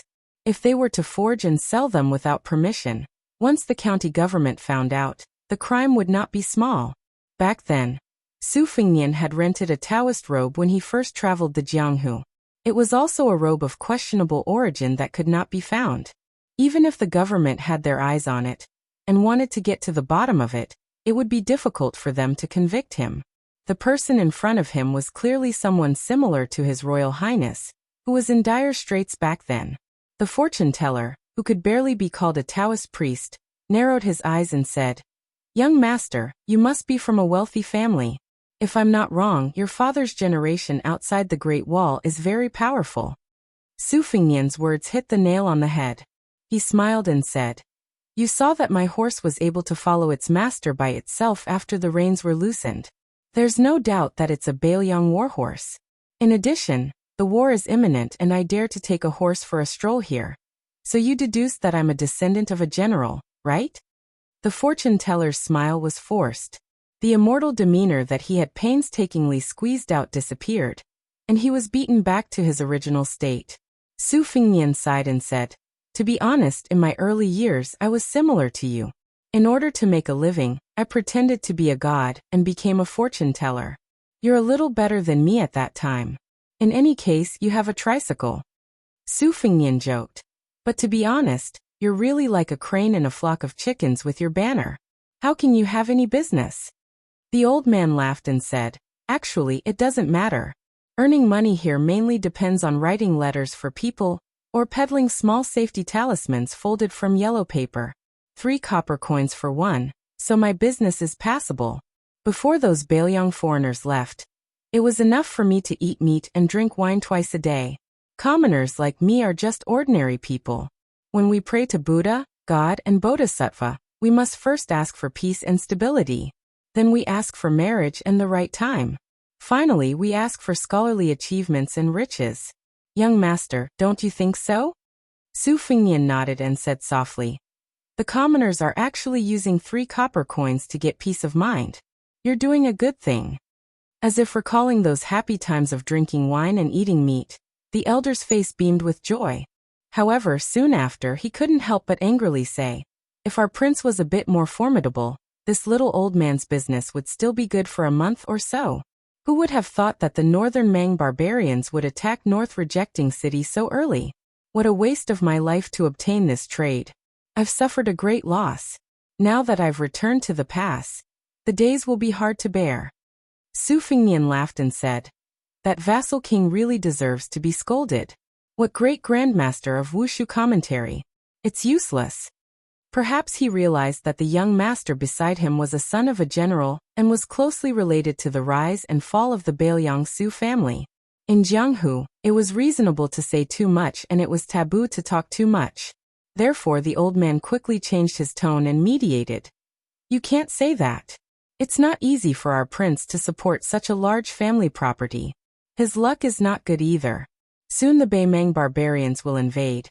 And they won't even give us a chance to fart. It's still not easy for our prince and the border army.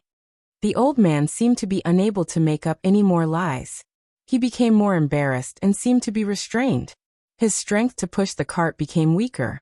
Chapter 1975. Su Fengnian increased the force of his hand and smiled. Sir, you're lying. Don't worry, even though I'm a general of Bailiang, I can still listen to the words of others. I don't care if they're good or bad. Of course, I'll be happier if I hear good things. The old man and Su Fengnian pushed the cart south, and were about to cross the river. The old man looked back at the towering city walls and suddenly stomped his feet. There are some things that I can't hold back. Even if you bring me to Bailiang City to condemn me, I'll still spit it out. Su Fengnian smiled bitterly. All right, I'm sure it won't be anything good. Sir, please speak. I'll pretend I didn't hear anything. The old man laughed and straightened his back. He turned north and pointed at Bailiang City. Sir, I've heard a lot of rumors recently. They're all saying that our prince is too daring. He didn't use so many old generals, but chose to use those kids who haven't even grown hair yet. How can we fight this battle? Who won the first battle of Liangmang? Wasn't it General Lu Jinu of Liangzhou's Huta City? Wasn't it General Wang Lingbao of Liuzhou's Longxiang army? Wasn't it because of Yozhou's Crouching Bao and Crane Wanglo? Wasn't it because of the dead officers of the three cities? Wasn't it because of our Bailiang's most outstanding Great Snow Dragon cavalry, and the two heavy cavalry armies that we've trained for many years? How many young foreigners are there? Only Melancholy Blade can barely be considered one.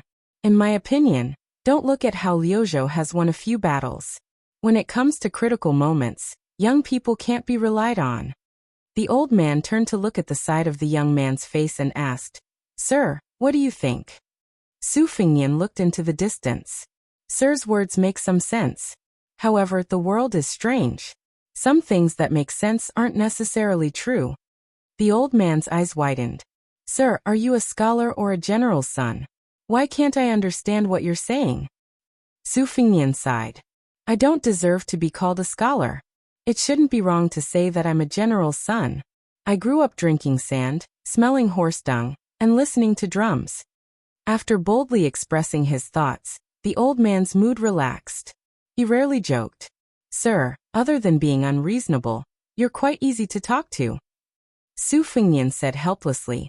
Old mister, is this a compliment or an insult? The old man laughed and said, Young master, you just have to listen to nice things. You'll never go wrong. Su Fengnian's mood also lightened up, and the haze between his brows gradually faded away. He smiled knowingly and said, I've learned something. The old man didn't ask Su Fengnian to help push the carriage across the bridge. He pushed the carriage south alone.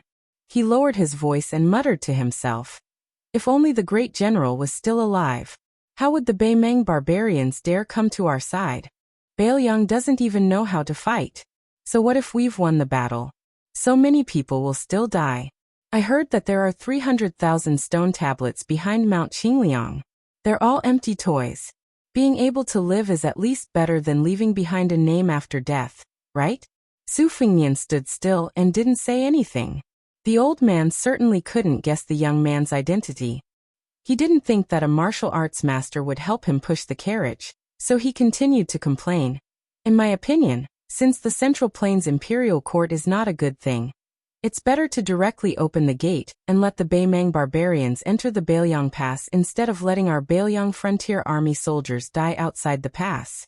As long as both sides don't bump into each other inside and outside the Bailiang Pass, everything will be fine. Let those ungrateful people in the Central Plains suffer. Our people in Bailiang can live a peaceful life. I don't want to see the young king. Or I'll definitely persuade him not to be impulsive and listen to the old man's advice. Don't blindly try to be a hero. Su Fengnian narrowed his eyes and raised his head. The autumn wind messed up the young man's hair. Maybe it was because he was miserable, or maybe it was because he felt guilty, or maybe it was both, so the young king didn't speak from beginning to end. On the south side of the bridge, the back of the old man pushing the carriage was getting farther and farther away. Su Fengnian seemed to remember something and shouted, "Old man, don't be in a hurry to go south. And don't forget that within 20 days, the people can use the 3 post-house roads from Beijing City to Liangzhou Pass. There's no need to take a long detour." The old fortune teller seemed to have heard the shout. He paused for a moment, indicating to the young man that he understood, and then continued to go south. After the mansion was built, the study room received confidential intelligence reports from inside and outside the pass every day. There were reports from the Fushui room and the Ying room. Beiliang's intelligence reports were always divided into 3 levels according to priority. Originally, the intelligence reports that were qualified to be sent to the study room were only the A-level intelligence reports. But the young king asked for an extra level of intelligence reports. In fact, it was not important for military affairs, but the new king used it to ease the tension. Although the 2 branches must have done a certain degree of screening, and it was impossible to really send all the intelligence reports to the study room, the number was still relatively large, and most of them were related to the situation of the academy or the scholars' opinions. The content was varied, and there was no lack of some extreme comments from young scholars. The young king always just browsed and didn't comment. There was a comment that the young king personally wrote down and used it as a daily self-reflection. Little virtue but high status, little wisdom but great schemes, little strength but heavy responsibilities. With such a muddle-headed king in charge of the border, the Beiliang frontier army will undoubtedly be defeated.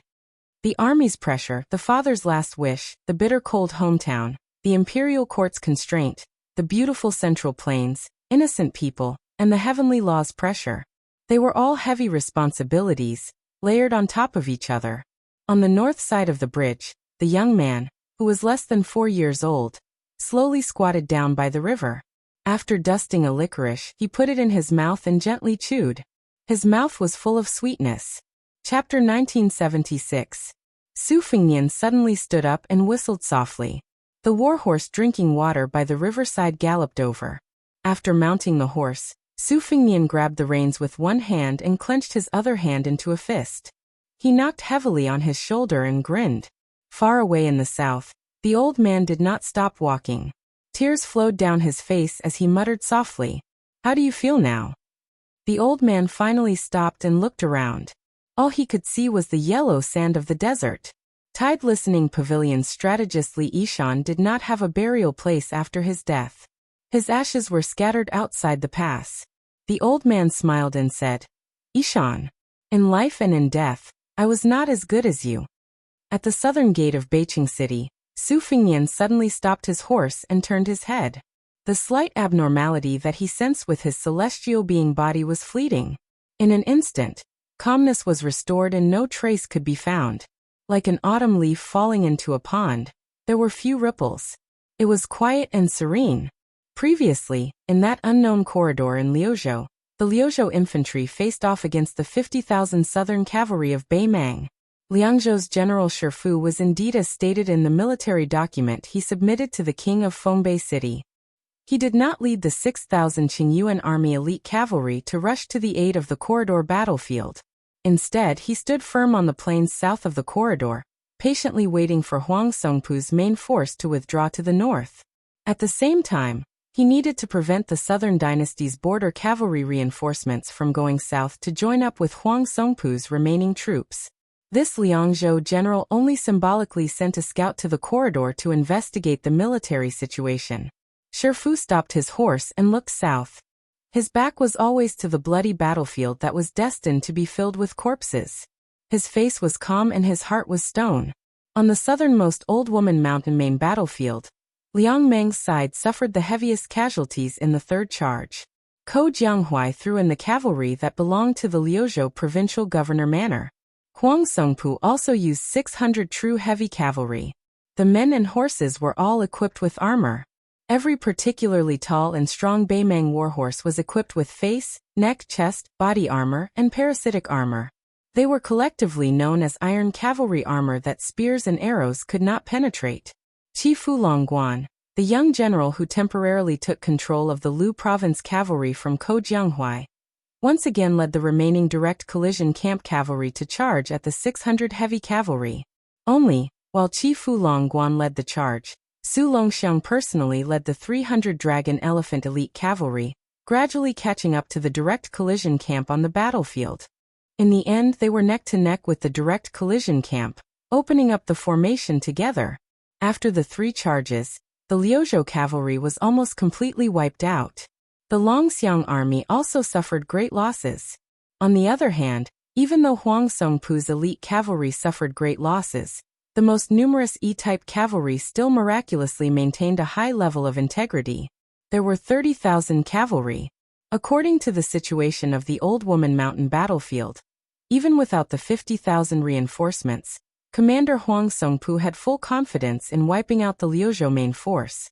However, right at this time, a majestic cavalry army entered their field of vision from the plains east of Old Woman Mountain. That scene was like the sun rising over the eastern sea. This elite cavalry army that came to reinforce Old Woman Mountain without any warning spread out in a line. Like a wave of Guangling River, they rapidly advanced from east to west. This cavalry army that appeared out of nowhere was definitely the easiest to recognize apart from the Great Snow Dragon cavalry in the Beiliang Frontier Army. This was because each of their helmets had a snow-white eagle feather that fluttered in the wind. On the sides of each horse's saddle, there were arrows that shot out like 2 lumps of reed flowers. The cavalry's advance was like a great snowstorm surging between heaven and earth. Not only was the armor dyed in blood, the 2 spears that had already been replaced, the Beimang commander Huang Songpu's face was covered in blood. He turned his head to the east, his eye sockets about to split apart. On the Old Woman Mountain battlefield, after both sides spared no effort in the 3 vicious attacks, their Beimang cavalry army just happened to be at the original Liuzhou cavalry position. This was originally the plan of this Beimang Southern Dynasty's #1 person. He wanted to wait until Liuzhou's main force suffered great losses, their energy falling to rock bottom. As long as the Beimang cavalry army was in the southern battlefield, they would be able to form a natural line of defense that could prevent the Liuzhou cavalry from turning back to the south. However, reality proved that the old commander's plan succeeded. However, Ko Jianghuai's plan also succeeded. That young Liuzhou main general didn't plan on withdrawing from Old Woman Mountain at all. He clearly wanted to turn around and surround the Beimang army. Huang Songpu didn't hesitate in the slightest. He ordered the entire army to do their best to break through the encirclement. Even if they were ambushed along the way, they were not to be entangled in battle. They just had to head north and meet up with the reinforcements that were about to arrive at the northern battlefield of Old Woman Mountain. Victory would still be on the side of Beimang. Qi Fulongguan, Su Longxiang and Li Fan, these 3 generals who had fought side by side at Old Woman Mountain, didn't even need to greet each other before they quickly changed their formation. From the left, middle and right armies Yinchi formation to a horizontal snake formation, stretching out as far as possible to form a long front line. Every dog has its day. It was now the turn of the Liuzhou border army's front, middle and back to charge. Li Fan's Dragon Elephant cavalry was in the front 2 rows, Su Longxiang's army was in the middle, and Qi Fulongguan's remaining Liuzhou cavalry was at the back. What they needed to do was no longer to kill the enemy. They only needed to try their best to stop the horse hooves of Huang Songpu's main force from breaking through the encirclement. After Yuan Nanting's White Feather Light Cavalry unleashed 3 waves of arrows from the flanks of Northern Mang's main army, another 6,000 cavalry with an imposing aura found an opportunity to draw their blades in an orderly fashion and charge into the enemy formation. It was as if they had sliced through the waist of Beimang's cavalry formation. Huang Songpu's direct cavalry, Wanyan's private cavalry, and the 30,000 second cavalry were all sliced in half.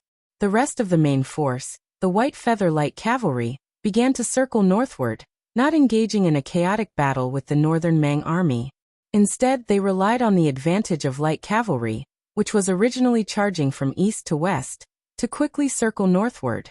If someone had just climbed to the top of Old Woman Mountain and looked down at the battlefield, they would probably think that this light cavalry was an ally of the grassland cavalry, and that they were heading north together from the left and right. Baimang's Kiliarchs and Centurions led their remaining forces to charge fearlessly at the right flank of the White Feather Light Cavalry in despair. Unfortunately, that heroic scene ended up like a stone hitting a river. It couldn't disrupt the pace of the White Feather Light Cavalry at all. The White Feather Light Cavalry, after suffering from the Northern Mang Cavalry's diagonal charge, easily moved slightly closer to the right. The leftmost formation that was originally more or less straightforward now had depressions everywhere, as if there were pockets that the Northern Mang death-sworn soldiers smashed into. What awaited these grassland barbarians was definitely not the Northern Cold Blade that engaged in close combat, but rather the extremely skilled cavalry archery. The 200 to 300 Southern Court cavalry were shot down like rice paddies, without the slightest bit of bitterness from the collisions, not dying miserably on horseback. When faced with the White Feather Light Cavalry's arrows, the Northern Mang cavalry, who were able to continue charging a dozen or so steps forward before falling off their horses, they only felt a type of remaining grievance and helplessness. When faced with the White Feather Light Cavalry's arrows, the Northern Mang cavalry, who were able to continue charging more than 10 steps forward before falling off their horses, only felt a type of remaining grievance and helplessness. In the northernmost part of the Crone Mountain battlefield, only dust could be vaguely seen. It was the 4,000 iron stupas under Ningame's command that were inserted between the two battlefields. At the peak of the Crone Mountain, Ko Jianghuai said calmly, "The situation is set. Huang Songpu is finished." Qin Shiliang also saw the situation on the battlefield. A smile appeared on his pale face. He turned his head and said with a hoarse voice, "General Ko is worthy of the title God of War." Ko Jianghuai looked to the east. "I'm afraid of losing the big picture for the small." Qin Shiliang asked doubtfully, after the battle at the Crone Mountain, "What's wrong with sending troops east to reinforce North Resisting City?" Ko Jianghuai shook his head. "Who said we're going to North Resisting City?" Qin Shiliang was dumbfounded. At the foot of the Crone Mountain, Li Hanlin gathered the crossbowmen and prepared to enter the battlefield again. The secret retainer that was sent by the young king to protect the White Horse Commandant, Lu Huang of the Martial Emperor City, was about to get on his horse and follow them. Li Hanlin said with a firm expression, "Lu Huang, you go directly to North Resisting City. A dignified martial Dao great grandmaster eating sand behind my butt. So boring." Lu Huang didn't seem to be surprised at all. He sat on the horse and looked at the mostly young faces. Finally, he smiled and nodded at Li Hanlin. He joked, "Boy, don't be greedy and die. Otherwise, your king of Bailiang won't forgive me." Li Hanlin grinned. "Help me tell Brother Nian that we made a promise when we were young to pee in the temple of West Baimang.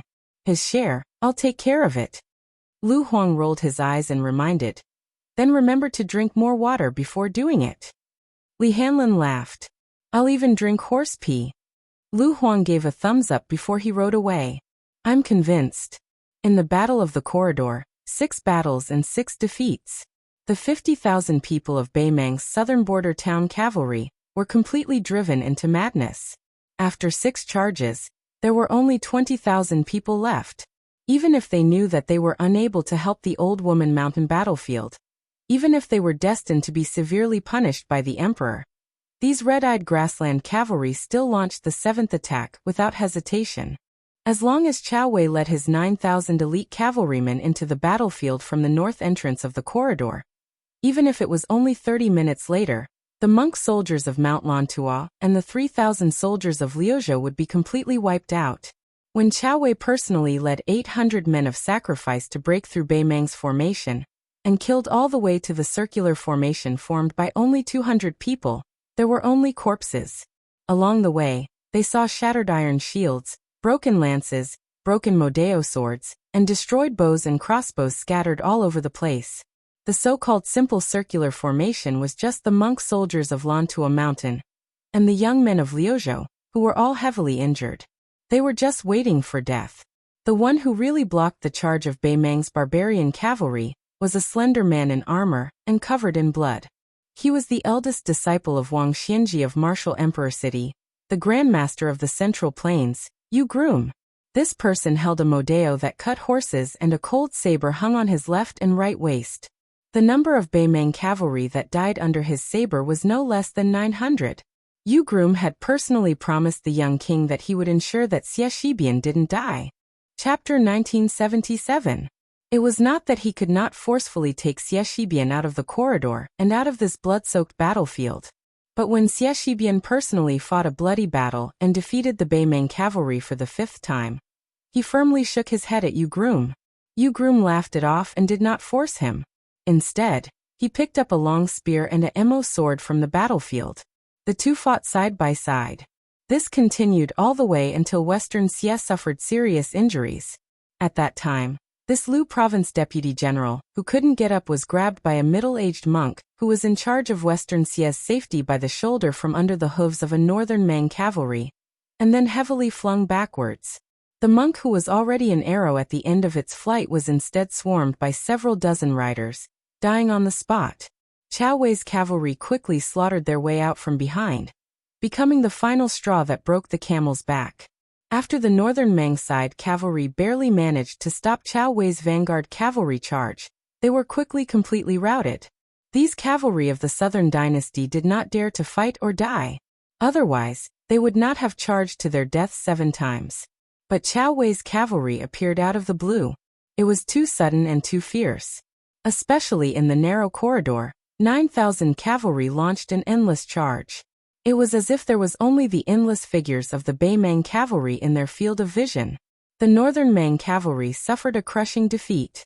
After a major commander led 700 riders under his command towards the bridegroom's ruined circular formation that was clearly already on the verge of collapse, but still wasn't willing to fall, all of the southern court's border cavalry made their way around that unfamiliar Marshal Dao Grand Master, who could hold back 10,000 men by himself, quickly making their way around that circular formation, decisively fleeing south from both sides. Chao Wei jumped off the back of his horse and almost fell. He stumbled into the round formation, and finally saw the young general sitting cross-legged with a blade. His helmet was long gone, and his armor was broken. Blood blurred his originally elegant face. A one-armed young man from Liuzhou had to use his elbow to lightly press against the back of this general. Chao Wei knelt on one knee and reached out his trembling hand to gently wipe away the blood on the young general's face. In fact, the young general had already lost consciousness. He was just holding on to his last breath, unwilling to collapse. Yu Groom ruthlessly threw out his modeo, splitting a Baimang cavalry general's, 2 people, and their horses into 2 halves. He came to Chao Wei and Xie Shibian's side, squatted down behind them, and reached out to hold Xie Shibian's wrist. Let's not talk about the external injuries, but the internal organs have been injured. Only if you are lucky enough will you have a chance to survive. Without saying a word, Chao Wei turned around and punched the bridegroom's chest. His eyes were red as he scolded angrily. Su Fengnian asked you to stay by Xie Shibian's side just for this bullshit, slim chance of survival. Bridegroom, you didn't say anything. He just continued to lower his head and inject a gentle aura into Xie Shibian.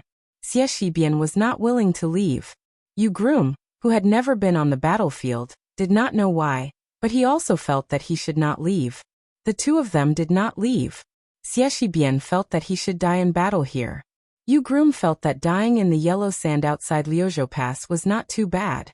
However, after saving the deputy general of Liuzhou many times, the latter angrily said, "Yu Groom, every time you save me, you kill 3 or 4 fewer people. Do you want me to teach you how to calculate this?"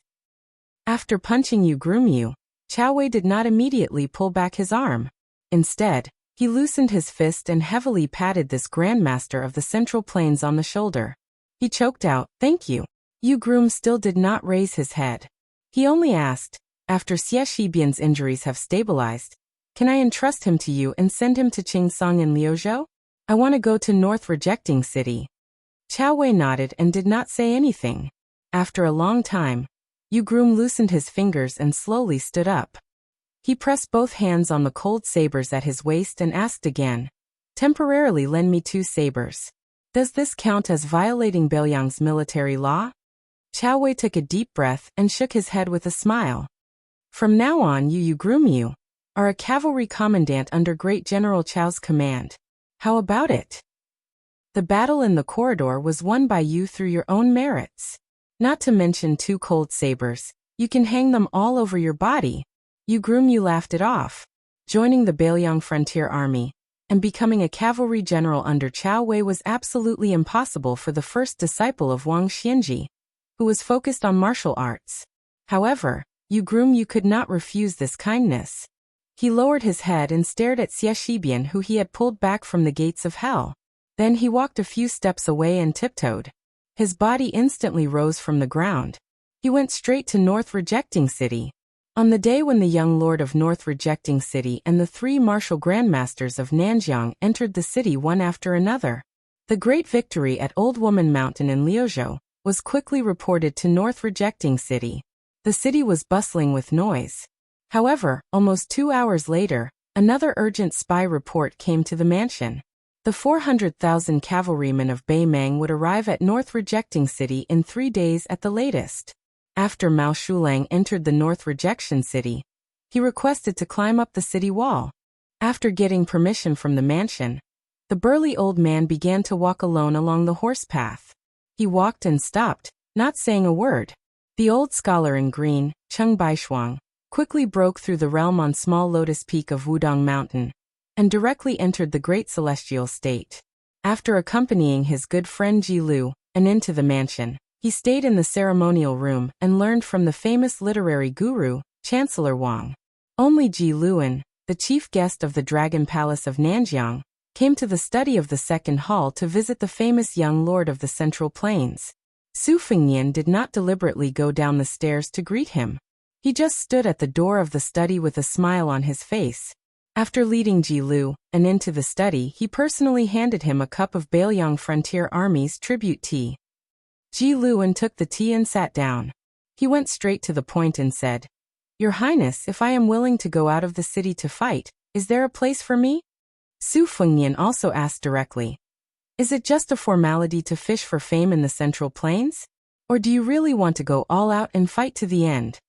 Ji Luan gently twisted the tea lid and rubbed the edge of the cup. He raised his head and asked, "What's the difference?"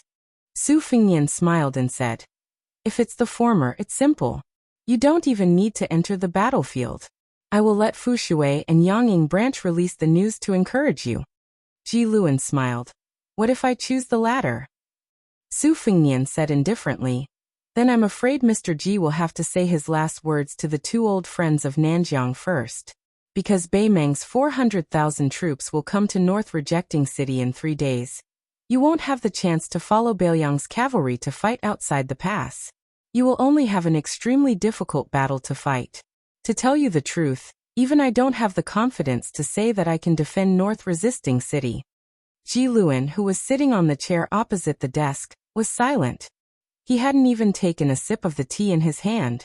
Ji Luan finished the tea in his cup in one gulp and gently placed it on the desk. He then placed his sword on his knees and smiled calmly. "If I didn't come to Bailiang with Cheng Baishuang, I wouldn't care about the outcome of Liang Meng's war. But since I'm here, I might as well take this opportunity to vent my anger." Su Fengnian said softly, "Decades of hard work in martial arts. It's not easy to have the cultivation of a grandmaster." Ji Luan suddenly laughed angrily. "Speaking of martial arts, Your Highness, are you saying that I, Ji Luan, have spent decades of my life as a dog?" Su Fengnian was stunned for a moment. He quickly waved his hand and said with a smile, "Mr. Ji, don't say it out loud." Ji Luan glared at him. At this moment, Ji Luan quickly turned his head and was shocked to see a young girl hanging upside down outside the window. She pointed to Su Fengnian's direction. Su Fengnian said softly, "I know, don't worry." Not long after, the peach blossom sword god Dong Tai, who had 2 swords hanging from his waist, slowly walked into the study. Ji Luan stood up and nodded to Dong Tai to greet him. There had always been many talented swordsmen in the world of swordsmen.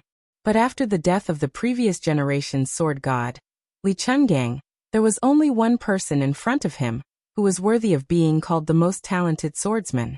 Since Ji Luan was a swordsman, no matter if he was conceited or arrogant, no matter how high his status was in Jianghu, he should respect this ordinary-looking middle-aged swordsman. After Dong Tai calmly returned the greeting, he directly turned his head to look at the young king and asked, I won't drink the tea. Just tell me, when will the war with Bei Mang start? Where do you need me to be? Su Fingnian said, I may need to trouble you to fight twice. The first time will be quick in a few days. The second time, it may only be the two of us, and the battlefield will be further away. Dong Tai said calmly, The 2 swords I brought are enough. After saying this, Dong Tai turned and left. Ji Lu, and also said goodbye to Su Fingnian, and followed the Peach Blossom Sword God's footsteps to ask him some questions about swordplay. There were different levels of knowledge and specialization in different fields. Dong Tai could be said to be the top swordsman in the world, whether it was swordplay or swordsmanship. Most importantly, although Ji Lu, and was only at the mysterious finger realm, he had never shown his trump card, the 3 swords. He believed that his power could kill a celestial state master. Dong Tai had always been recognized as the world's #1 mysterious finger realm master. He was even better than Catman Han Shengxian. How could Ji Lu and not be tempted to ask for some advice? On the same day, the Snow House Spear Saintly Hong Ho and many other top Jianghu bosses entered North Reject City. Su Fingnian did not show up. Even the polite greetings were skipped. It was only when a blind female Guqin player entered the city that Su Fingnian personally went to the gate of the mansion. The two who had faced each other in life and death in the past walked together to the meeting hall. Su Fingnian asked curiously, Miss Xue, do you have a message for Su Su or this old man Lu? The blind lady with the Guqin bag shook her head and said, Su Su's guilt towards Bailiang, I will repay it. Su Fingnian stopped in his tracks. Have you ever thought that if you die outside Liangzhou Pass, who will repay Su Su's regret for the rest of her life? Xue Songguan's tone was as cold as usual. I only know that Su Su is not happy.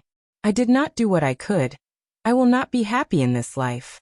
Su Fingnian shook his head and said in a low voice, Xue Songguan, I advise you to return to Western Shu and return to Su Su's side.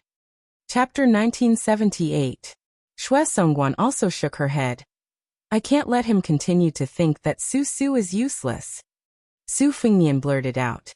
Have you ever thought about what Su Su wants, and what she wants the most? Xue Songguan turned her head.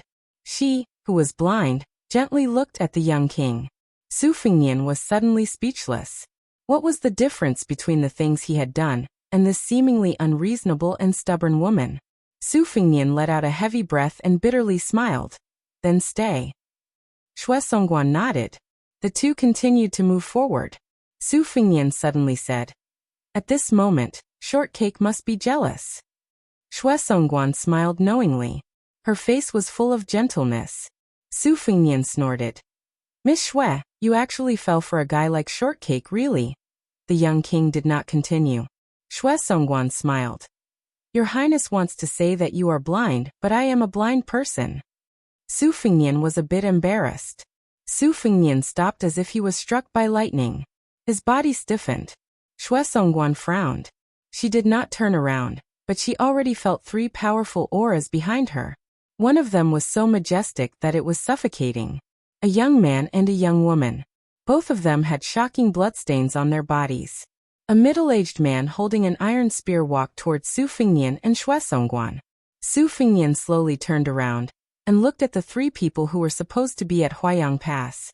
Su Yambing, the current sword crown of the Wu family's sword tomb, Wu Luding, and sword attendant Suehua. Su Yambing smiled. Don't worry, the outer city of Huayang Pass is still there. Su Fingnian was relieved, but his face was still dignified. Su Yambing explained. It was Chu Lushan who wanted the 3 of us to go back to North Resisting City. He said that 80 Wu swordsmen would be enough. The 3 of us can only stare at each other all day long. It's meaningless. It's better to go back to North Resisting City.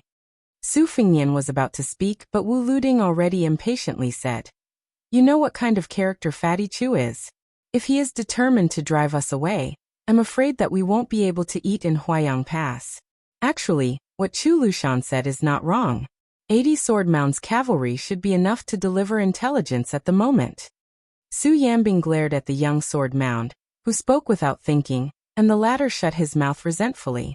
Su Yambing said in a low voice, Chu Lushan said that Bailiang will definitely win at Crone Mountain. Next, the Liuzhou border army will go all the way north to Xijing. Beimeng's army will have to speed up their attack on North Resisting City. It's a gamble to see who can break through their nest faster. Chu Lushan also said that as long as North Resisting City can hold on until the winter snow melts, his Huaiyang Pass will be able to hold on until next spring. Su Fingnian breathed a sigh of relief. Since he said so, then I don't have to worry about the rear. Su Fingnian had people lead Wu Luding, swordsman Sui Hua, and Officer Shui to the side rooms of the 3 halls, while he and Su Yambing went to the study. After Su Yambing entered the study, he said in a low voice. Chu Lushan said something at the end. He asked you to remember that if you still want our Bailiang border army to have the last laugh, then the Great Snow Dragon cavalry and the 2 heavy cavalry cannot be used in this battle. Su Fingnian was silent. In the end, Chu Lushan just didn't want the Bailiang cavalry to die on the way to Huaiyang Pass. Bai personally saw Qi Xianxia out of the city. Mr. White Lotus wasn't good at riding, so he sat in a carriage and Qi Xianxia followed on horseback. The carriage stopped north of the river crossing bridge. Bai got off the carriage and Qi Xianxia led the horse forward. The 2 walked to the middle of the wooden bridge together. Qi Xianxia couldn't help but ask, "Why did you come to North Resisting City to be the provincial governor of Liangzhou? Why didn't you stay in Liangzhou?" Bai rested his elbows on the bridge railing and propped up his chin. Looking at the slowly flowing river, he said calmly, "On the one hand, if we stay in the Liangzhou provincial governor's mansion, we have to depend on others' whims and whims. We're firmly suppressed by Song Dongming, the deputy administrator overseeing Mount Qingliang. Rather than fighting in close quarters on a chess game that we're bound to lose and making us look ugly, it's better to switch to a different chessboard. Of course, this reason is far-fetched and is only used to convince myself. Even a layman like you might not be willing to believe it. In fact, the reason why I chose to follow the new Liang prince to North Resisting City, other than hoping to become a more trusted official than Song Dongming, was also selfish." Qi Xianxia frowned. "Selfish?" Bai turned his head slightly and asked with a face full of smiles. "Do you know what a scholar's ambition is?" Qi Xianxia, who was already in a bad mood, snorted and said unhappily, "A boorish man like me doesn't understand the ambition of scholars like you." Bai blinked. "Do you really not understand, or are you pretending not to?" Qi Xianxia kept a straight face and didn't say anything. Bai didn't want to get to the bottom of it, and looked at the river again. However, he took a step back, shook his sleeves and straightened his clothes. In an era, in a country, someone has to stand out resolutely at a certain moment, and stand in a certain position. Just stand there. Not one step back. As long as you stand there, you have an unshirkable responsibility. On the battlefield, Lu Jinyu of Huta City and Wei Jingtang of Hengshui City were like this. In the court, Zhang Jiulu was even more so. Now it's the turn of the new prince of Liang, Su Fingnian. Bai narrowed his eyes and looked into the distance. I don't care what Su Fingnian's goal was or what his original intentions were, but in the end he chose to stand there. In any case, I, Bai, only look at the results and don't ask for the reasons. Therefore I also chose to stand here. Whether it's merits or demerits, allow me to die and let your descendants judge. Bai laughed and said, I don't like it when the later generations depict this soul-stirring war. I don't like it when the scholars of the later generations flip through that book and discover that in the end, not a single scholar died here. Qi Xianxia sighed softly.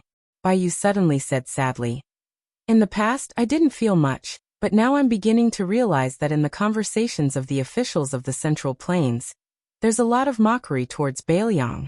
Those condescending and pointing fingers are so detestable. Qi Xianxia suddenly mounted his horse and said in a low voice, Let's go. If I listen any longer, I'm afraid I won't be able to leave either. Bai laughed loudly. Go back to your Central Plains. As expected, Qi Xianxia squeezed his horse's belly and urged it to leave. Bai didn't continue to watch Qi Xianxia leave. In any case, he couldn't see clearly, so he didn't want to waste his energy. Bai suddenly slapped the railing of the bridge and sang loudly. The wind blows. My Bailiang is strong. Wang Lingquan, who was jokingly called Bailiang's god of fortune, left Mount Qingliang Wutongan with a smile after seeing his daughter Wang Chudong. However, when there was no one around, Wang Linchuan's smile faded. This old man, who was the wealthiest person in Qingzhou and the wealthiest person in Bailiang, was only left with a face full of exhaustion. Su Weisheng had privately told him something. As Wang Chudong's father, he couldn't refuse, but as an old soldier of the Su family, he couldn't rest easy.